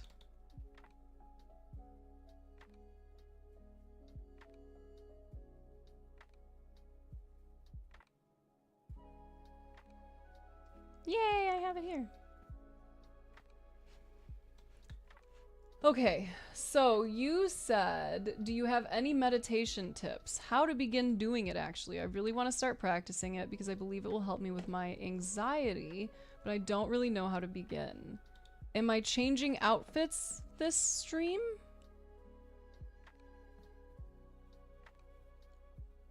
Why do you ask?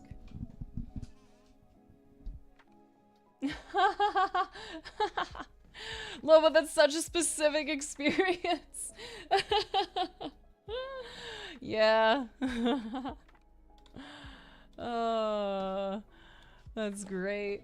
There is a date for the Nod Talks. Yes, 2 weeks from now. Well, not now, but not this upcoming Saturday, but the following.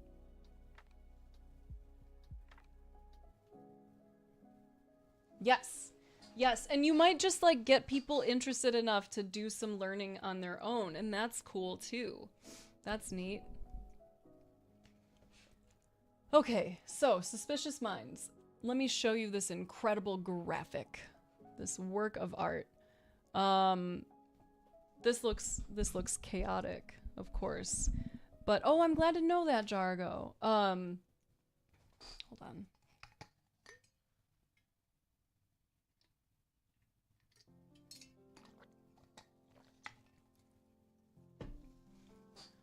So meditation is really pretty straightforward.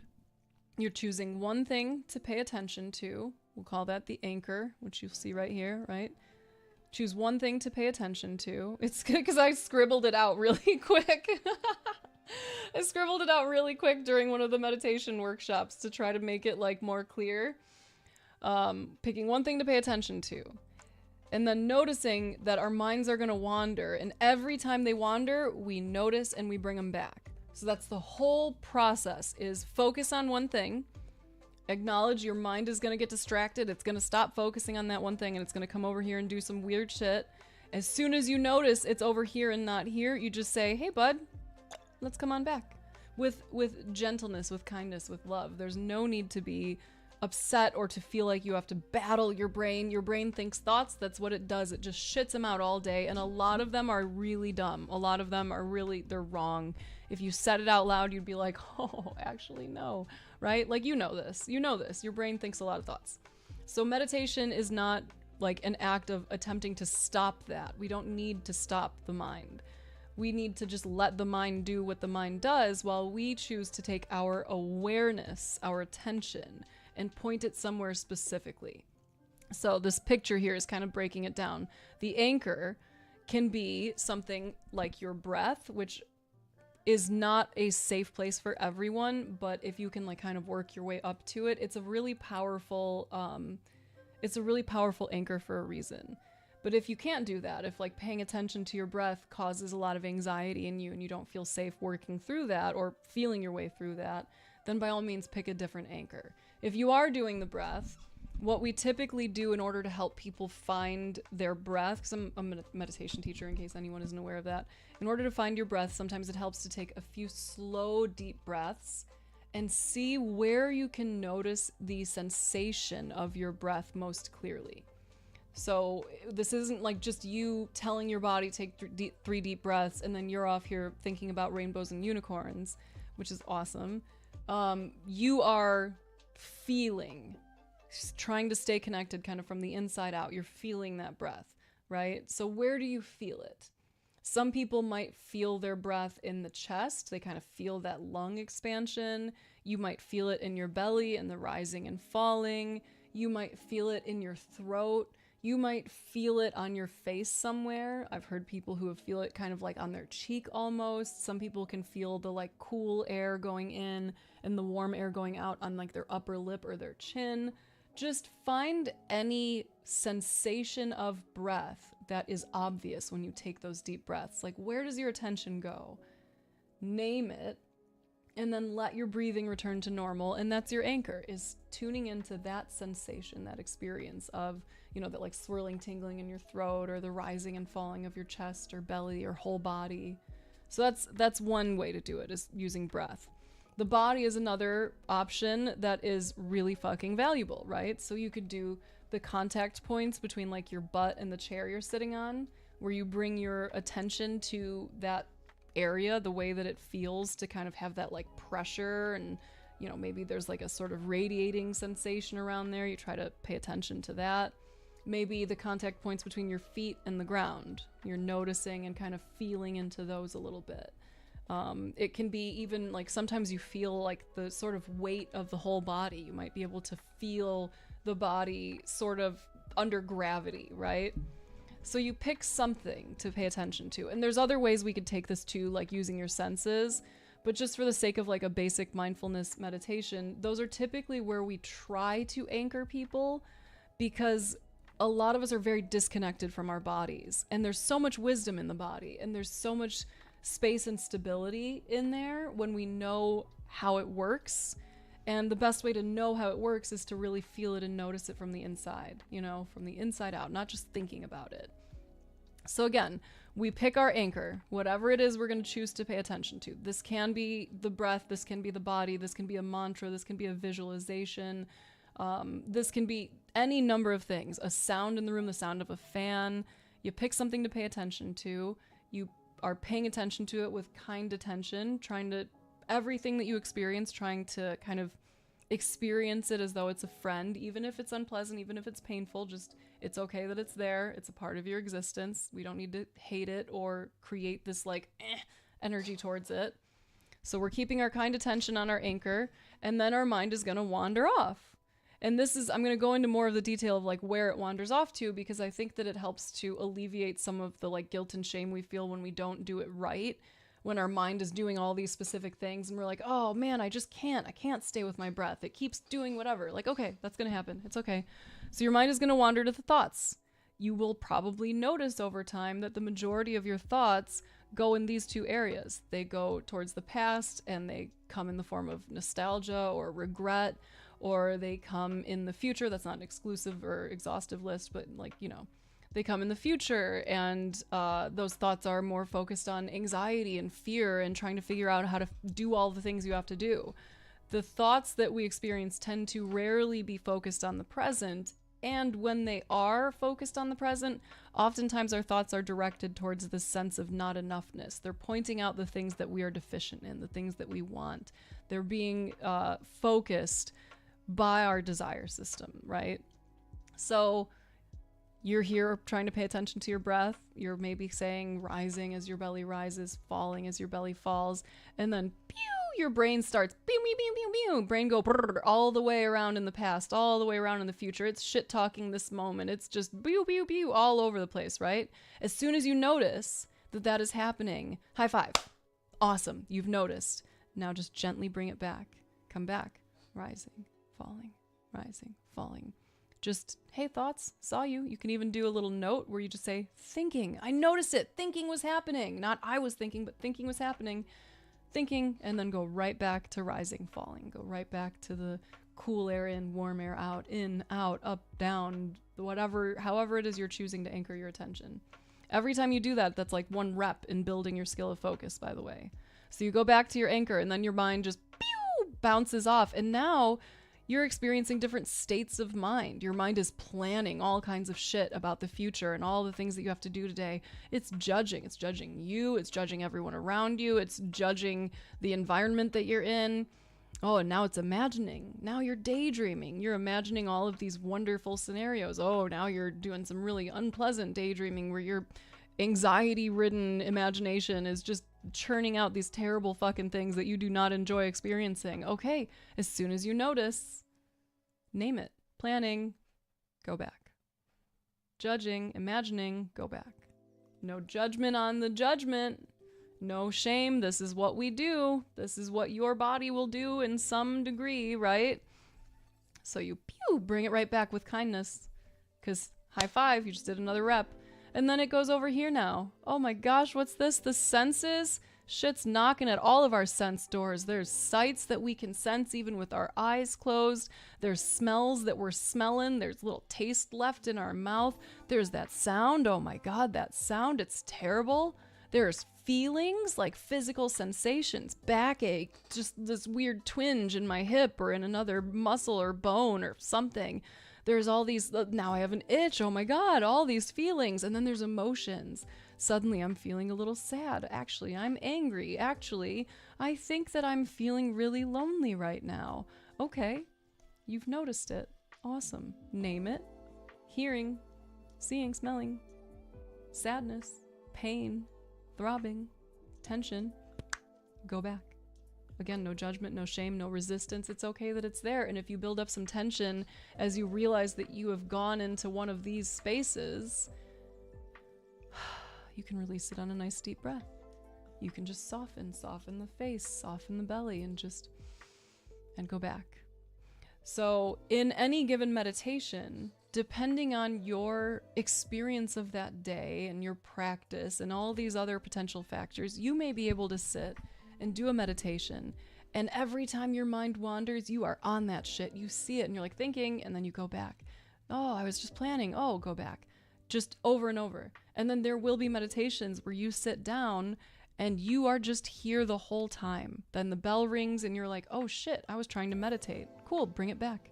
Just take one more breath before you go do it. You did a great meditation. Now you know. Now you know that your mind, that you were lost in thoughts. At least now you know something about yourself. Before you were just lost in thoughts. Now you know you were. Cool, right?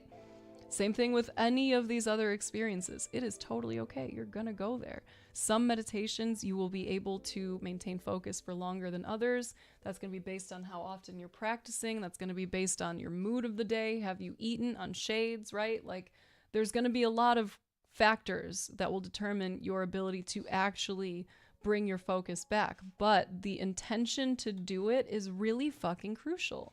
It's really fucking crucial. Hello, bass boy.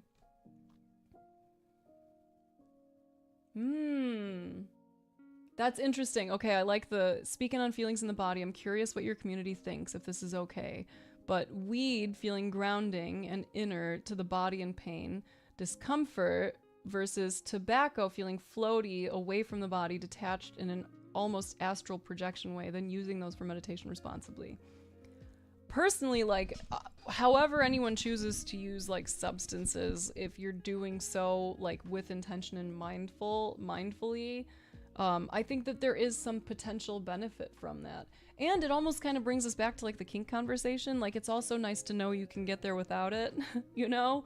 It's also kind of nice to know that you don't require access to something outside of yourself in order to connect to something that feels meaningful, you know, in order to ground, in order to feel more stable or balanced.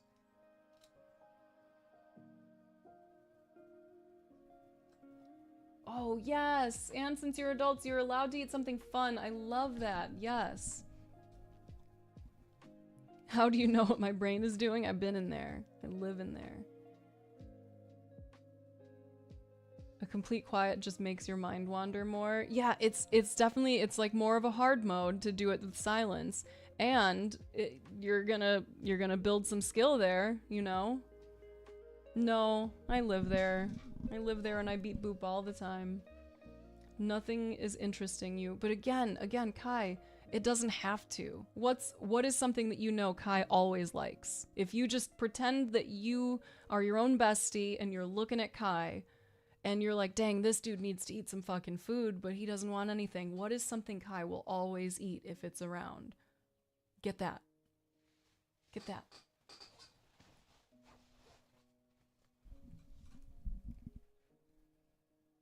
Okay, scrolling up. So, Suspicious Minds. Are we together so far? Anyone who is interested in learning about meditation, does that make sense to you right now?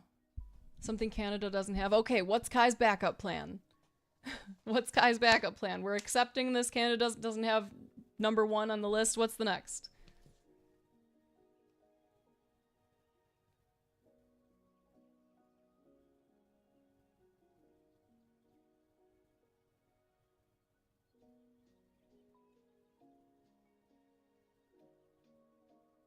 You just got permission to have ice cream for lunch? Yeah, because you're a fucking grown-up. You're a grown-up having a sad day, and like, yeah. I don't even know if you would classify it as a sad day, but like, that's... I was just thinking, like, if I were to offer it to myself, I would be like, I felt sad today, so you know what? Fuck it. I don't do this often. Mm. Oh yeah, delicious.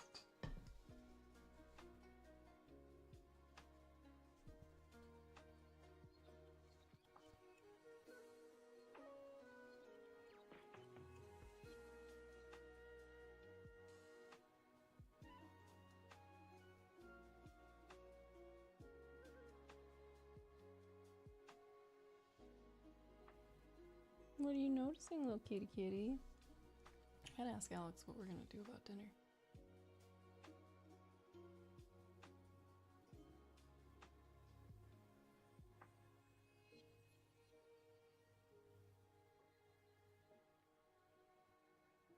Why am I...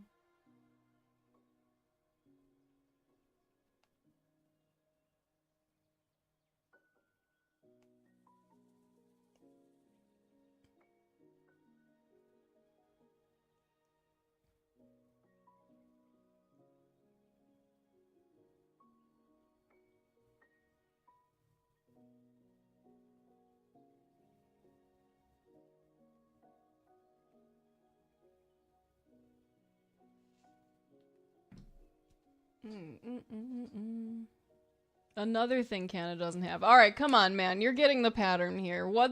Go down the list. What's the first thing that you know you can get there that Kai will fucking eat? Come on. Come on. Come on.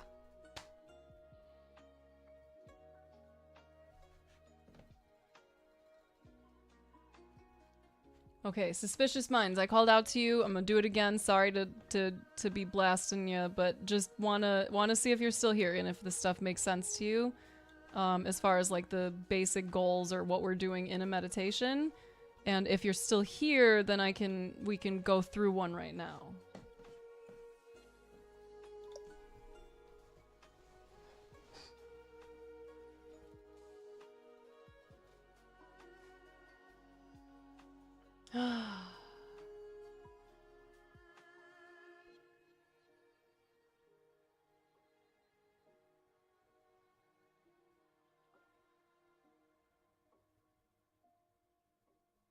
What am I gonna eat though? If he doesn't have a plan, what will we do? Ooh! Oh, never mind. I just realized we have so many good options right now. Oh, blessings. Thank you, universe. I forgot that I got some salad, so we could get like a rotis and do salad very easily. Oh, yum, yum, yum, yum, yum. Okay. And I also have some andouille sausage.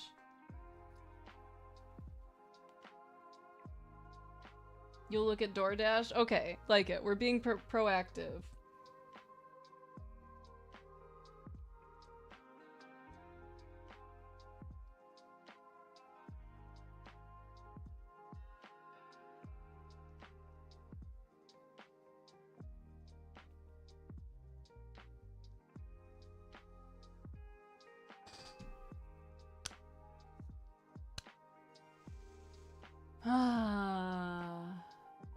Jargo, are you still here? Because you said you would love meditation tips. Was there anything that I shared this time around that was useful, helped clarify? Are there still some aspects of meditation that you are curious about or having questions about?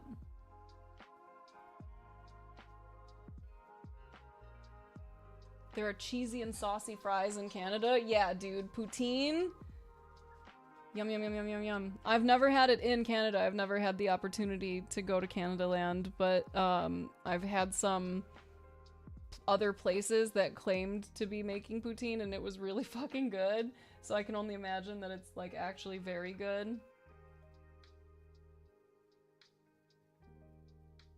Mmm. Oh, Indian food would be so good. Hell yeah! I bet, yeah. Go you, Jargo, that's awesome.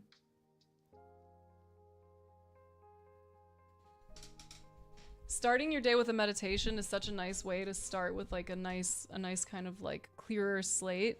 Do you ever set intentions for your day like after that? Like once you feel kind of fresh and froggy? Albie, you are fired, my dude. You're absolutely banned. I'm sorry. Wow. Wow, I'm sorry. Never needed to ban somebody harder, but... Oh, yay! Look at you doing all these things, Loba. I'm gonna say it just one more time and then I won't bully you again, but like do a nod talk, please. Find some fun way to do it that feels safer for you, like pre-record, like you can do it. Just do a voice.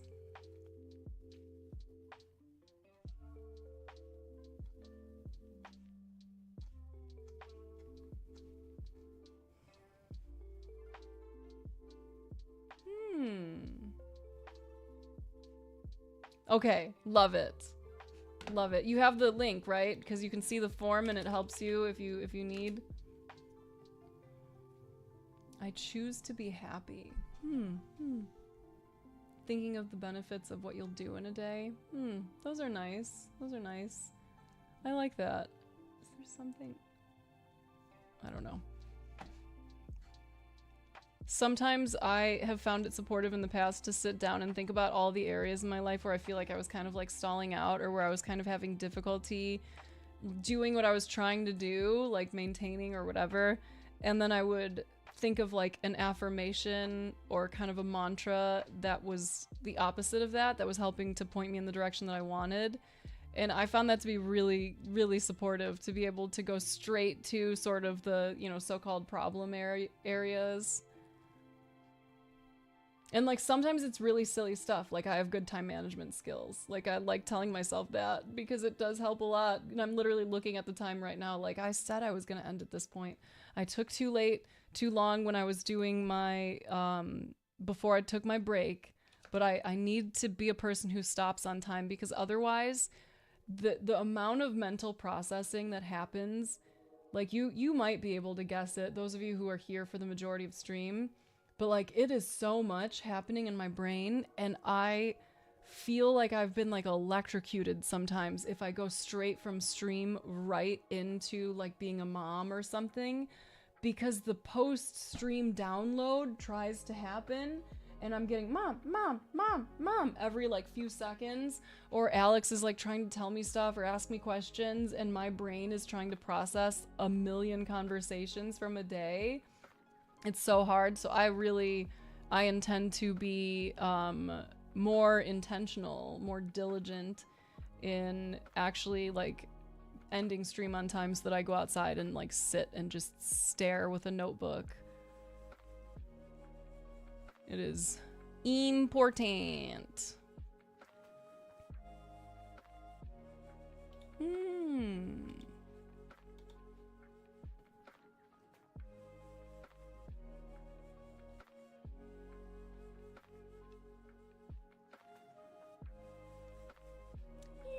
Yes.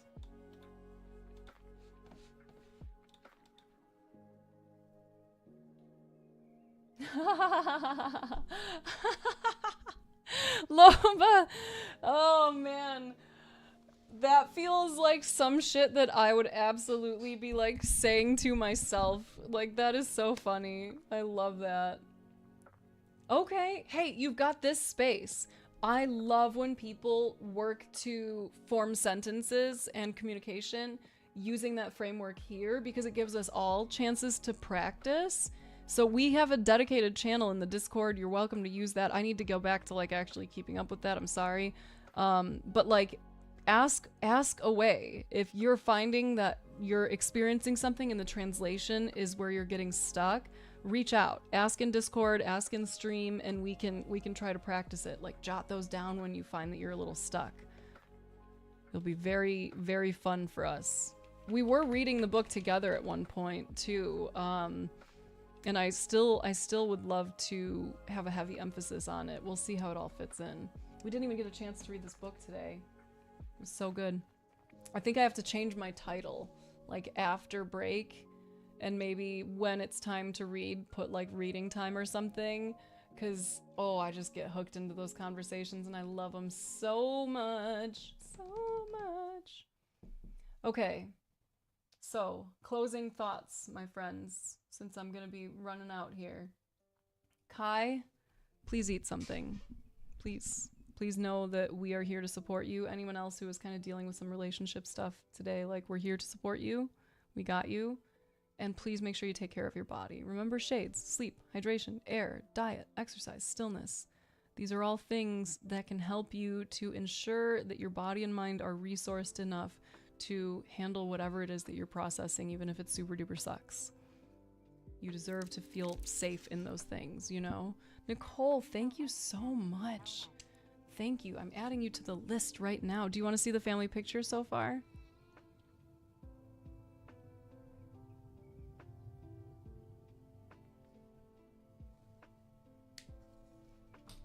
Thank you, Jade. Thank you for contributing to its existence.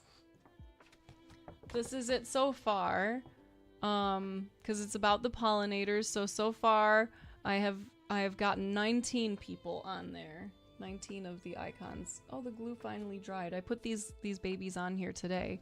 Let's see if you can see them. My little drawings. I need to get a glue stick, I have realized, because the like whatever liquid glue is a whole thing. Yeah, I'm making it like as a collage. And then at the end of the month, I'm going to take a picture of this and I'll sell it as a poster, and all of the proceeds of the poster sales will go towards helping pollinators. There's a nonprofit in the area out here that tries to help the butterflies. So we're going to do that. And then next month we'll focus on a different ecosystem and we'll donate all the profits from that to that one, to the conservation or protection or support of that ecosystem. I'm thinking it might be coral reefs. I love the ocean. I fucking love it. With Waka Waka, get out of here. Yeah, man. I love you all. I appreciate you all. Thank you again. Yeah, please. I'll be live again tomorrow. And then Saturday is our next Patreon call. So any of you who want to join us for our bi-weekly video chat, please do so. It's a very nice place. If you enjoyed the space that we co-created here today, any support in maintaining it is appreciated. Like subs, tips, all of the support, the views, obviously, the commenting, the sharing, the different platforms kind of treat it differently, but any interaction is definitely appreciated. I love being able to talk to all of you. And if you want to support my intention to do more things, like I wrote a book about self-care, for example, if you would like to support my continued creative output, where my goal is to create resources and things that are in some way beneficial towards you or the world or the environment, then you might want to check out my Patreon. There's all kinds of podcasts and all kinds of like behind the scenes stuff on there. And I write love notes to people who subscribe on the podcast or to the Patreon. And you're also, where did that go from that one? Hold on. Why did I look over there? We have our bi-weekly video chats. Did I say that?